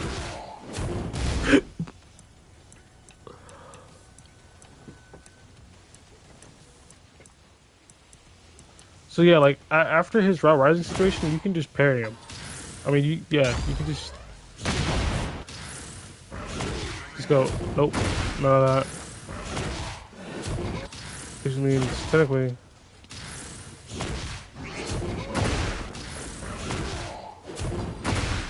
right? And like it's never gonna hit him, but at least like it stills the turn. Like it avoids the mix up. But then again, it's Fire Rising. There was no mix up. There was never a mix up to begin with because there's no like lows from Fire Rising. So they hit you with a low. It's just gonna be mids as they come up, mids and highs. Some of them might be plus and blocks, some maybe not. For this character, none. So they're either gonna do a move that's punishable, like this, or they might do something safe, like this, Horizon 2. So like, it's a little bit like, do you want to stick around and see if they use a safe move or not, or do you just want to like be +1 in their face? I mean, in theory, I think parrying them here, and this might be the reason you don't see a bunch of parries all the time, because like, unless you're a character who gets a launching parry, it's actually fucking worthless to parry in this situation. I know what you're thinking, like, what do you mean by that? Because like, if I turn off the punishment, right? Because remember, it gives me +1 on Yoshi if I parry, right? If I do the same scenario and I don't parry, I get a punish there, right? For like a decent, I can do 2-2, do Kencho, right? I can do down forward 4. I can do 1-1. I can get a decent punish, right? And I get plus frames. That's more than +1, right? Guaranteed. If he does something like this, he's -9. He gives up his turn. I get to start my offense, and I can just throw out a jab and be +1 there, while still having the opportunity for him to throw something else out that like gets punished. He has this, right? -6, same deal.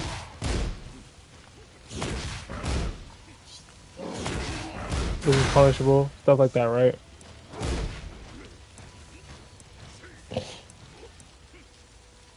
And then he could try to go into something like this, slow it up to counter the parry, stuff like that. But like the general idea is like is the risk reward isn't really high enough on these moves, and your character doesn't have anything to shut it down essentially. And there's nothing to shut down. You can just stand block the entire time, and then if he grabs you, the grabs are ambiguous. So, but like you get the general idea. You get the general concept of it's not something you actually have to engage with. You can pretty much just ignore those.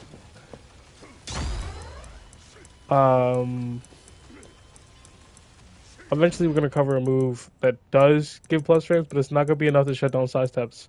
Because that's the major issue right there. Why I'm not like going too in depth with the moves is because they shut down side steps, and since they shut down side steps, there's literally nothing you can do. there's literally nothing you can do.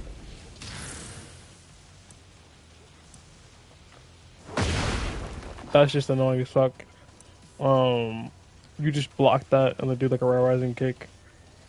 Can you actually sidestep that on reaction? That's a good point to be made. Yeah, it probably has no tracking at all, right? Let's do like a single sidestep, but it's slow. So what? Oh, okay. Hold on.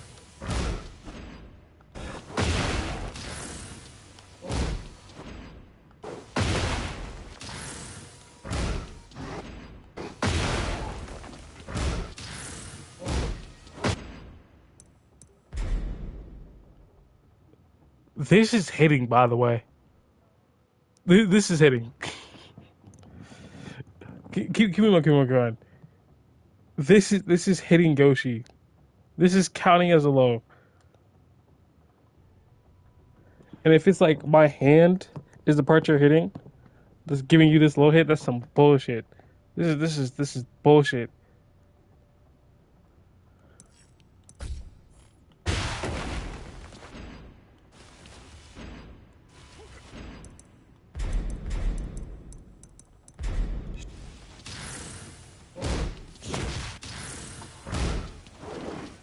So you can sidewalk it. But what are you really gonna gain if you sidewalk it? That's the thing. So I think you have to. Can you even? I don't know, bro. That move is just annoying.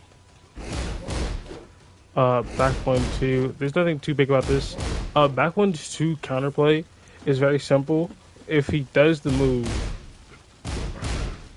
right, you punish him. If he does the move in the stance, you launch him. Yeah, that's pretty simple.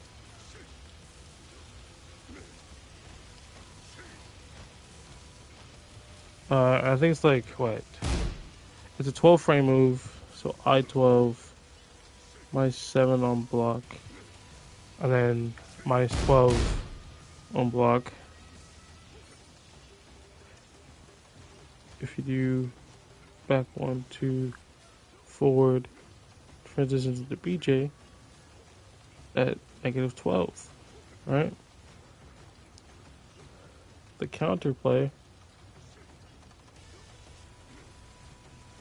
is launch him when he enters stance or punish.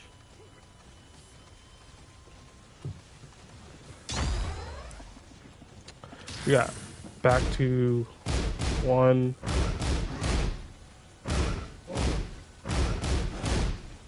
Ah.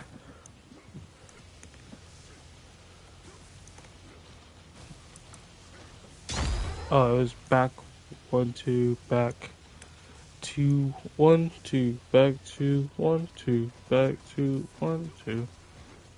What is that? Even I don't know. I don't know what I'm supposed to get from this move. -11, -12.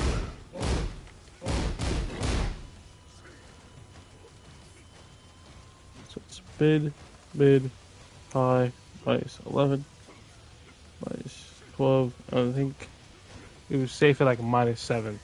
So either way, when he does this move, he's giving up his turn.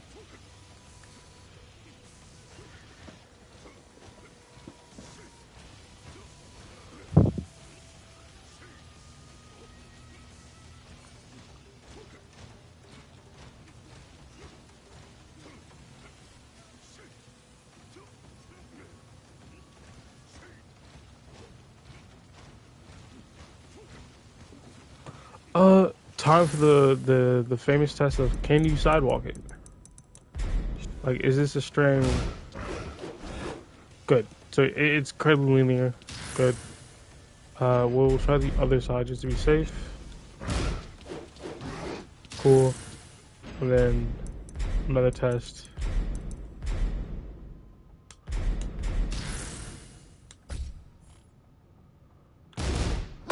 Can you just hop me instead of having to like time the duck? All right, another test. Flash. Of course. All right, and then a test. Down for a two. Let's see if that one counts.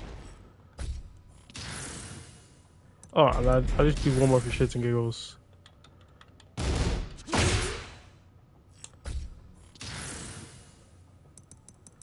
All right. Start with the hop knee.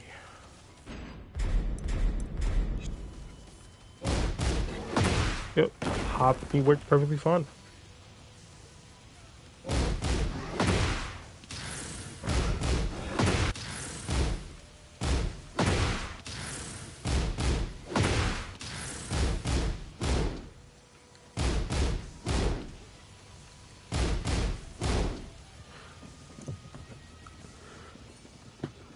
All right.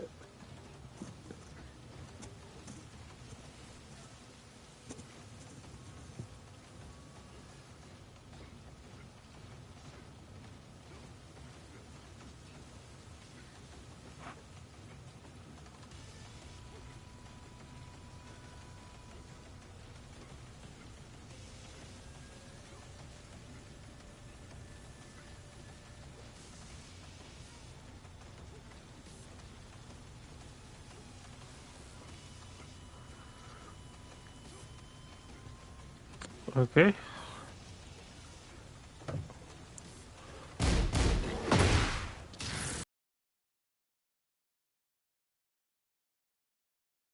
Let's see if you can flash it.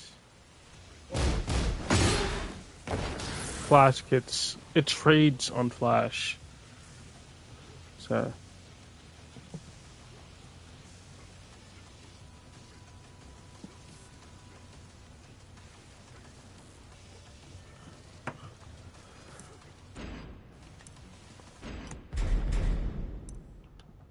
let's see if this one works.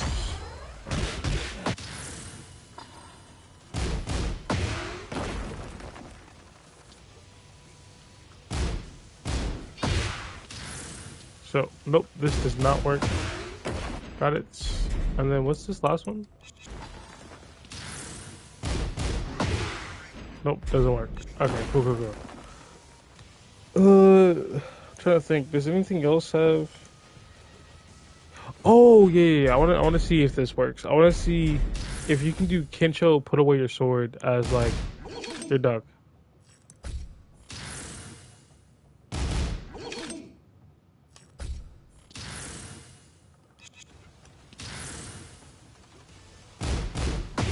Nope.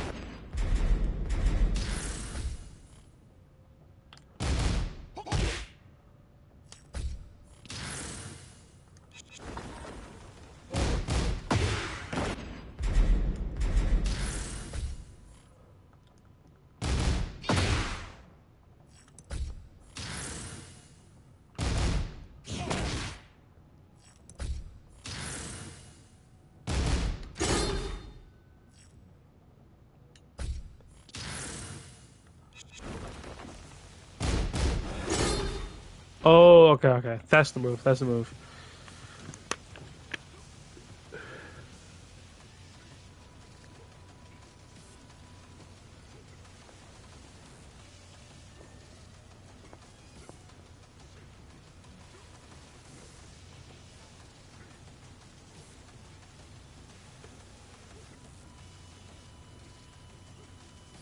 There we go. So to review all I was doing, you can't use flash normally because it trades with it, and it could be good depending on the situation. Like you just need to take the last bit of their health away. Uh, you can just flash them, but then again, you can always just settle for the 2-2 punish in the end, right? Um, Another thing is if you're in buff state and then you micro duck the last hit and flash, that works as well. Uh, Micro duck and launcher always works too. Hopney works as well. You could probably sidestep out of the last hit as well. Um,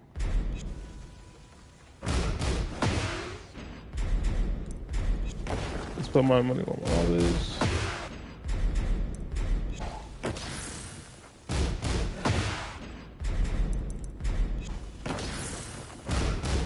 Nope, you cannot sidestep it. I tried every single option, doesn't work. Can't sidestep. Unfortunate. That's just punishable.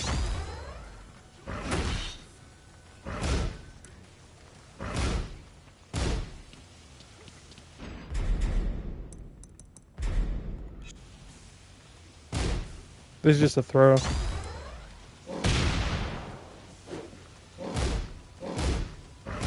This is 0 on block. Mid. Pretty quick. I actually need to write this one down. This is one to be like one of the only moves that I like. Not going off of frame data. So B back 1+2.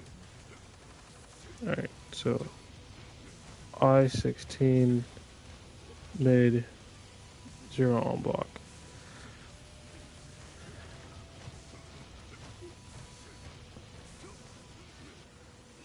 The counterplay is simply to jab. If he loops, sidestep works too.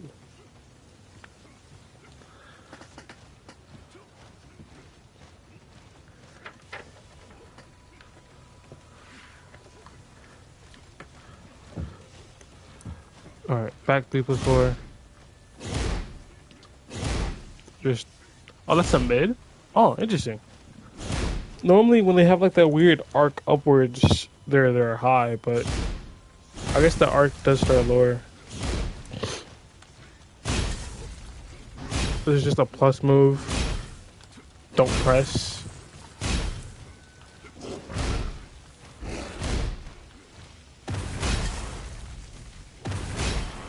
Oh, I think that's not a guard breaker. This.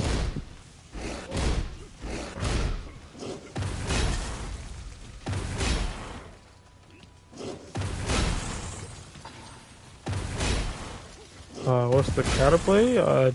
Maybe sized up? I don't fucking know.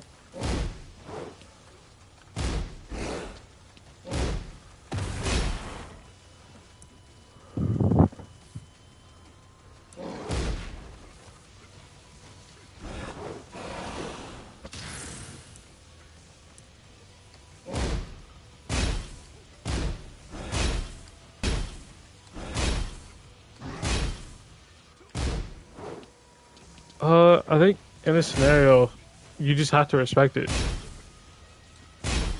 You can still sidewalk. I think I'll put that down. Where you're getting hit by this. So like up forward one.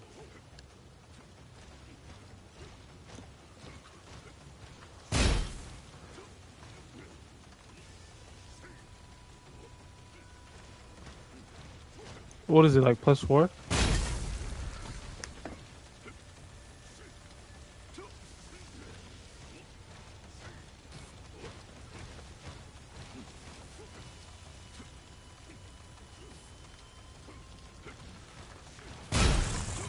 No, it forces you to crouch, doesn't it?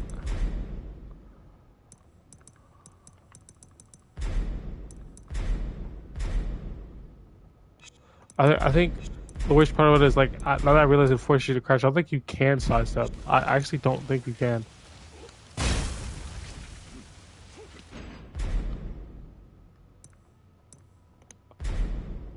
Or does it not?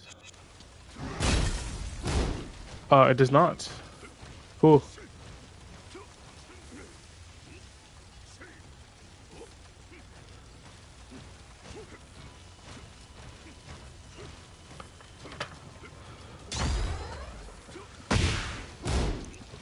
Oh yeah, let's turn that punishment off. You see it.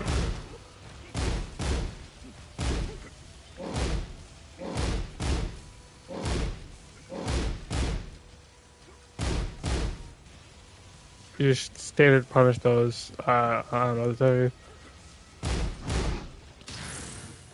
In fact, I don't think anyone's gonna be throwing this in the neutral except like bad, you know, armor kings.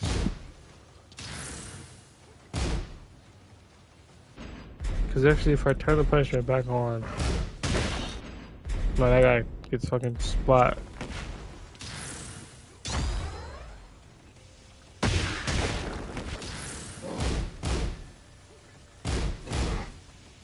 Maybe if I do something like.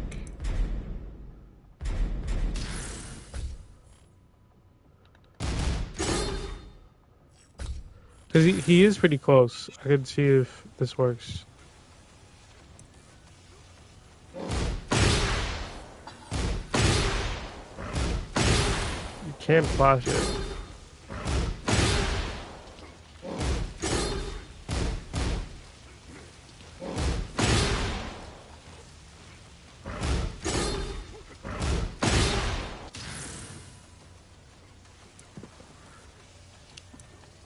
I don't know, that seems kind of. I think it'd be easier just to like block it.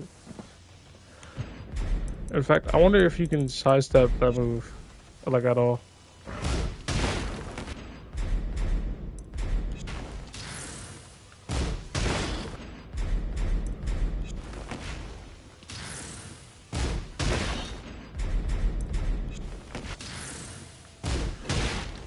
Nope, cannot do that at all.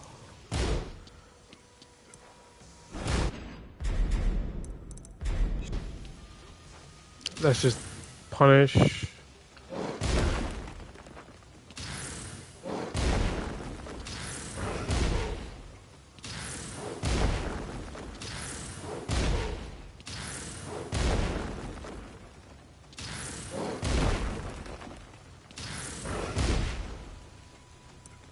Uh,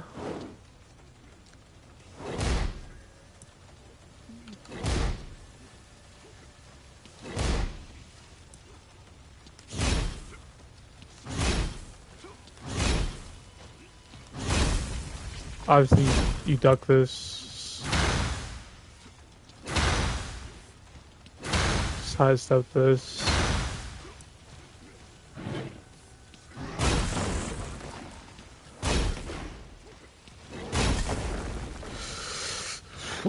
What are these moves? I don't even know idea. I have no clue what these moves are.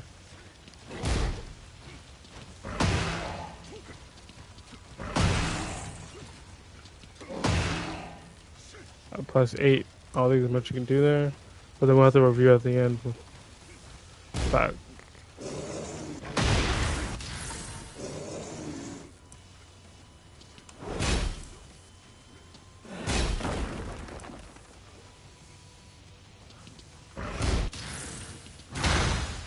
Let me back up. See what this looks like.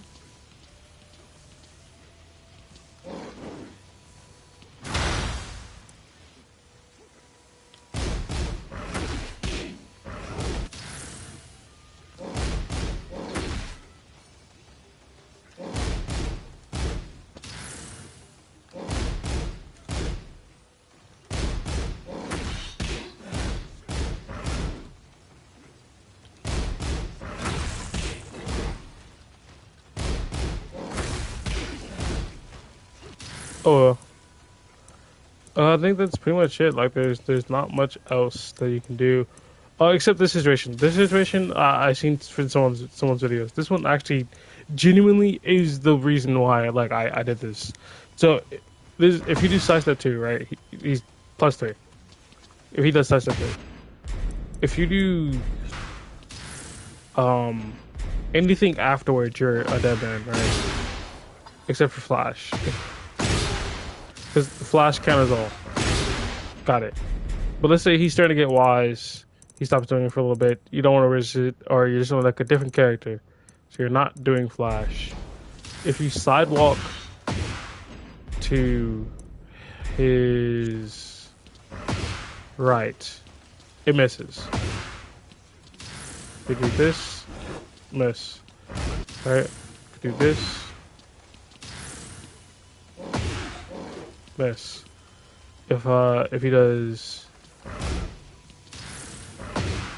this, misses. Which also means that after getting hit with this, you can sidewalk into like a button. So I do this, misses. And this is just a step. So that means every time you have a low level, or let's face it, like a bad Armor King, you can blow him up for it, especially if you're on like something like Diligent. Let me select him. Ready for the next battle.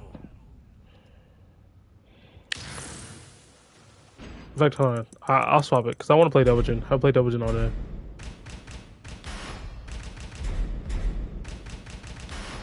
I think I'm pretty much done. I think everything else is just like memorizing the punishment from like a punishment training. Pretty much.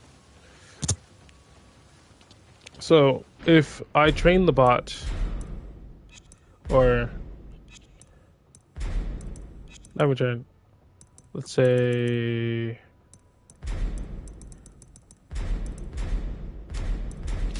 alright, I'm gonna make the bot do sidestep 2 into like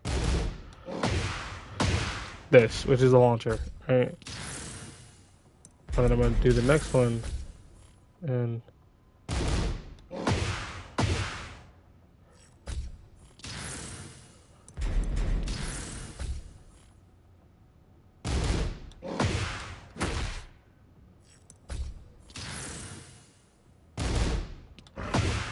that was delayed.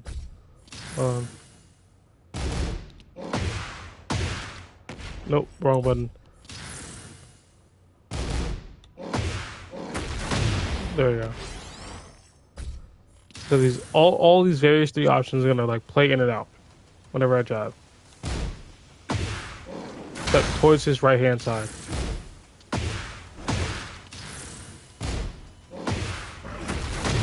If I can press.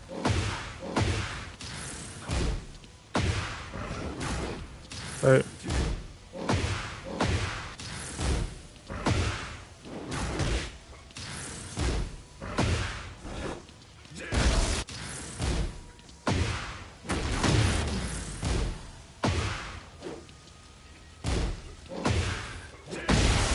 There we go.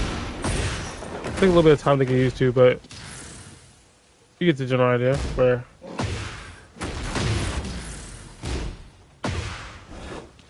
you get the timing down, but once you do,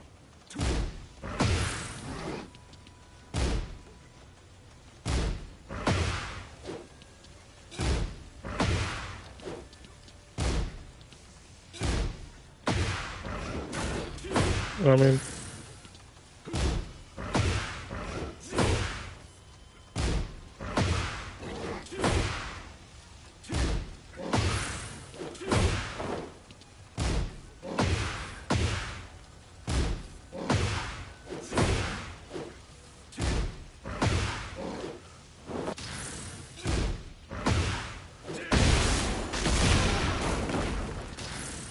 You get the general idea.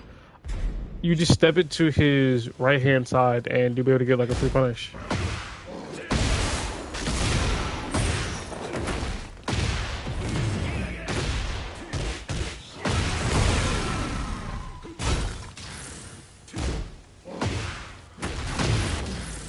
That one you have to like sidewep pretty wide on.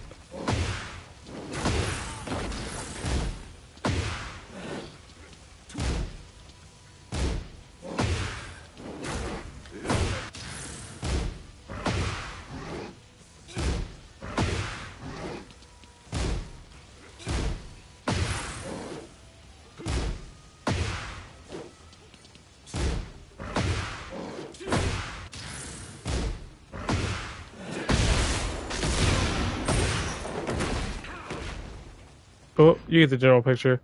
I think that will be enough of that today, where there's like just a bunch of throw grabs and breaks that oh, this is double and stuff. Oh, I can look for the PDK, his normals. But like what I was saying, like there's just a bunch of like grab stuff at the end that I don't really particularly care about. I don't want to play Armor King that way. And when I'm going against him, I guess I do want to know how to break grabs, but at the same time, it's like some of the missions are genuinely ambiguous, so it's just like whatever. Let's see, PDK, PK, PK, PK, PK, PK.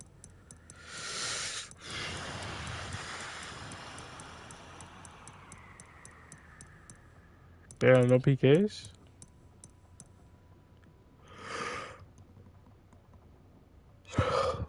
I guess. Oh well.